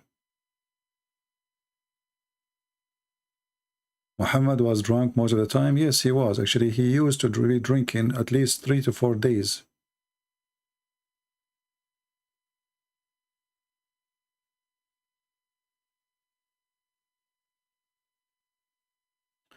What a Christian sect is best?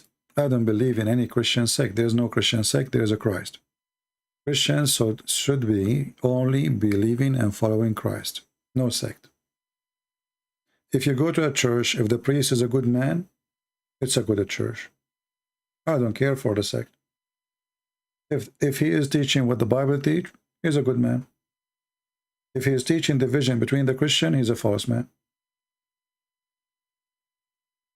If a priest, he says to you that the one who follows this church will go to heaven and the other church will go to hell, obviously he's doing business. Only Christ is our Savior, no sect. I don't consider myself, and I will never consider myself, part of any sect. All churches are my church. The second you say something wrong is church is not my church. As simple as that. Was Muhammad from the lineage of Ishmael? I answered that many times. I have videos about it. You can watch it. For sure not. Ishmael, the Bible in the Old Testament mentioned clearly that the mother of Ishmael is Egyptian. And then his mother, she took him and took him to Egypt. And he married from Egypt. And that's it. So what the children will be.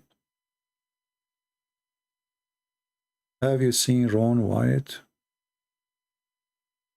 No, I don't watch videos. I don't know who is this guy.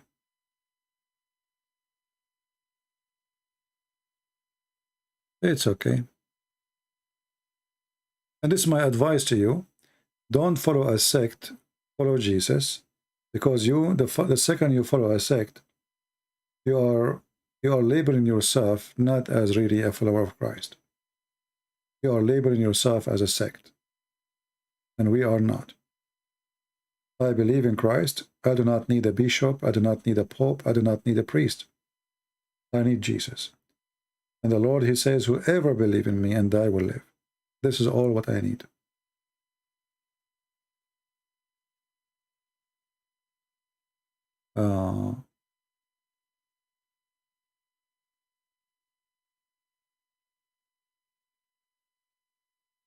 You know, when a person, he is supposed he's a Christian and he focused too much in sect, obviously he's chained. You know, he's chained and he became limited, and his brain is not really functioning right. It doesn't matter really what they claim about I'm right, he's wrong, because if you think carefully, you will see the difference. The differences between them is very silly. I mean, it's not even worth to be difference. Like, who cares if a person he have an image or he don't? Still, he believes in Jesus. Even if he do wrong, all of us will do wrong. If there's any one of you here don't do wrong, all of us will do wrong. We commit sin. We do wrong in our head, in our eyes, in our heart. I mean, we do wrong every day. And then because somebody he have a picture in his church, oh, he is false Christian. No, he's not. Even if we don't agree with him, he's not. The Lord, he says, from their fruits you shall know them, not from their sin. All of us are sinners, all of us. And the one who claims he is not a sinner, he is a liar, he's a fraud.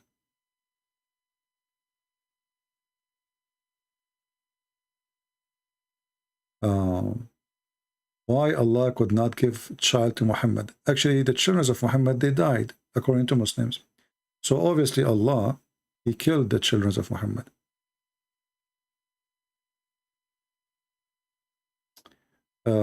Bible answers, you're lying, CP? Why I'm lying? Give us your wisdom, my friend.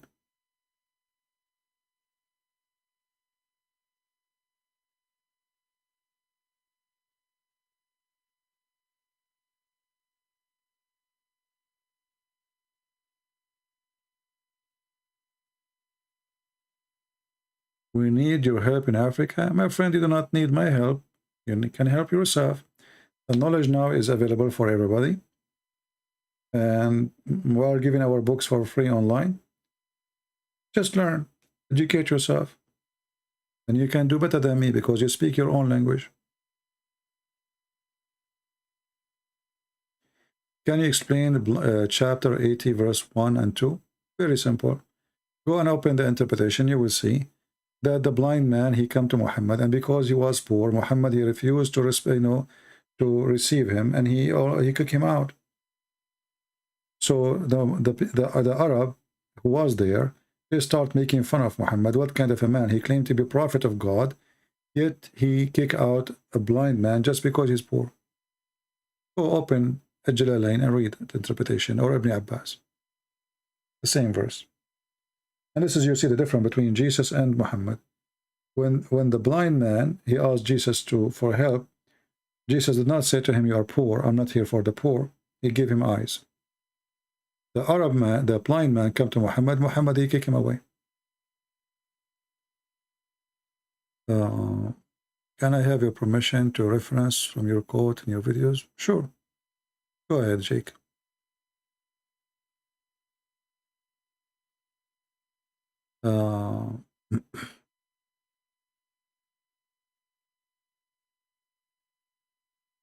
Okay.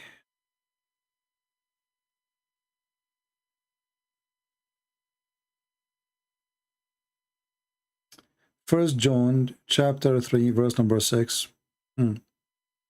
Okay, how that is against what I said?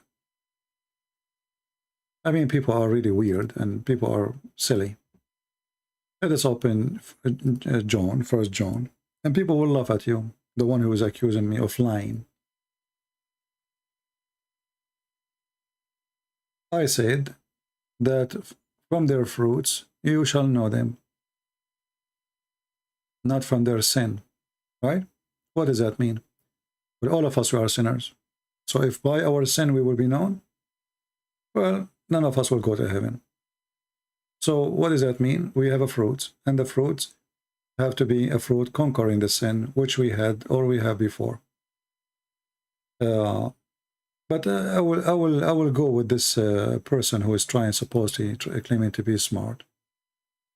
And we go to the verses in the Bible he mentioned. First John chapter 3, and he went all the way to verse number 6. It says, whoever abideth in him sinneth not. Whoever sins has not seen him, neither known him. Obviously, you don't understand the verse, and you have no idea what this verse means. Mr. Bible Answer, do you like to call me in Skype? As long as you are a person who know the Bible, and we will read that chapter together, and people will laugh at you.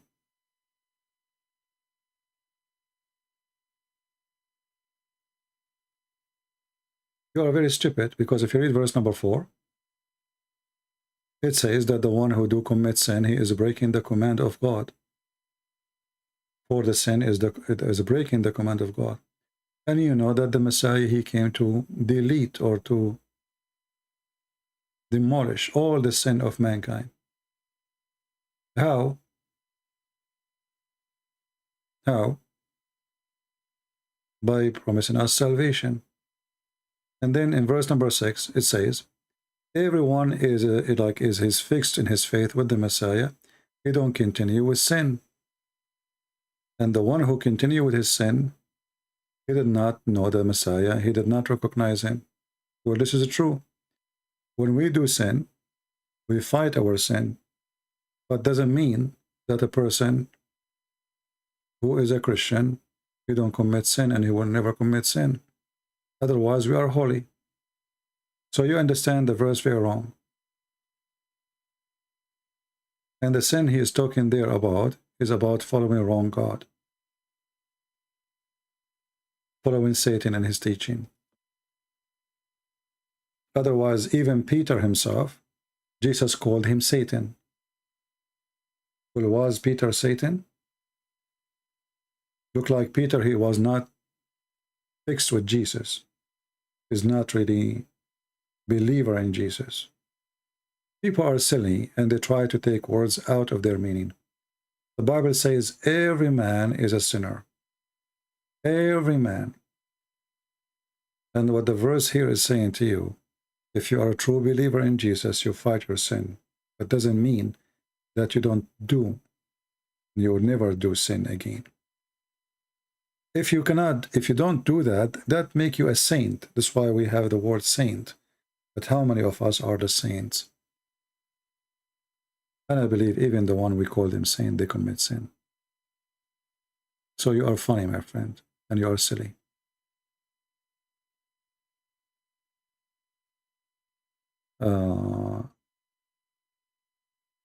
Are the Muslim right when they tell me as a Catholic Christian do not consider Catholic are Christians?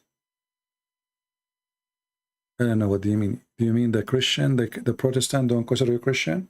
Who cares who consider you Christian or not? Here we go, we have a donkey. He just said I am lying. I'm laughing. Our friend, it's not people who consider you Christian. It is you following Christ. It's Christ. Christian is someone who follows Christ. It's not somebody calling you Christian or calling yourself Christian. People call you whatever they want. A person, he stands on the screen, he says, you go to hell. Okay, yeah, mental.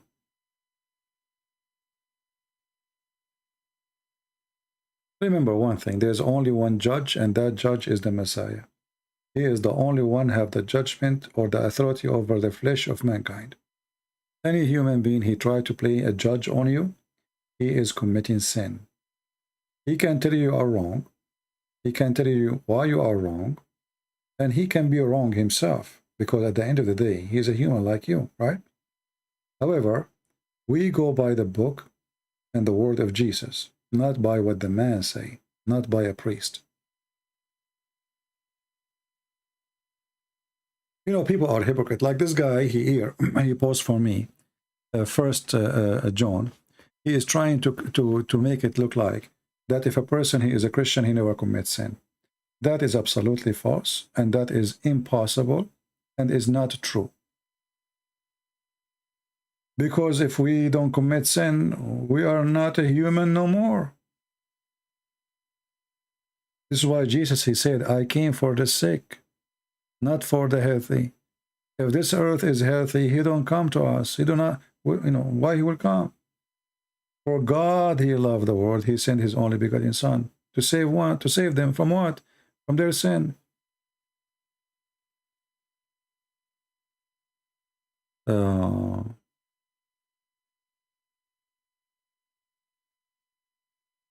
No problem, my friend, but this is not an... who care what the Muslim says? People who kiss a vagina claiming that it's a stone from God. They are the one who will tell you if you are a Christian or not. And even me, I will tell you who is a Christian or not. The Bible will tell you who is a Christian, who is not. Jesus tell you, whoever believe in me and I will live. Do you believe in Jesus as God? Your God and Savior? If you do, you are a Christian. That's it. Who cares what people say? What Jesus said to the women, the sinner women, who cry asking Jesus for forgiveness. Your faith. The same for the women who she is not even a Jew. Your faith is great.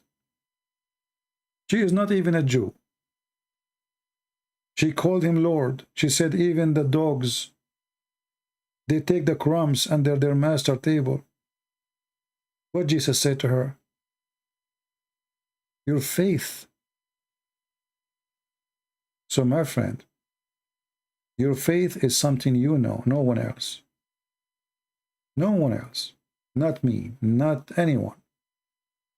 For you are the only one you know what you believe in your heart.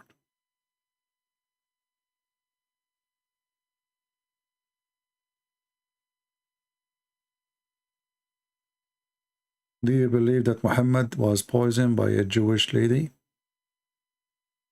Well, this is what the Muslims say, but I don't think, you know, I mean, I think she bought like from Walmart some poison for rats, and that will lead us to a different conclusion.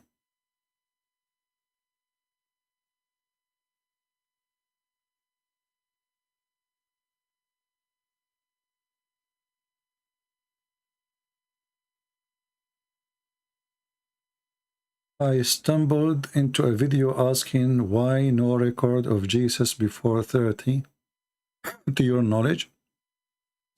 Well, you know, the disciple of Jesus, they met him when? I mean, people, you see, there is a very weird stories.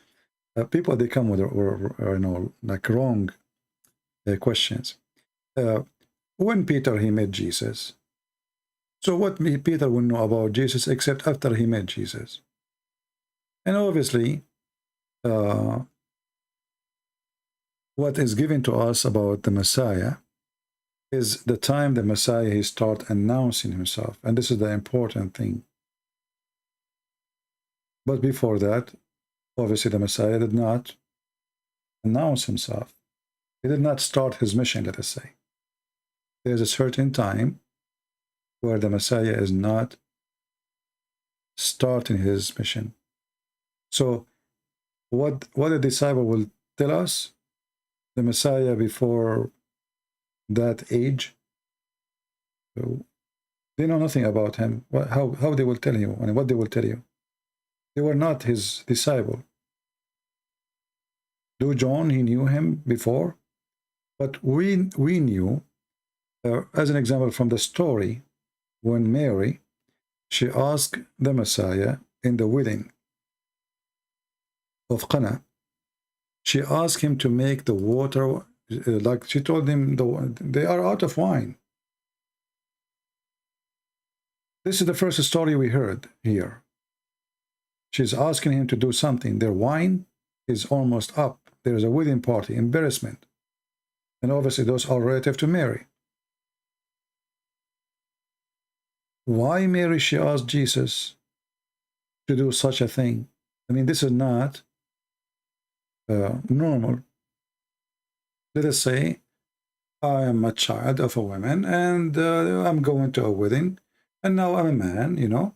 And mother, she said to me, listen, they are out of wine, and you need to do something. But I don't own wine. I don't own manufacturer. What I will do, what exactly she's expecting. And you will notice here that Mary, she said to the servants, do as he say. So she was sure he can do miracles. So from this story we knew that obviously Jesus, his life was full of miracles. Even though we did not know about it, because it's not time. And this is what Jesus said to her. He said to her, my time is not yet. My time did not come yet. Do you understand? My time did not come yet. So because it's not his time yet, it is, I'm not going to do anything. So, and then the Messiah, he made the water wine, even though his time is not yet, which means the time of his mission. But you ask yourself, how Mary, she was so sure that he will do such a thing. You know what I mean? Obviously, she have a, she have a faith, strong faith on the Messiah, that he is the one who can do the impossible. So this story here is telling us, Jesus is telling her, it's not my time yet. Yet he do what she wish, because she is, he love her, And that's why the Catholic, they use this story as a proof that we can ask Mary to pray for us. Why? Because look, even if it's not time yet, he did not refuse her request. So they say, pray for us, Mary, we are the sinners. So they are asking for forgiveness from the Messiah, not from Mary, but they are asking Mary to ask the Messiah.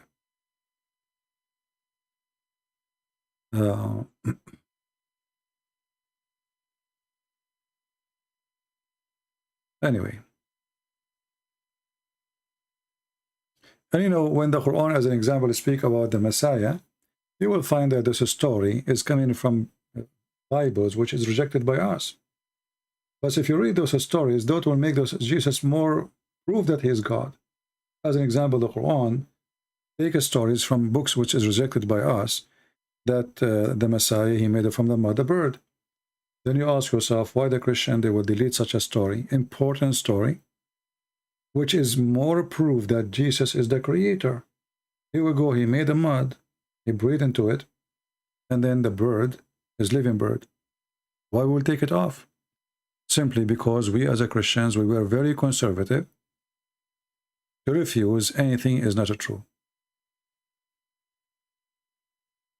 Right? And here we have this guy. He is still he's still in John 1st. Weird people, you know. Well, we know that the sin is coming from the devil, and you are the devil. Let me ask you, Mr. Bible, answer. Do you commit sin? Do you commit sin? Not in the past, in the present. I want to see how truthful you are.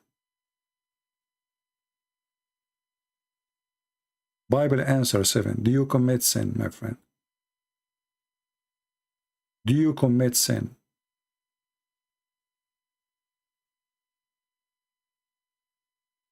I'm waiting for your answer. Do you commit sin? Are you going to answer me?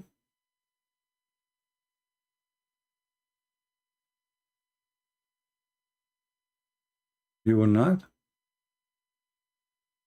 If there is something wrong?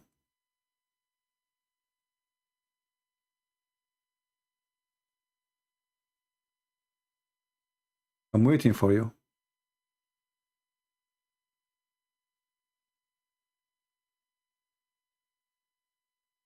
I cannot use to, according to 1 John. What do you mean you cannot use to? What does that mean? I'm asking you, do you commit sin? Do you commit sin?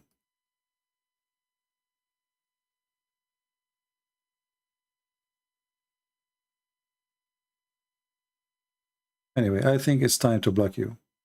If you go to the Bible in Romans chapter 3, it says, all have sinned and come short of the glory of God. So you are mentally ill and you are trying to play with verses from the Bible. And you are not. You are a satanic person, obviously. All have sinned. Everybody. No exception.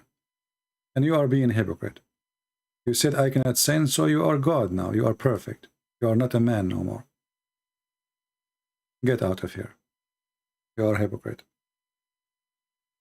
Well, I commit sin in the past. I commit sin in the present, and you understand the Bible wrong.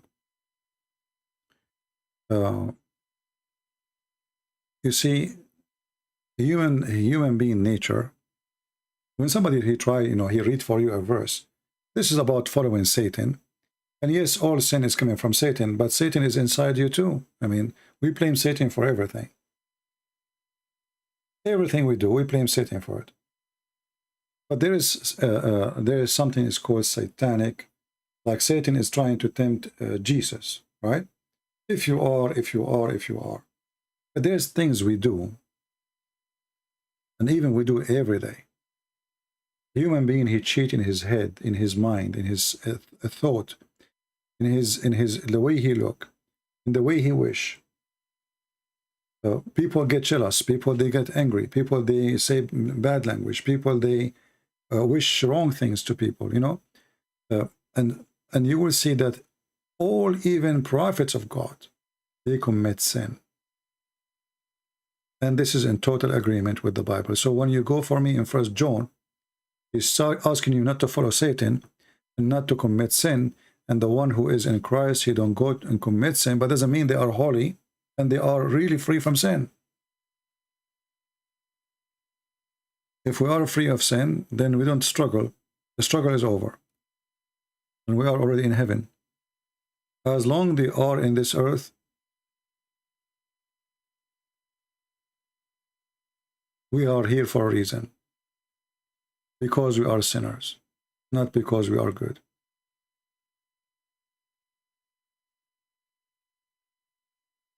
All of us, we are sinners. No exception. And the one who claim they don't commit sin, they are just hypocrite liars. And the proof actually that we commit sin, that all of us, we die. What is the wage of sin? Death. Why Adam he died? Because of sin. Right?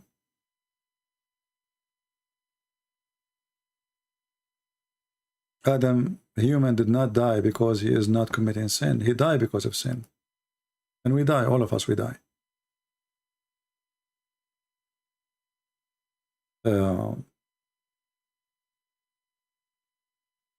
Anytime you see somebody, he claims that he is sin-free, he's a liar. I assure you.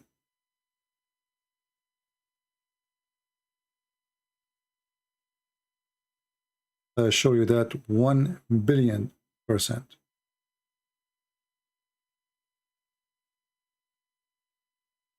That's absolutely false. And actually, this is how we examine the one who is truthful and the one who is a liar. The one who claimed that he is pure person, he don't commit sin. He is claiming to be from above, like Jesus. I am from above, you are from below.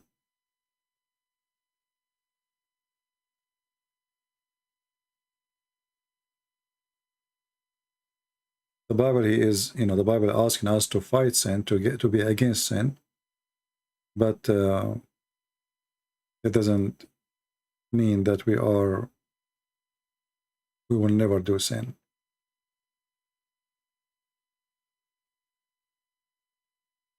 People are weird, and hypocrisy is a big problem.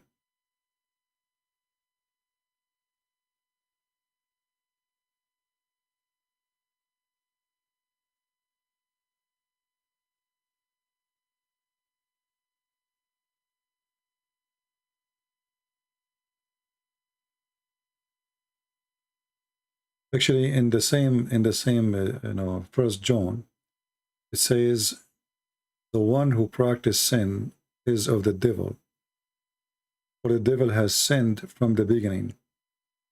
The Son of God appeared for this purpose, to destroy the work of the devil." To destroy the work of the devil. Is the work of the devil totally destroyed? No.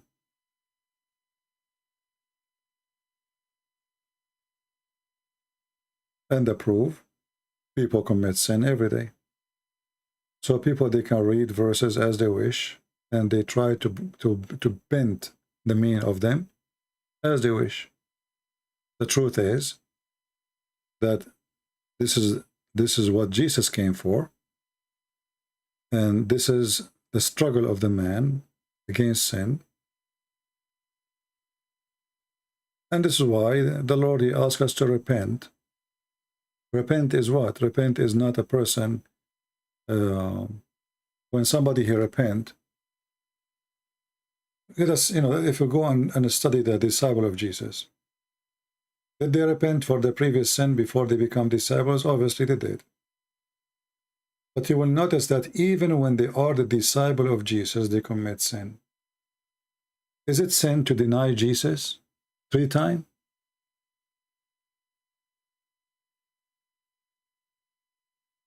What do you think, guys? Is it sin to deny Jesus 3 times? Who denied Jesus 3 times?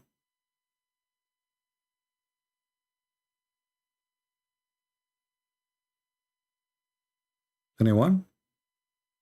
Who denied Jesus 3 times?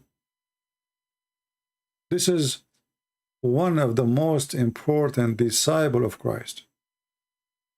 Denying Jesus. How bigger the sin can be more than this? So based on the understanding of this fool, well, Peter was not a Christian then. Isn't it Jesus say, the one who deny me, I deny him? Yeah, repeat the same verse. You are mentally ill, preacher. Obviously, you are mentally ill. So as you see here with the proofs and evidence, the most important person in the disciple of Jesus, he denied Jesus, which is a huge, huge sin. This is way more than anything else. Can we say that Jesus did not destroy sin? No, he destroyed, but still they are sinners. He came to destroy sin, but sinners are there. Even the most close disciple, they betray Jesus. And their faith in a certain point becomes so weak.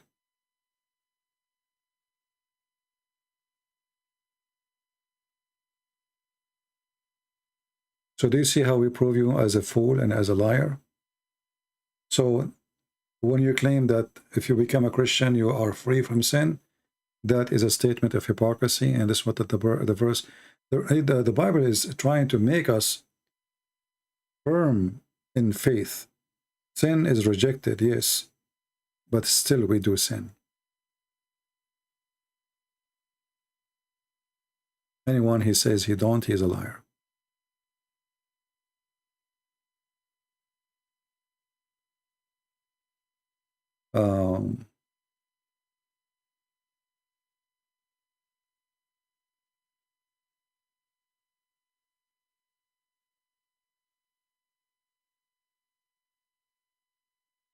When you are going to debate with Osman, well, when he get a penis and he dare to debate me, I will debate him. Why don't give me his Skype so I can call him right now, son of Muta? Why Muhammadan, they don't ask themselves, why this boy, this choppy boy, don't dare to give me his Skype? You debate with Osman, do you want me to fly all the way to Osman? Who is this Osman? This guy, he said Muhammad is not even from Ishmael. Osman. Don't you see we are laughing at him? Became our joke.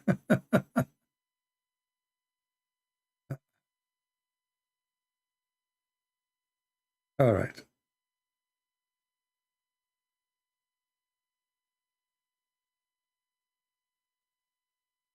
Anything else?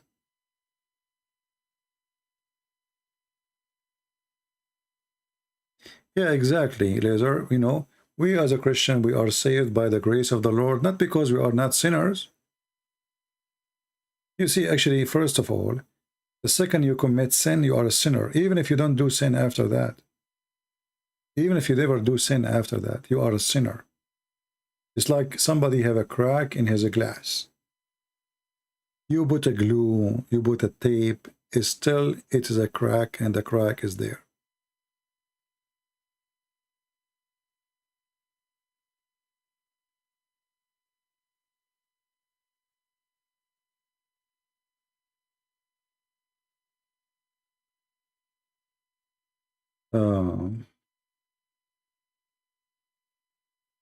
And when somebody, he come to you and he says, I don't commit sin, he's a liar. Never believe him.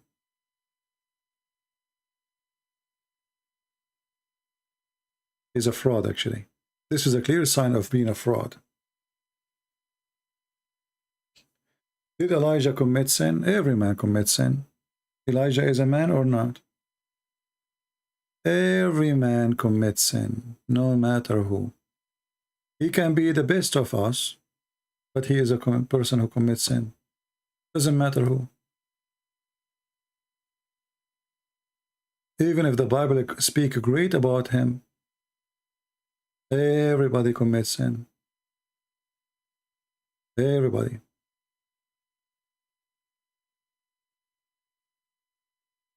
Prophets, disciples, everybody.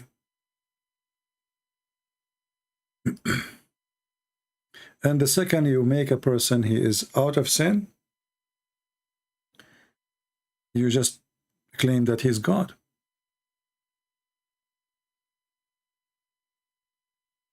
This is the difference between God and a human. God is perfect. He don't commit sin. He don't do wrong.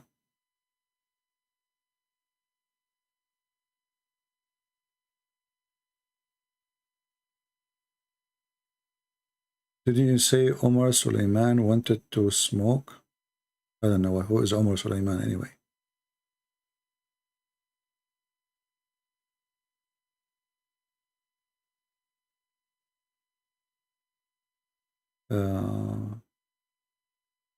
Did Jesus' mother commit sin? I believe that Jesus, Mary, she is a special person, or she was the host. So by nature, as a human, she should be a person who commits sin. But I believe because she is a special person between all human, I believe that Mary, not because of her nature, but because she is protected by God himself, she did not commit sin. But not because of her nature. The nature of a human being is nature of sin.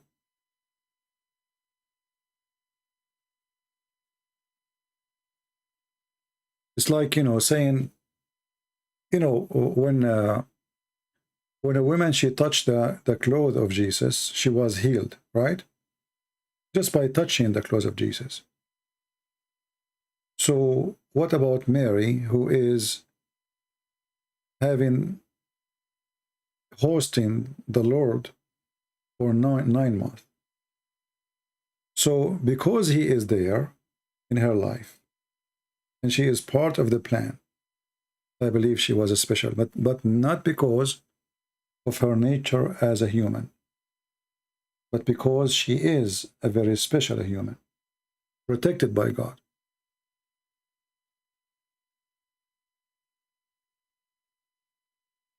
Do Christians believe in rebirth? No.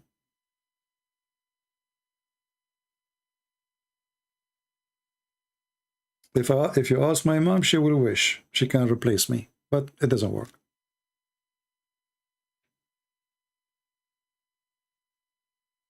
The idea of rebirth is a silly idea. So like today you are born as a human, tomorrow you are born as a chicken. Well, good for you. At least we will make you barbecue in the future.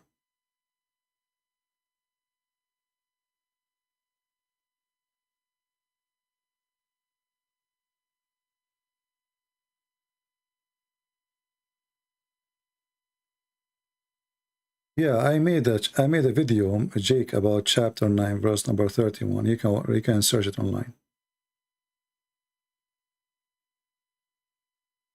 Human being by nature is a sinner. But if God, he wanted to protect a person from sin, he can. Yeah, he can. That's why we believe in miracles, right?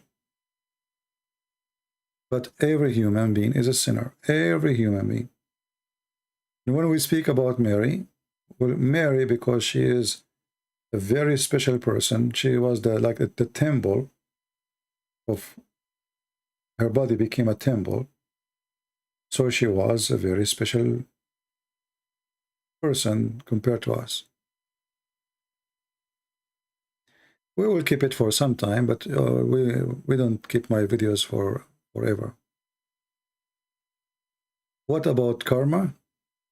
I don't know what the word karma means, but I know that karma is used very much by the Hindus, right? Karma. Human being, he like philosophy, and some religion is based on philosophy, not on logic, right?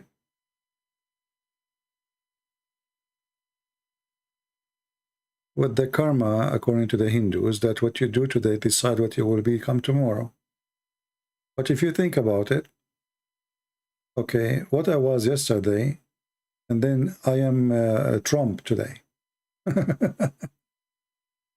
Because what they are saying, that if you are a good person, you will come as a human, right? Okay, but how come you come as a human, but you are not, you are Muhammad today, not a good human? It's a silly logic, So what, like previous life, you used to be a lizard, and you have a good fruits. Now because you have good fruit, what, you were not eating insect, you were a vegetarian lizard? Hinduism is just a silly belief. Somebody trying to tickle your brain with ideas, and if you have a little brain, your brain will tickle. Like the whole major faith of the Hinduism, that you are vegetarian. Very important for them to be vegetarian. But if you think about it, there's nothing in this earth is vegetarian. Nothing. Even trees, they are not vegetarian. Go and put some fish under your tomato, and you will see how crazy they go. right?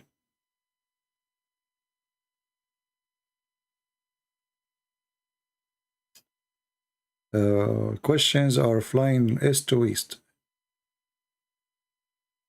Can you explain the rapture? No, I cannot, simply because rapture is God taking his people. How I can explain it, I don't know. This is a miracle. God will take us. Give to God what to God. God will do his job. How he do it, we don't know.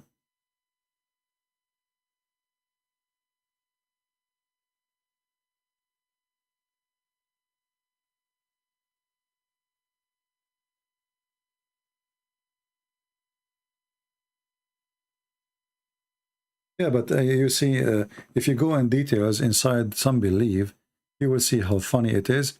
I know, I don't want to, like, you know, Hinduism is not my target as a topic, but I find Hinduism the same as Islam somehow. It's silly, you know. Suddenly the cow became something holy. What is that? I mean, the cow. And, you know, like, we treat the cow in a very nice way, but then we put the elephant in a chain. How disgusting that behavior is.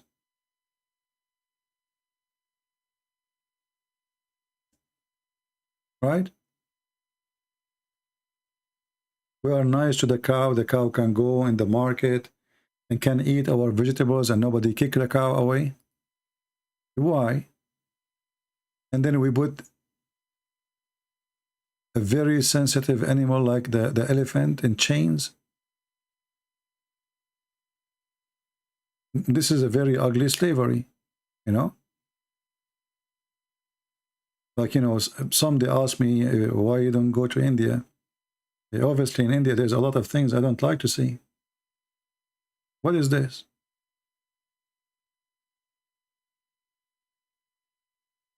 Where is the karma? Where is the vegetarian people? So we don't kill animals, we don't kill a soul, but we destroy us, you know, a life of a creature like this. Why you are doing this?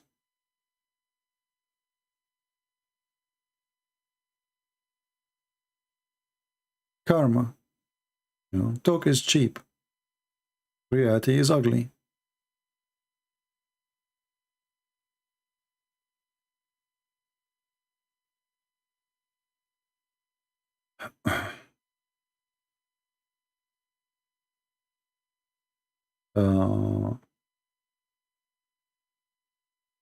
The best alternative of a Christianity? I'm not sure what does that mean exactly. There's nothing called the best alternative. There's nothing called best and lowest. Christianity is a Christianity.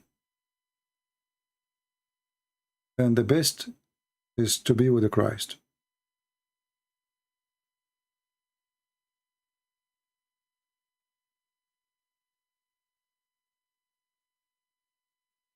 There's no other. It's not like one thing is more important than the other thing. Either you are with or against. Either you are with Christ or against Christ. There's no so-so. All right.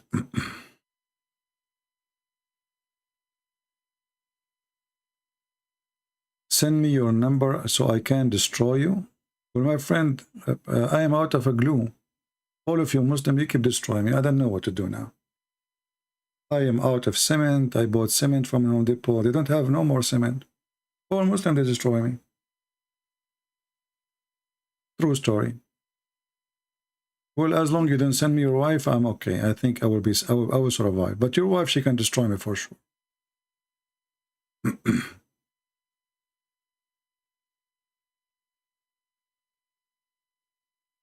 You know, a Muslim, you have a God.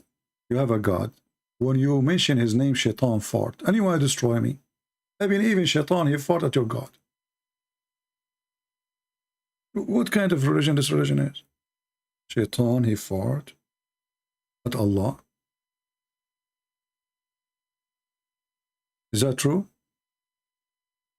Here we go. Without getting the phone number of Allah. You say Allahu Akbar, Shaitan fought. Who destroy who?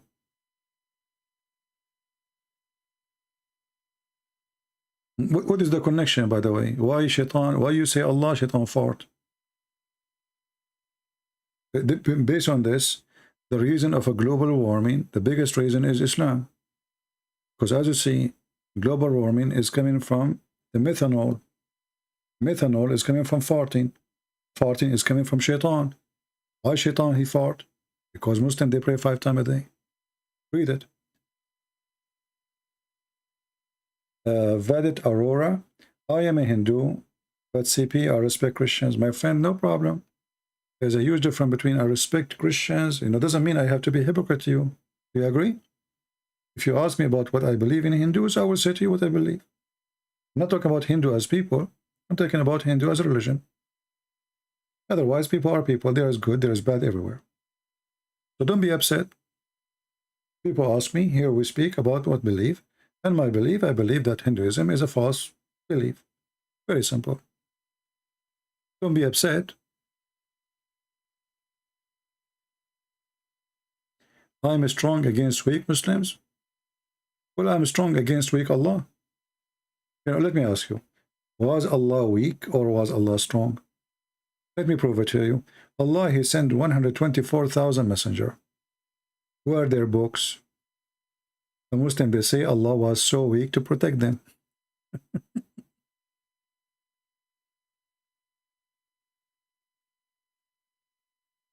Oh, Lord, have mercy.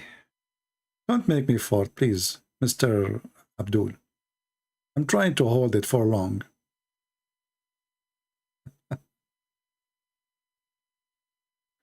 And this is my advice to anyone. If you don't like to hear something will hurt your feeling, don't ask me. I am straightforward. I don't care. If you say something to me, I will shoot back. I don't care. You like it, you don't like it, I don't care. And if I'm wrong, no problem. You can say I'm wrong. You can laugh at me. But still, I will say it as it is. And actually, I believe all of you are here listening to me because I say things without sugarcoating. Why Islam created the strongest empire? Islam never was the strongest empire. When the Caliphate Osman was killed and the Muslim, they chop his head and they play with it volleyball. Is that the time you were strong? The Caliphate Umar was killed. The children of Muhammad, they slaughtered. Fatima, her house was burned. And then the Turkish and the Albanian, they took over you. So you were not, this is not Islamic empire. This is the Ottoman Empire. They use religion to control the Arab. Stupid religion. You never have an what empire? What are you talking about? Where is your empire? And the one who protect your Kaaba is the American.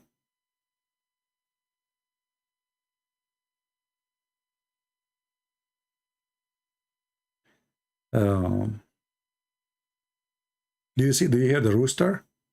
It's morning here. What you guys did to me? I was going to stay here for a very short time. Man. For sure, Muslim invent science. As an example, as you see, this is science. This is chemical in front of our eyes. When you pray to Allah, shaitan fart. And this is telling us that inside shaitan, there's a laboratory of methanol processing.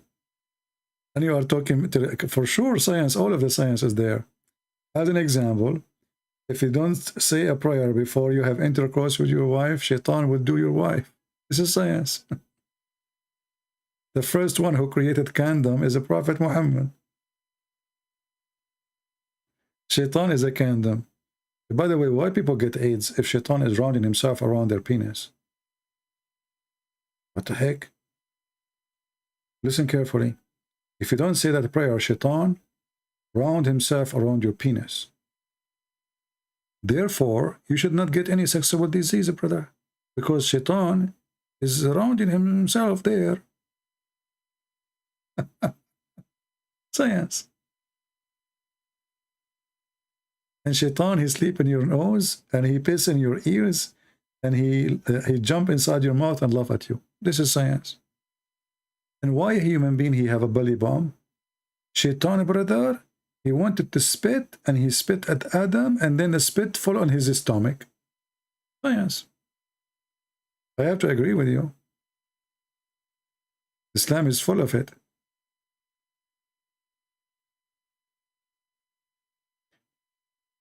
And your prophet, because he do his own analyst, he found out that Allah, he cursed the Jews and he made them rats.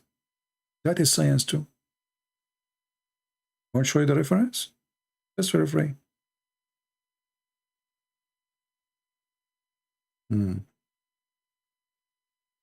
Well, we have to agree, Islam is full of it. I'm not going to say what. A lot of science. Oof, oh, Lord have mercy. I'm getting sleepy now. It is 2:33 a.m. I did not even eat yet. Oh boy. This is the benefit of being single. You don't know what you eat. You surprise yourself. So now I guess I'm going to make, like, I'm going to slaughter some eggs. Whew, that's good. The fastest and the easiest. Who need a wife, man? Here we go. Break some eggs. Fry them. Everything is good. Bingo. Oh boy.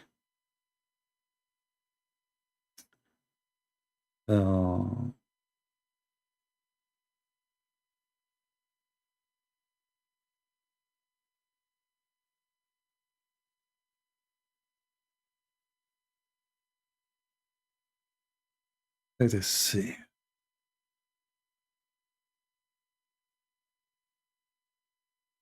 Yeah, you see here, you see those are people who they are satanic. They come here, they are mostly Muslims. And they try to spread poison between the Christians to deceive them and to make them fight. So I need always to warn you from those people, you know. And look, because look what we are talking about. And suddenly this guy is talking about Catholic and Protestant and, you know, evil people. Those are very, be careful with them. Those are satanic people. In Christianity, there's nothing called Catholic, nothing called Orthodox, nothing called Protestant. This is a Muslim trying to divide the Christians. He came here, he see, oh, they are laughing at my prophet. Let us throw a bait and see how many fools there is here. Let us make them fight. Divide and conquer. Well, we spit at you, Satan, and we step on you with our shoes. Who care about food, you idiot? We are Christians. Jesus said, "Is not what go inside your mouth, it's what come from your mouth."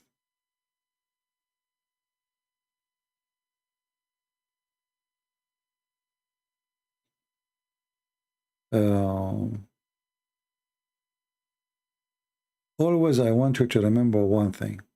When somebody tries to divide you as a Christian, he is serving the devil, even if he is claiming to be Christian. Even if he think he is a good person, because some didn't know they are serving the devil, you know. How we know that? Remember chapter 5, verse number 14 in the Quran. Always remember that.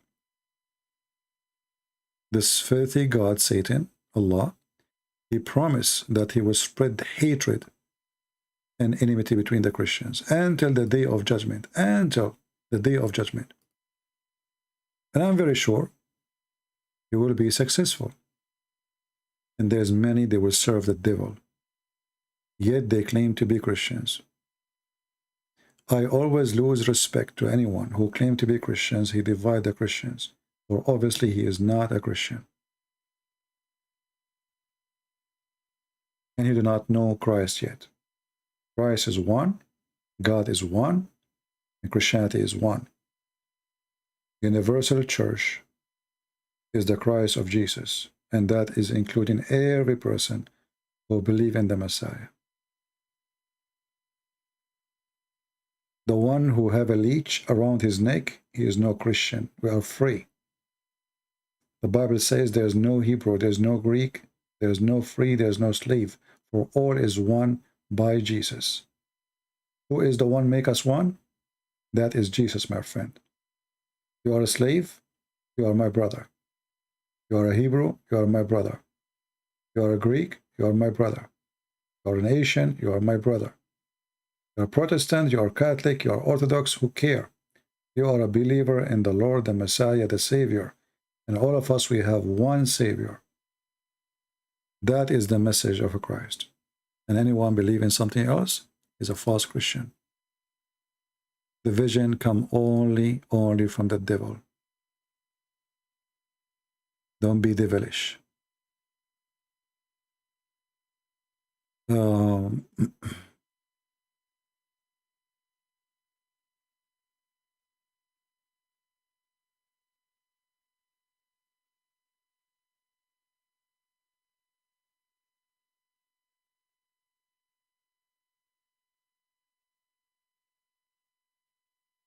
Yeah, actually, this verse in the Bible about and there's no slave, there's no free. Some they say to you, how come the Bible never spoke about slavery or against slavery? Actually, it does. The verse is in front of you. Because when it says there's no free, there's no slave, obviously there's no slave. And there's no free. Both are not exist. So what does exist? What exists that we are the believers. We are one person in Christ. So Christianity destroys all social discrimination made by the man. Which means inside the church, we go inside the church, and this is a phrase mentioned in the time of slavery. So when we go inside the church, there's a Roman person, which at that time was the highest citizenship. Like now you say American, the most powerful country in the world. But you go inside the church and there's an African, or there's a white man, he is a slave, or African man, he's a slave. In this church, those believers, they believe they are one. There's no slave there, and there's no master. Which means a Christian person, he free his slaves. He don't believe they are slaves. Yeah, today we have a very little number because I'm doing it in the wrong timing. Usually I go in the morning. I don't know if I should keep this video. Maybe I will keep it there for a few hours and then we delete it. So feel free to download if you like to download. Marriage is not for everyone, CP. Are you looking for a wife? I don't look for things. Because if you look for them, they never come to you. Do you know that a human being, life is funny? If you are a person who seek money, money run away from you. If you don't want it, it come to you. And this goes for anything in life. People, they spend their life running after something and they never reach it. In other way, they destroy their life, So don't look for things. Let things come to you in the right time. Otherwise, you will be making a mistake. Like if somebody is shopping for food when he is so hungry, he just want to buy any food. Why? Because he's hungry. He's desperate to eat. It's a wrong time for shopping for food. Same goes for anything else. So be smart, be faithful, and if the Lord, he send you somebody, she is the one, she will be the one. But don't look for it. Otherwise you will make a mistake. And yeah, some people are not meant to be married. I believe if I get married, my wife, she will jump from the window after a second day. Which wife is going to stay with a guy? He stays 6 hours, 7 hours, 10 hours talking to people around the world, and not to her. She will go crazy. Just think about it. So imagine I'm married, and now it's what? It is 2:42 a.m. in the morning. And this poor woman, she is sitting waiting for her husband. Where is this husband? This husband, he speak to everybody except me. The only way she can ask me a question, maybe if she go in the chat room. And then she posts something in the chat room, and maybe I get upset from her. And I give her the answer which she don't like to hear. And then she come from the other room, and she have high heels from her hand. You know, women, I mean, you know the thing. Hey, Ali, you are looking for me? It took you a lot of time, Ali. Did you use GPS? All right.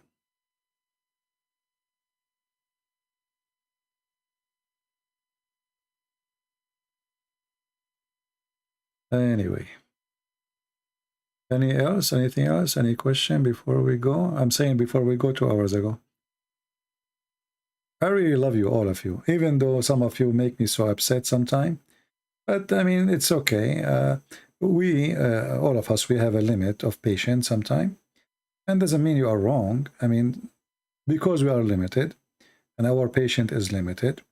And sometimes we feel like we cannot take it no more. And what happened to us is the same what happened to Shaitan, brother.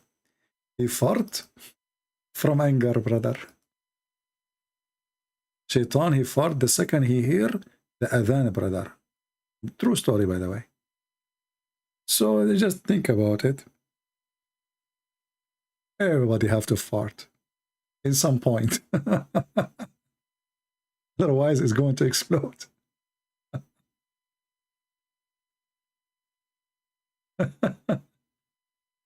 Oh boy. Too much smell will kill you.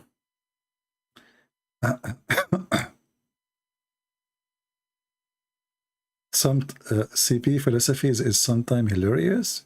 Why it's hilarious? Why it's hilarious? Okay, let me practice my philosophy with you.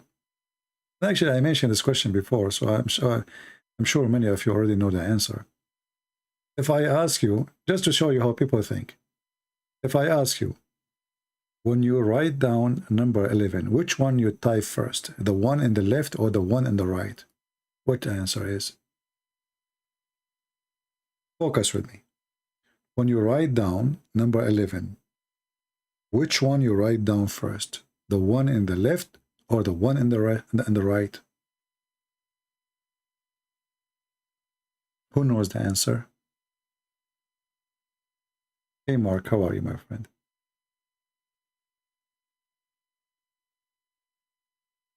It's a crazy question, isn't it? But in fact, it's not.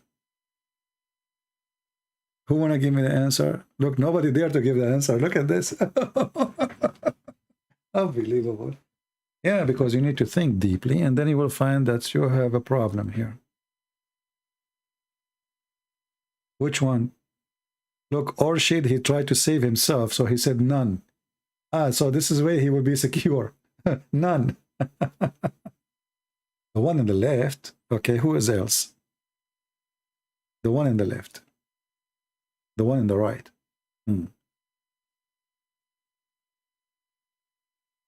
Left. Right. None of them. Doesn't make sense. You have to write one of them. Listen to the question carefully. Which one of them, the one in the right or the one in the left? There's no option of none. I mean, you guys, you broke the rules of physics. Okay, let me answer you. First of all, the first one you write, it's not left, it's not right.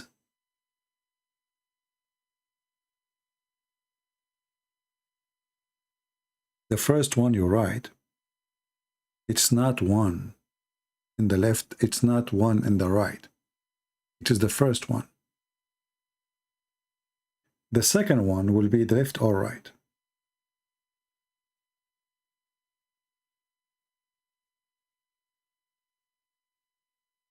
Do you understand? And this is telling you how a human being can be deep in thinking, and he can be shallow, and he jump into conclusion.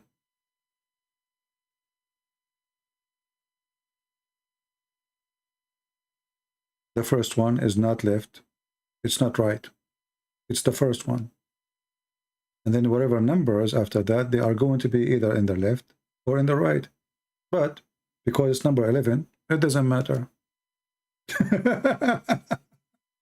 So if you write it in the left or in the right, who cares? Still is number 11. So the problem is that, you know, people, they read the question and they try to generate answer from the question, not from their brain. It's somehow the question is leading you to an answer. And this is your mistake.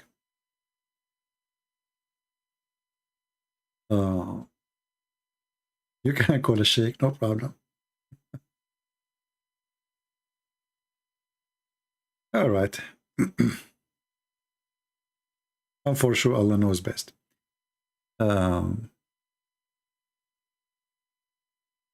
always, you know, the example I just gave you is just to give you a different way of thinking and how not to rush into conclusion. You know, when somebody give you a question, try to think first, what is the purpose of the question?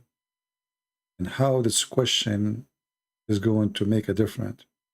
And what exactly he is expecting me to say? And what exactly I should not say? I mean, where is the wrong? And where is the right? Like, you know, when Muhammad, he says, and both of the hands of Allah are right. How stupid is that? Because if Allah have both hands and they are both are right, let us draw Allah. So this is Allah.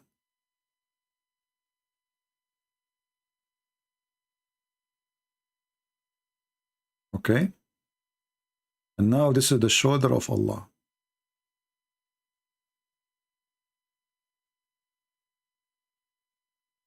I'm very good in art, as you know, I'm very gifted in that field. So this is the right hand of Allah. How he have two right hands, that is impossible. I'm not saying about how you can put two hands there, but two right hands is impossible because one of them is going to be the left with the other one. So maybe they are in the right side here of Allah, supposedly. But now, because we have one next to the other one of them is going to be left and one is going to be right again. Do you understand? So if this one is right,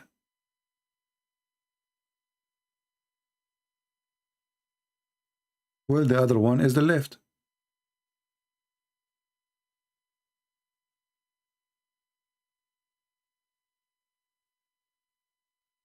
Do you understand me? And this is the way, how, I mean, this is why people, they have different way of thinking and different way of analyzing information and different way of discovering things when you read text or a book. How he can have two right hands? It's impossible. Not because you cannot put them in that location, but by putting them there, there's one of them is right still, and there's one of them is left. And whoever said that is a stupid, like Muhammad.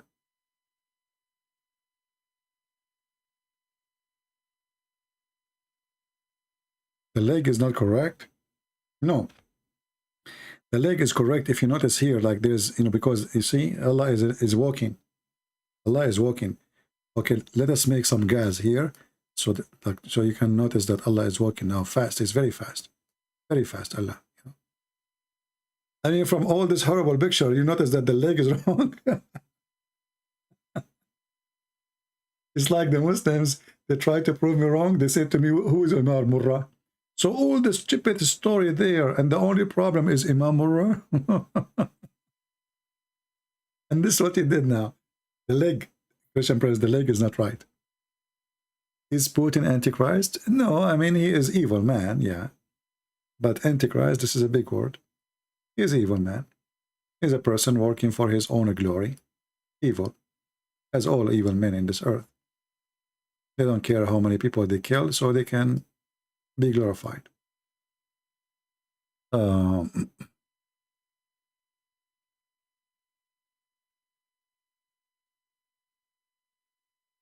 And you know the funny thing about having two hands in the right side, that means you can spank Allah from the left side and he can do nothing about it. Because his hands in the right side, you know, just to stand in the left shoulder. And you know what the point of here? You say both Allah hands are right if you have a left shoulder anyway. I mean, stupid religion, what you can say. But Muhammad trying to make it look like that Allah, because he is different, and the right hand mean he is right, you know, not wrong. And they, as an example, there's a hadith that you can masturbate with the left hand, but not with the right hand, brother. What the heck? I mean, how come? Why left hand? I mean, it's a masturbation. So you can hold your penis with left hand, but you cannot. I mean, or Muhammad, he told them, you can wipe your ass with the left hand, but not with the right hand. Okay, what that will do? Aren't you going to wash after that anyway? And are you going to eat only using only your right hand all the time? So what the left hand for is made for washing your ass? Crazy religion.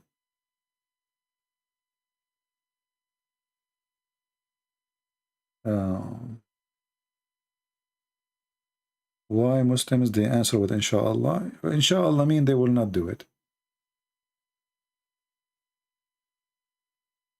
There's a guy, he posts his picture in the internet of him when he was like 7, 8 years old. He took a picture in front of his house. There's a hole in the ground. And then later he became a grown man. He took the picture and he is just next to the same hole. Why? Each time they call the city to fix it, they say to him, inshallah, soon we will fix it. Inshallah. This is why the Middle East is the worst place to live. For sure, there's some places, because they are not running or run by Arab, they are doing better, like Emirat. All the one who run the cities are foreigners. The whole city actually are foreigners. There's no Arab. The Arab in Emirat, they are not even 10%. This is why it's somehow different. However, it's still a very filthy city, a very filthy country. You know, human traffic, money laundering, drugs, mafia, Russian mafia, you name it. But still the country, I mean, the cities look clean, etc., because the whole country is not run by the citizen. It's run by foreigners. Not by inshallah. If you give it to the people of inshallah, nothing will be fixed.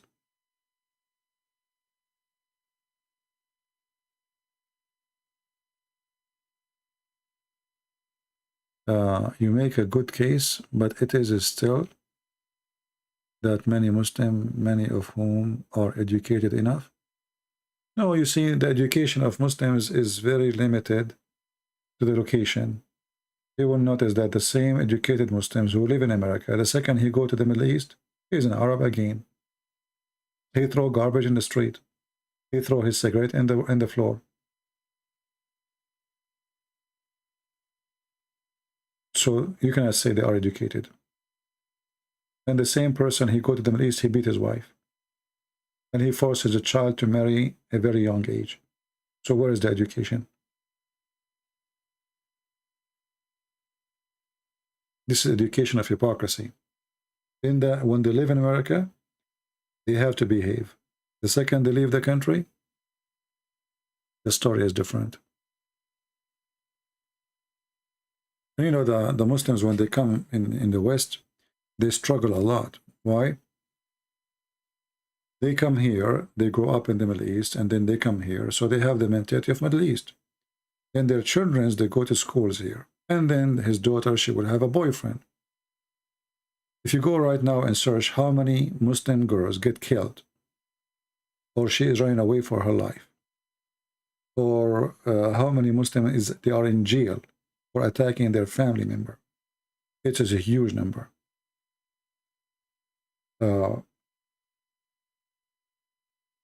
They think they can force their children to be the way they are, or the way they want them to be, if they live in the West. as soon they grow, they are teenage or they are growing, then the girlfriend, the female Muslim, she will have a boyfriend, and the male Muslim, he will have a girlfriend. And they don't care about Islam, they don't care about religion, and the drama will start.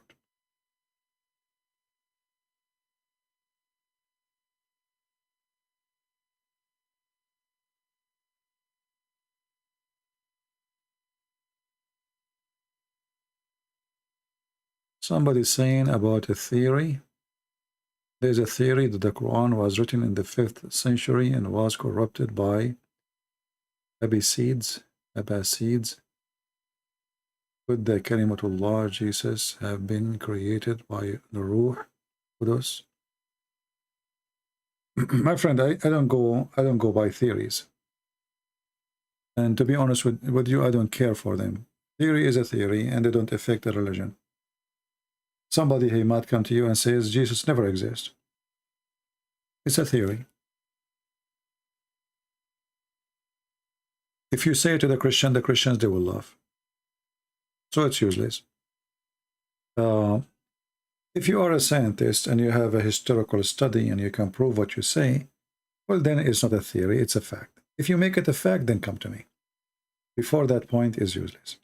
So for me, I debate with Muslims, and I debate them about what they believe, not what I think. If I debate about what I think, I'm wasting my time.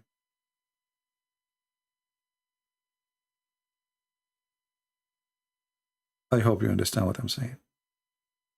So I see, like, there's many channels, they have programs, the Quran wasn't like this. Who care? I don't really care. I care. This was your Quran today. Let us love together. And that what hurt. That will change people. Not saying to them theory.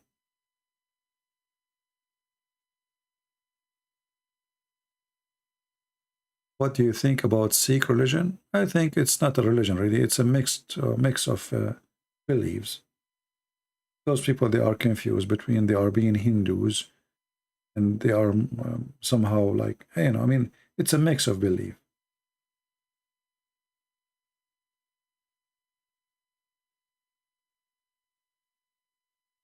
Richard, a Christian, they should apply Leviticus to murder. Okay, Richard, but you need to commit a murder so we can practice it on you. And actually in America, they practice that on you, Richard, don't you know? If you kill somebody, you will be executed. As simple as that.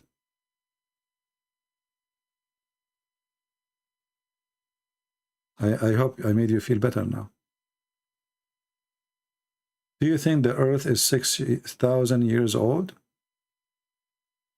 I believe in the Bible.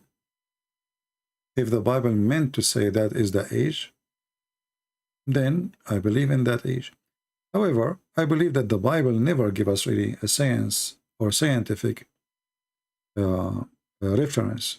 To make it simple for you, do you really think that God, he created, when the Bible says that God, he created this and this day and this and this day, this is what really the Bible want to say? I mean, if you study the eye of a human being, if you want to be a doctor, you have to read at least 60 or 80 books and study them carefully, just to study the functions of the eyes. So imagine if God, he want to write for us how he created the earth with all this massive creation. How many books we should have? Billions. An insect alone need maybe 100 books to explain how it functions, right? So obviously the Bible was not meant to be a scientific book. It's a spiritual book, giving us a message, short message, that everything we have is created by God, and everything we have is coming back to God, from dust to dust. So when people, they focus on numbers, they are losing the meaning of the Bible. The Bible is not about numbers. So when in the book of Genesis speak about the creation, this is just a summary of God's work, but this is not what God did.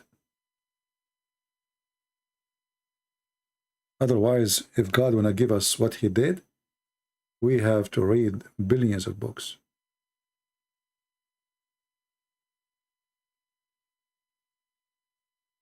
I hope I answered you.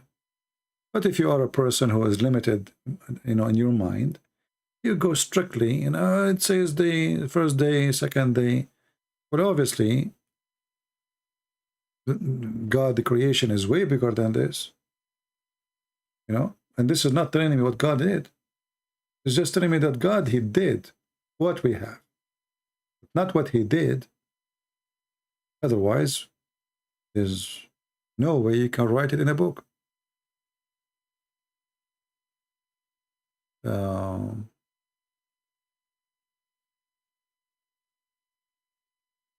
There's a scholar from USA. He wants to debate me.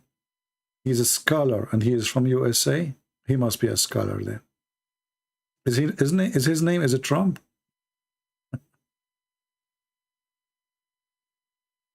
Oh boy.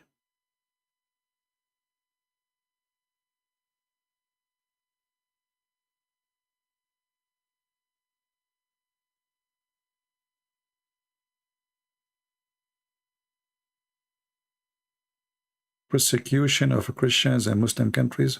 My friend, you see, I'm not really against when the Muslims, they do persecution for Christians. Do you know that make us better Christians? Do you know that a person from Pakistan, he have more love to Jesus more than you, the one who live in USA? Do you know why?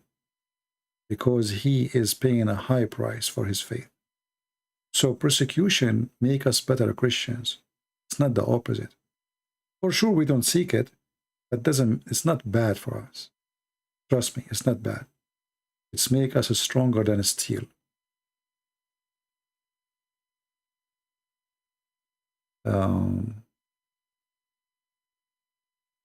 Any debate between you and Jew? No, but there is a guy, he's claimed to be a Jew. I get him busted many times. You can watch his videos about it.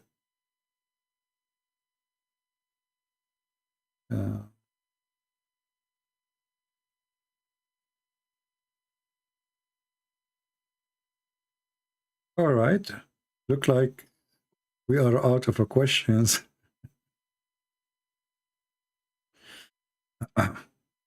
This is not only about Pakistani. I mean, this is any Christian is under discrimination because you see, this is the filter.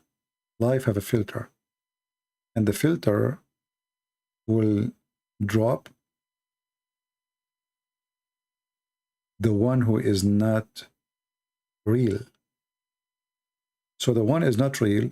He will say to himself, why I want to be Christian? I don't believe it anyway, So I will become a Muslim, so nobody discriminate me.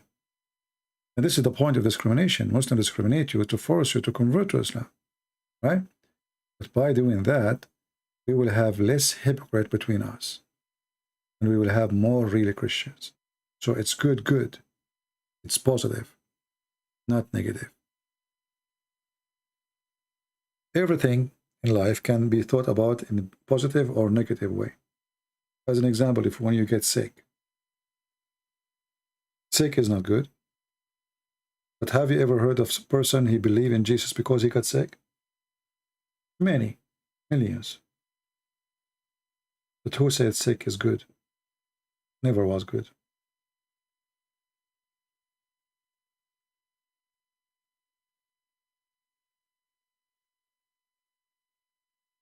Okay, I think I'm getting sleepy now for real. Obert, Aline, my friend, maybe next time we go live on air, just subscribe to our channel. And if you are a Muslim, you can call me in Skype when I go live on air next time. As you see now, it's getting late for me, and actually I'm really getting so sleepy now. And as you know, I have 4 wives, and we have to make babies. I don't know how I can do that now. I'm going to invoke Allah to send me a dish of shish kebab. I will eat it, and I will get the power of 40 men. So I will go and make babies after I eat shish kebab. I come back to you, and I will have the power of 40 men to continue life for the coming 40 hours. Non-stop boom boom. Alhamdulillah. Allah, by the way, if you invoke him, I mean, why people go to work, my friend? I mean, you see a poor person, you want to buy his children some shish kebab. You don't need to work. Just invoke Allah. Invoke Allah. He sends you a dish of shish kebab, and you do boom boom. What a stupid religion.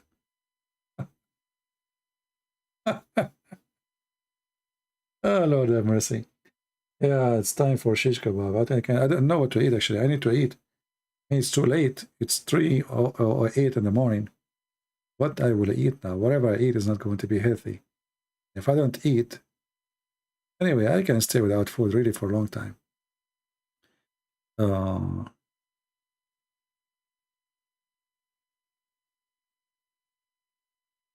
Let us see.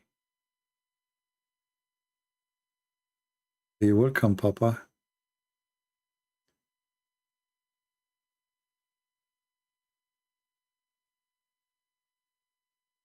Yeah.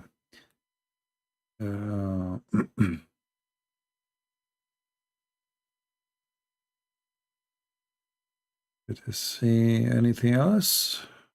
I'm trying to read. I don't see anything important in the comment.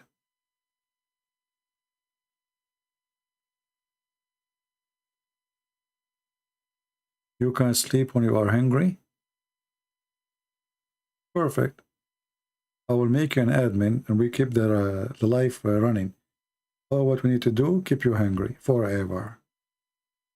That's perfect solution. We found a way, you know. Oh, hold on. So you women are saying that you women, you can't sleep when you are hungry? So if a man, he want to get rid of his wife, he just feed her and then she sleep right away? Bingo. Amen. Take a note.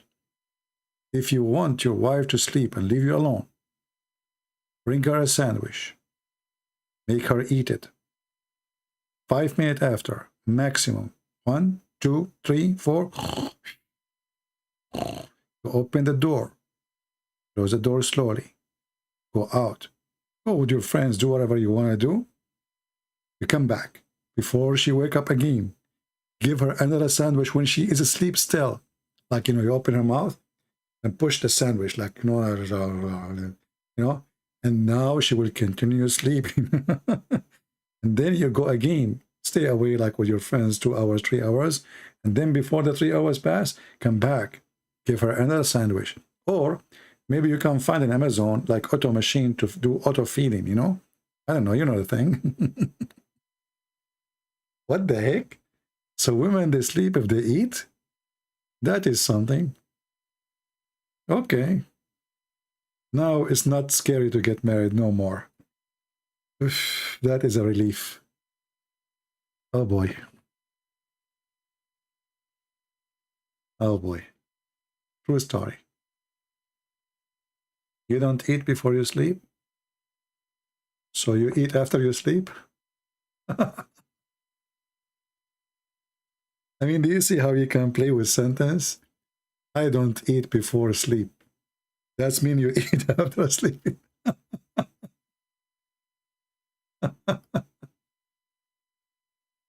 Don't be upset, I'm just joking, okay? I know what you meant. But I mean, the language is really funny sometimes. And if this is telling you, if somebody, this is why it's not easy to debate someone. This is what he do, he debate, you know, because he will beat you in whatever you say. What are you saying to me? You eat after you sleep? What the heck? Hey guys, we got a sleep eater. Not sleepwalker. This person is a sleep eater. Sleep, he go to the refrigerator, he eat, and he sleep. This reminds me of one of my cousins. He woke up in the middle of the night. He went to the bathroom. He came back.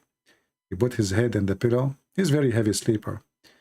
And then he remembered something. He said to his wife, honey, when we open the bathroom door, do the light come by itself? His wife, she said, no, honey, this is the refrigerator.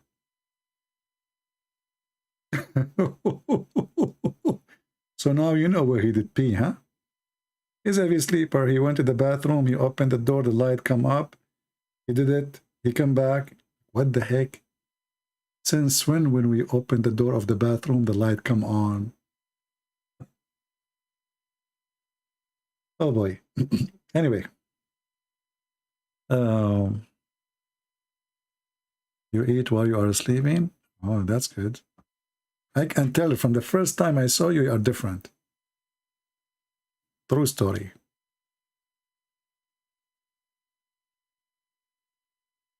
Where I can find you? Skype ID. I want to pass to my Muslim friend. Later, when I come next day, next time, he can show you. How long? Actually, I need to stop coming in line in order to proceed in my translation.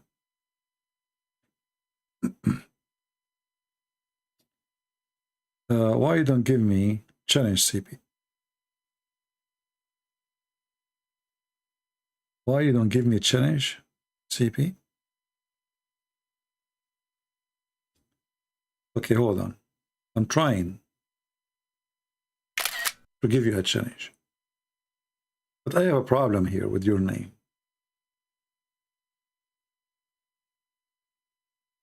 Is that a picture of a man?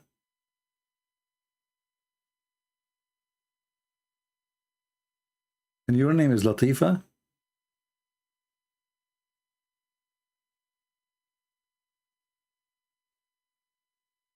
Don't you know that Latifa is a female woman, a female name?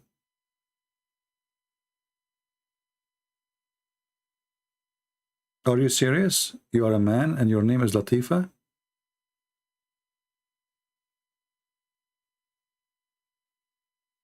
Hello? Because I'm looking at the picture here. It's a picture of a male. And your name is Latifa. How in the world your name is Latifa and you are a male?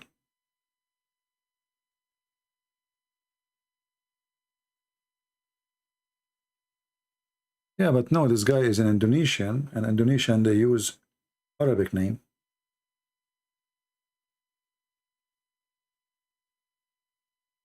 Anyway, my friend, I accept your challenge, Latifa.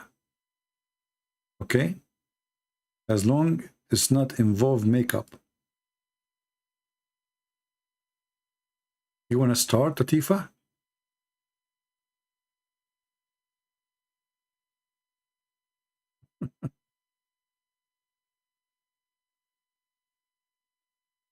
No, I still have a lot of work to do for my translation.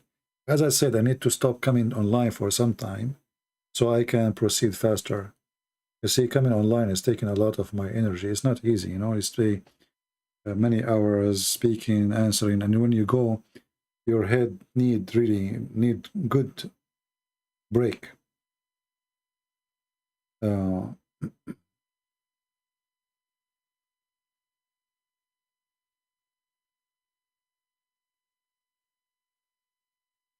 Anyway, this is the one who accused of raping children. So this guy is maybe joking, maybe. All right.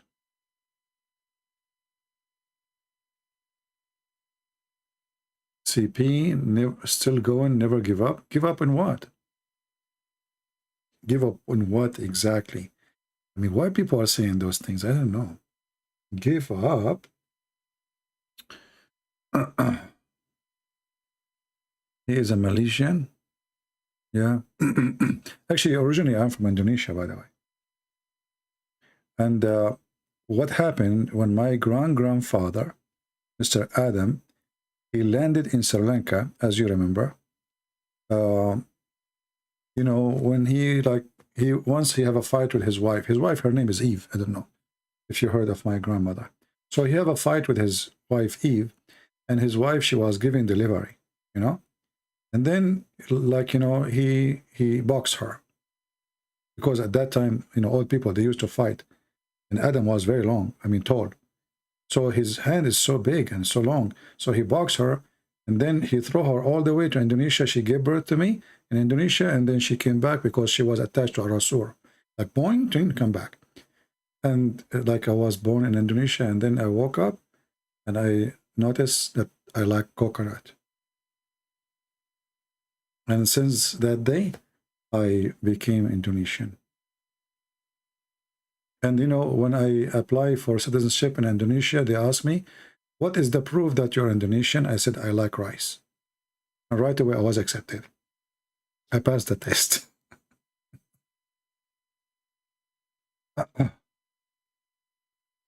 Should be to women when women file for Sharia lawsuit. Sharia lawsuit, since when does that exist? Sharia lawsuit, that's a good one. Actually, you know what? I believe that people in Indonesia, they are lucky people, you know? Honestly. You know, like us who they are coming from the Middle East, a desert, ugly land, no water, heat, dust, sandstorms. I mean, a human being really, sometimes you are born lucky. Like, I know that some Indonesians, they think that they are unlucky because they are born in a poor country or economy is not good, or. But the fact you are gifted, you have a priceless gift. You can see God every day with that beautiful nature.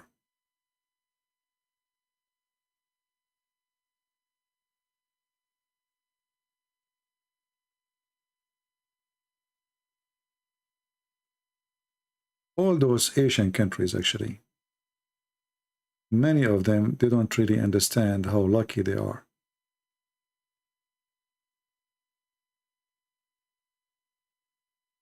You know, the coming destruction of the Middle East is going to be water.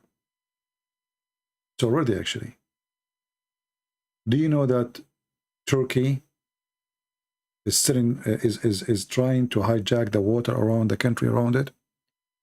Do you know that Jordan is buying water from Israel? Do you know that Iraq is a country which is dying because of no water? Do you know that gas is more cheaper than water in Saudi Arabia? Do you know?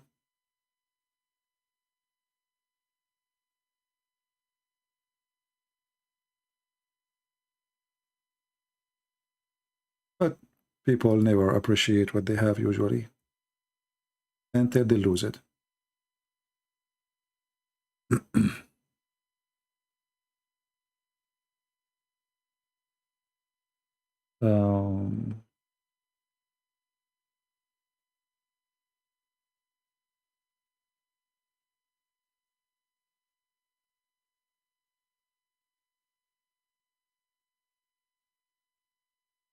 I mean, whatever the reason is for people living as poor, but obviously it's not the country.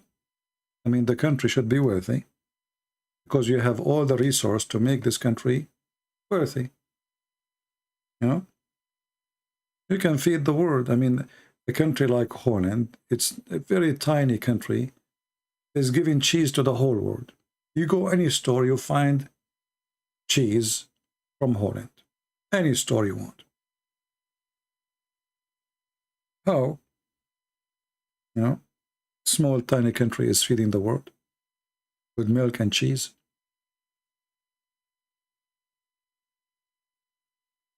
And I believe those countries in Asia, they can really have a very luxurious life if they fight the corruption of the mankind. I believe those countries are very, very wealthy countries, not poor.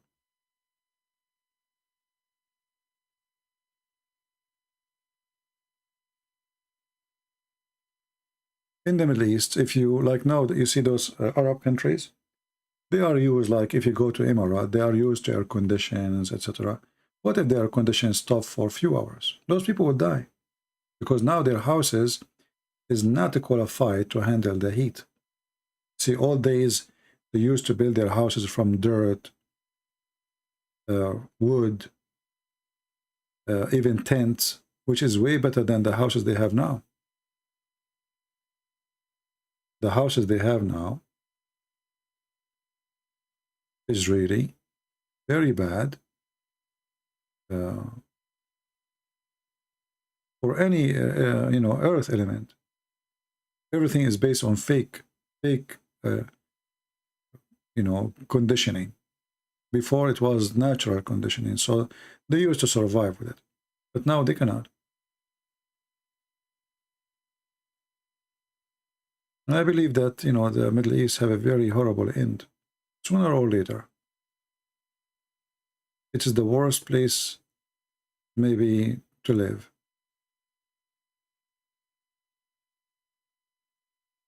And this oil will not continue. I mean, everything is changing fast. And I believe the oil will not be important sooner or later. Everything have an age and time.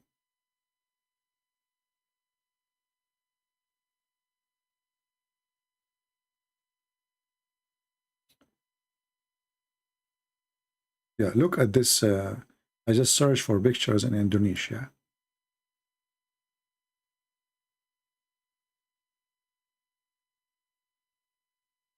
Now, for sure, this is the beauty side of the country, and there is an ugly side of any country, where people are, you know, like I saw Indonesia, poor people, they are working to carry sulfur from down the valley all the way, very dangerous work just to make living.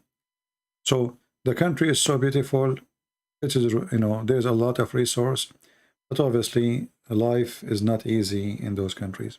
Still, after all, imagine you are poor and you have no beauty and you have no none of this. You have just a plain desert, nothing. Then things is more horrible and more ugly and more disgusting.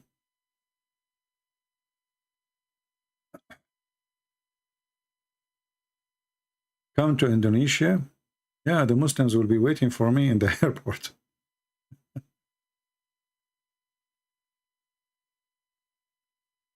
Yeah, Memory TV video, actually, their project is very old and they are doing a great job to explain Islam, yeah.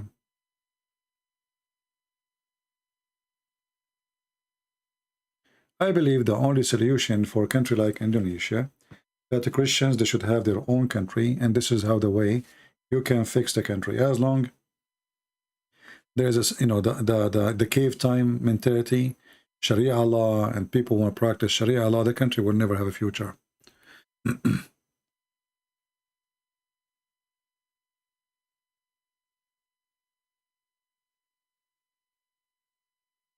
Come to New Zealand? I mean, I don't know why I want to come to New Zealand. Is it in the news? New Zealand. I don't know why they call it New Zealand. That's a good name. Actually, I saw New Zealand. It's beautiful too. And it's a very small, I mean, it's a very huge country with very small population. Yeah. Memory TV is a Christian TV. I don't know who owns it. I have no idea. But obviously it's not, it's doing work against Islam, exposing Islam. What Memory TV does, they just translate Muslim videos. That's it. Expose what they say. The Muslims, they think because they are speaking Arabic, nobody will know what they are saying. Please come to India. Well, I don't know. I mean, you see there's many countries actually I like to go and visit. But there is some countries I'm not really too much in favor of them. I think India does not give really a freedom of speech. Even though they claim to be democratic, etc., I believe freedom of speech is suppressed and oppressed there too. And I don't favor to go to any country who don't respect the freedom of speech. Doesn't matter where it is.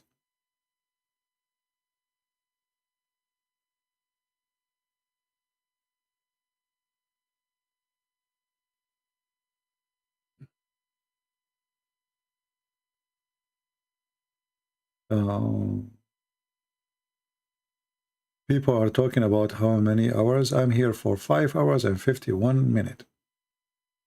Okay. Yeah, actually, I like to come to the Tibet, and you see, I have the more you learn about this world, the more you get disgusted. But the Tibet is very beautiful land, but I was disgusted when I saw how and what they do with the dead person.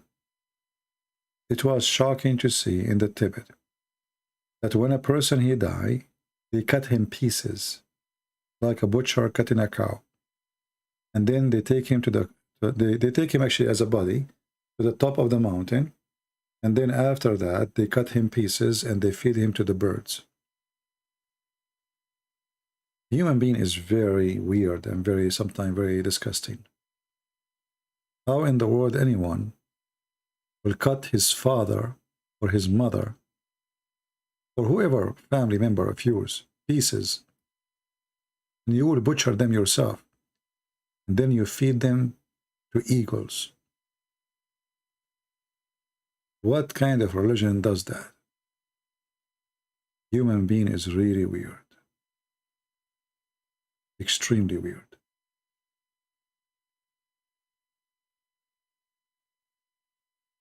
This is why, because we are discussing of a human being behaviors, many of us dream one day we'll live in a small island, there's nobody there, no human there. Why? Because we are truly disgusted.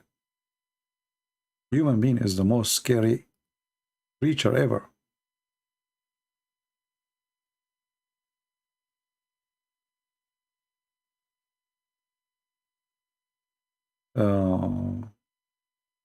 Yeah, I am sleeping, but you know, I eat after I sleep.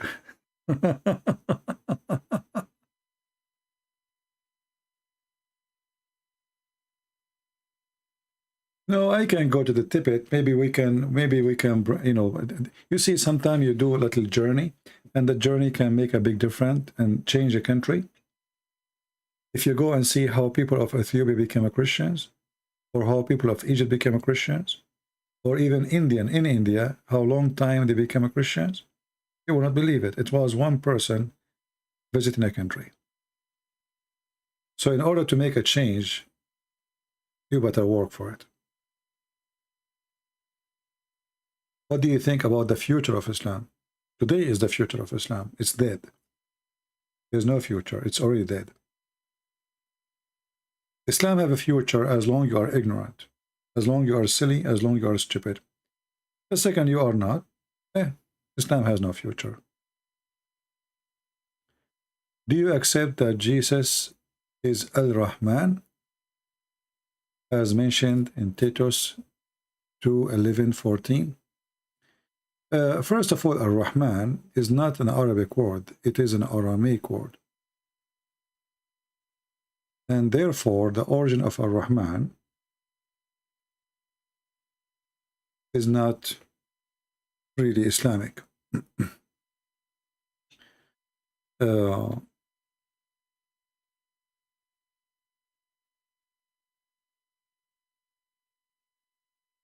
Bible never mentioned, you know, like the old Aramaic used the word Rahimu, like Nitrahamu alaykum, or Rahimu, etc.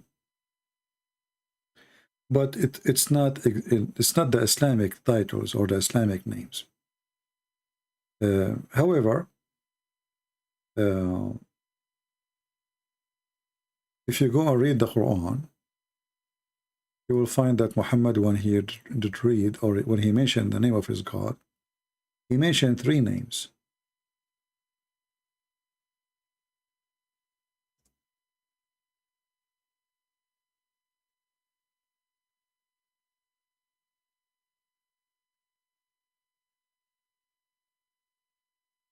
Allah, Ar-Rahman, Ar-Rahim.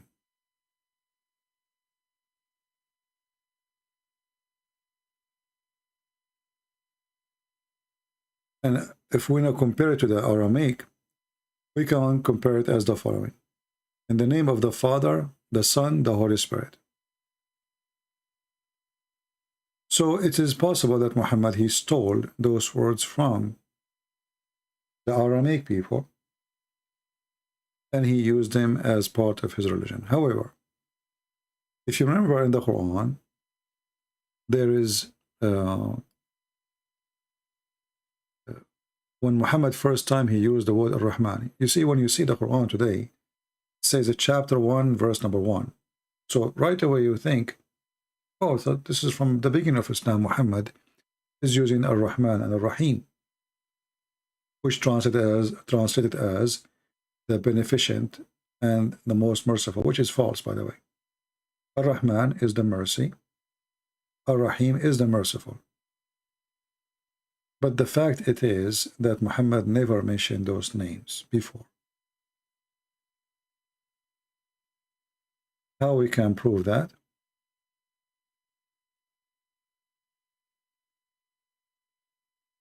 In the Quran, it says,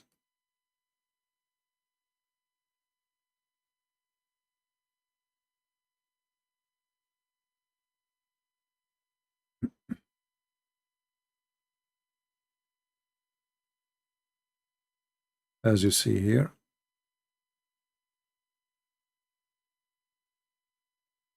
chapter 17, verse number 110. When Muhammad first time he used the word Ar-Rahman, it was at chapter 17. And chapter 17 was way long after Muhammad he claimed to be a prophet.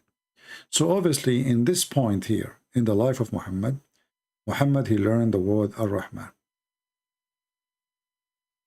And then he used it. And this is why people, they are asking him, why you are calling Ar-Rahman? Who is Ar-Rahman? We thought you worship Allah. And the Arab, they said, oh, Muhammad, now he have two gods. One, his name is Allah, and the other one, his name is Ar-Rahman. So Muhammad, he answered them saying, well, I invoke upon Allah, or I invoke upon Ar-Rahman, whatever name you invoke him, all good names belong to him. And here you learn that Muhammad, he learned that name from somebody. It's not Islamic. Did I answer you? Because if this is the name of Allah, or one of the names of Allah, why Muhammad did not mention from the first time? And as you see now, it's appearing everywhere in the Quran, in the name of Ar-Rahman, Ar-Rahim. But before, Muhammad never mentioned it. Did Allah forget to mention it all those years?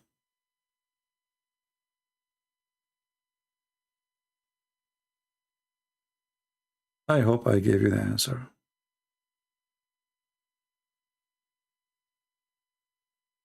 And again, there's nothing is called the most beneficent. This is a lie. Ar-Rahman is not the beneficent. It is the mercy. Sorry, Ar-Rahman can be translated as, the mercy, the merciful. If you change actually the translator, you will see how things change in this Islamic translation. Always you need to remember one thing, that everything the Muslims they have in their book is a theft of somebody else. Regardless if it is from Christians or non-Christians. Everything in the Quran, in the Hadith, it is a theft.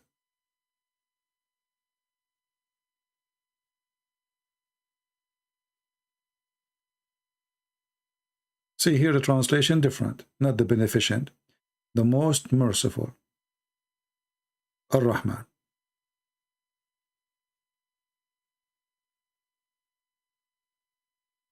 Yeah, actually Muhammad is one of the names of God because the praised one. Who is the praised to then?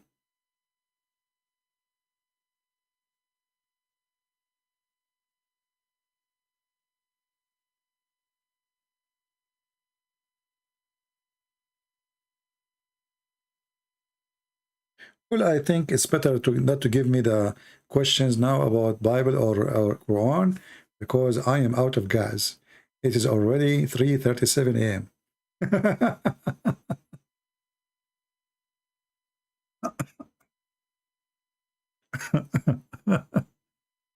So I will stop answering questions, sorry.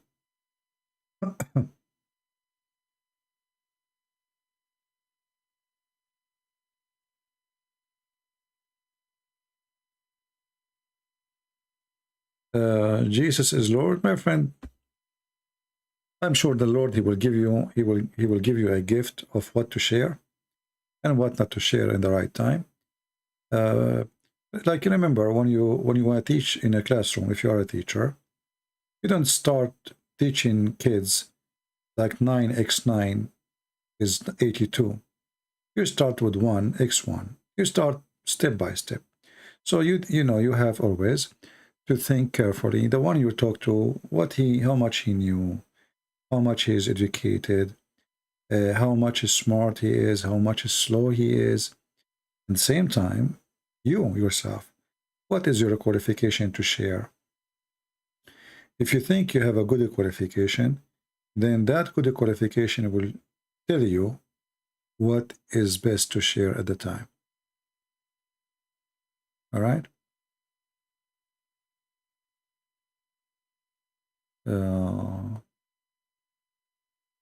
Why Muslims declare their beard red? Because Muhammad, he wanted to be blondie. So he used to color his beard red. And his head too. He was older than Muhammad, not bigger. Older.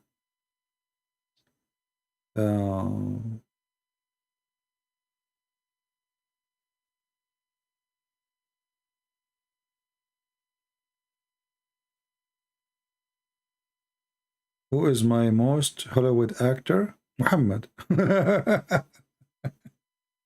What a question. What is the most interesting Hollywood actor? Muhammad, don't you see what's wrong with you? He's the best man ever. He's the best in sex. He's the best in everything. Are you kidding me? I mean, shouldn't you know the answer right away? Who is the best in everything? He is the best in dancing. He is the best in the music. He is the best in effing. He is the best in lying. He is the best in stealing. He is the best of the mafia. He is the best. He is the best. What's wrong with people? I mean, come on. What's wrong with people? You don't even need to think. This is even an insult to the Prophet, brother. I mean, come on. We have the best of mankind in everything. You know, what the heck? Be careful, brother. Al-Qaeda, they will hear you. What's wrong with people? Don't you see? Are you blind? Don't ask such a question again, please. This is sensitive. You are hurting our feeling. Was Muhammad black or white? My friend, Arab are white people, not black. Arab are white people. They are white people. They are not black people. So when you say, was he black or white? Well, isn't he an Arab? Well, Arab are white people. The black who exist in the Arabian Peninsula, they are either Ethiopian, you know, usually captured slaves, like Bilal.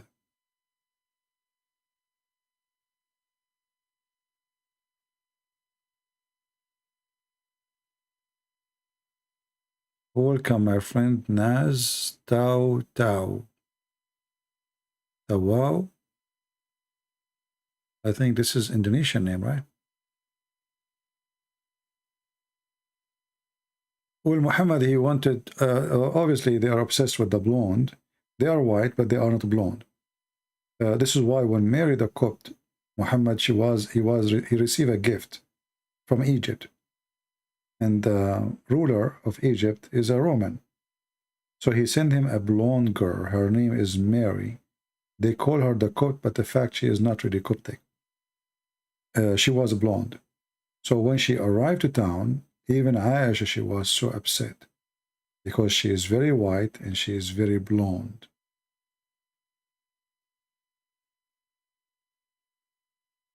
And, you know, until now, Arab people are obsessed with I mean, even though they are white, but they have obsession with the whiter. So the more white you are, the more your market is in the boom. You know? That's why you see Muslim women, they use a certain kind of whitening for the face. It smooths the face and make it so white, but it's very damaging for the skin. So you will see Muslim women in the Middle East in the age of 30, if they take off their makeup, they look like 50. When they are 50, they look like 80 for this cream they use, which is handmade. I don't know if they still use it now. Very damaging. It have a material, it's called the zinc, which is really poison and very bad. What it does will make your skin like a baby skin. All of this to make themselves look white. And actually, I don't know, I noticed that all Eastern cultures, they are obsessed with the white skin. As an example, in Asia, there's many, they buy cream to make themselves white, which is I find very, very bad.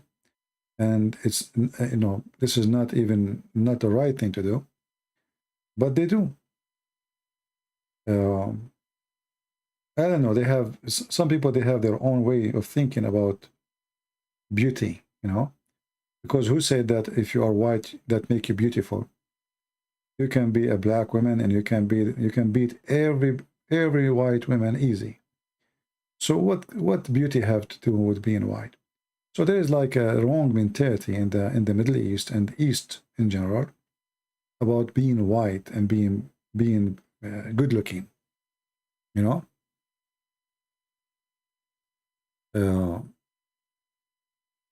I find that this is very deceiving of a beauty. Beauty have nothing to do with color or ethnic, you know. And if you are not satisfied with yourself, I feel sorry for you. Honestly. Later, GG, about Nisa'i, maybe next time.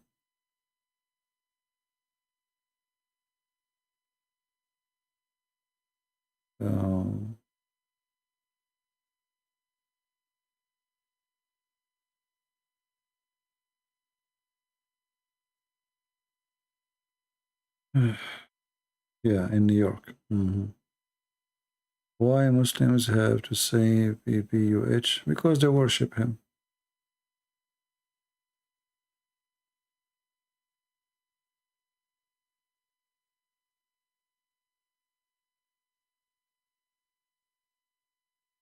Are you a white guy, CP?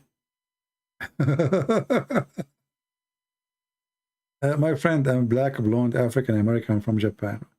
Who care about colors? You see, you see your color only if you think about color. If you think about yourself as a human, I don't see a color. Depends how you think of yourself and how you think about others.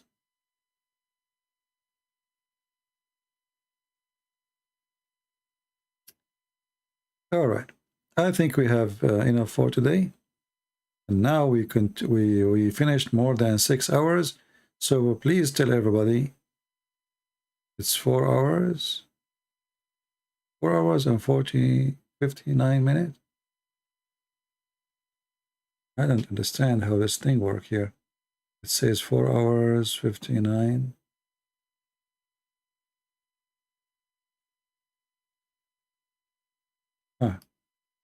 If you go here, yeah. All right. I will keep this video for a day, maybe until tomorrow or day after. I don't know if you can download all of it. Maybe I should not keep it. I don't know, because it's so long. But you can cut it pieces if you wish, as you wish. I want to say thank you all for being here. I wish I can stay ready. It's already 3:47 a.m. in the morning. And I better go. Otherwise, this will be endless. And people never stop giving questions. Always remember one thing. That there's many people, they are trying to share the truth with you. And there's many people, they are trying to deceive you. And the Bible says, always you have to examine the spirit. Examine the spirit. And the spirit which is coming from God never will promise you heaven of sex and child abuse.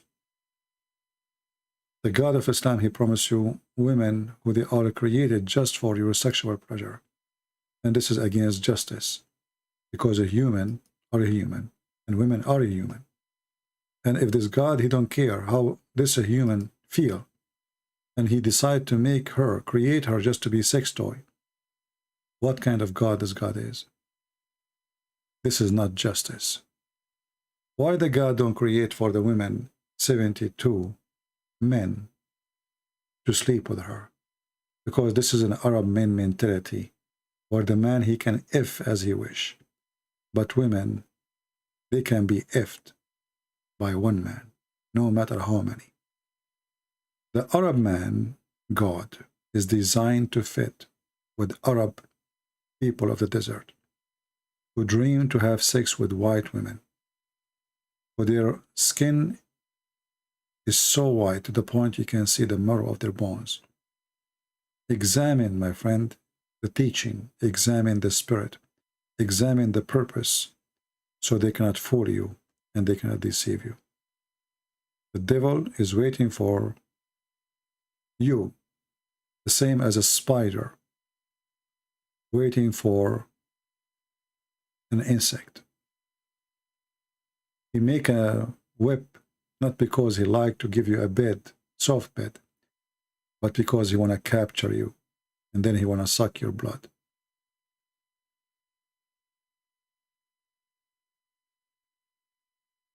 As you notice, we say and we mention many times, don't talk about your name of your church, otherwise I will block you. And until now, we have people here who come and they do stupid things. Very stupid people. What we can say. Christ don't like to live with the stupid ones. Stupid ones will end in hell. And this is why they are called stupid, because they choose the stupid choice. Smart people don't choose the stupid ones, or stupid God, or stupid belief. So you choose who you are smart or stupid. Thank you all for being here. May the Lord bless you. Until we see you soon again. Christ is Lord, Islam is false. And thank you.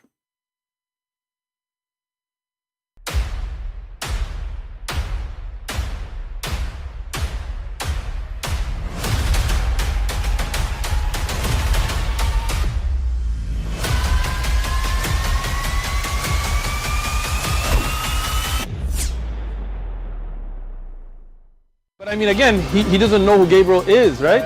Because he didn't come from an Abrahamic faith. The people of Mecca were pagan. The Quran is mentioned, if this book was from other than God, they would have found in it many contradictions. If a book is without contradictions, that has no bearing on whether it comes from God or not. I've had phone books that are inerrant, but I certainly don't think God gave them. That we believe without understanding. The brother asked a very important question, that most of the scholars say that listening to music, watching movies, and most of the television programs, they're haram. So how can we have fun? Let me tell you, brother, at the outset, that having fun is permitted in Islam as long as the fun is halal fun. That the standard narrative has holes in it. The Prophet tells us because Satan or the devil sleeps over our nostrils. Those who oversleep and not pray Fajr on time, Satan urinates in their ears. I really do think Jesus was crucified and that he really was dead and buried. He thought that he was a son of God in the sense that he was specially chosen by God. I think Jesus really did think he was going to be the Messiah, the future king of Israel. I mean, that is, after all, why they crucified him.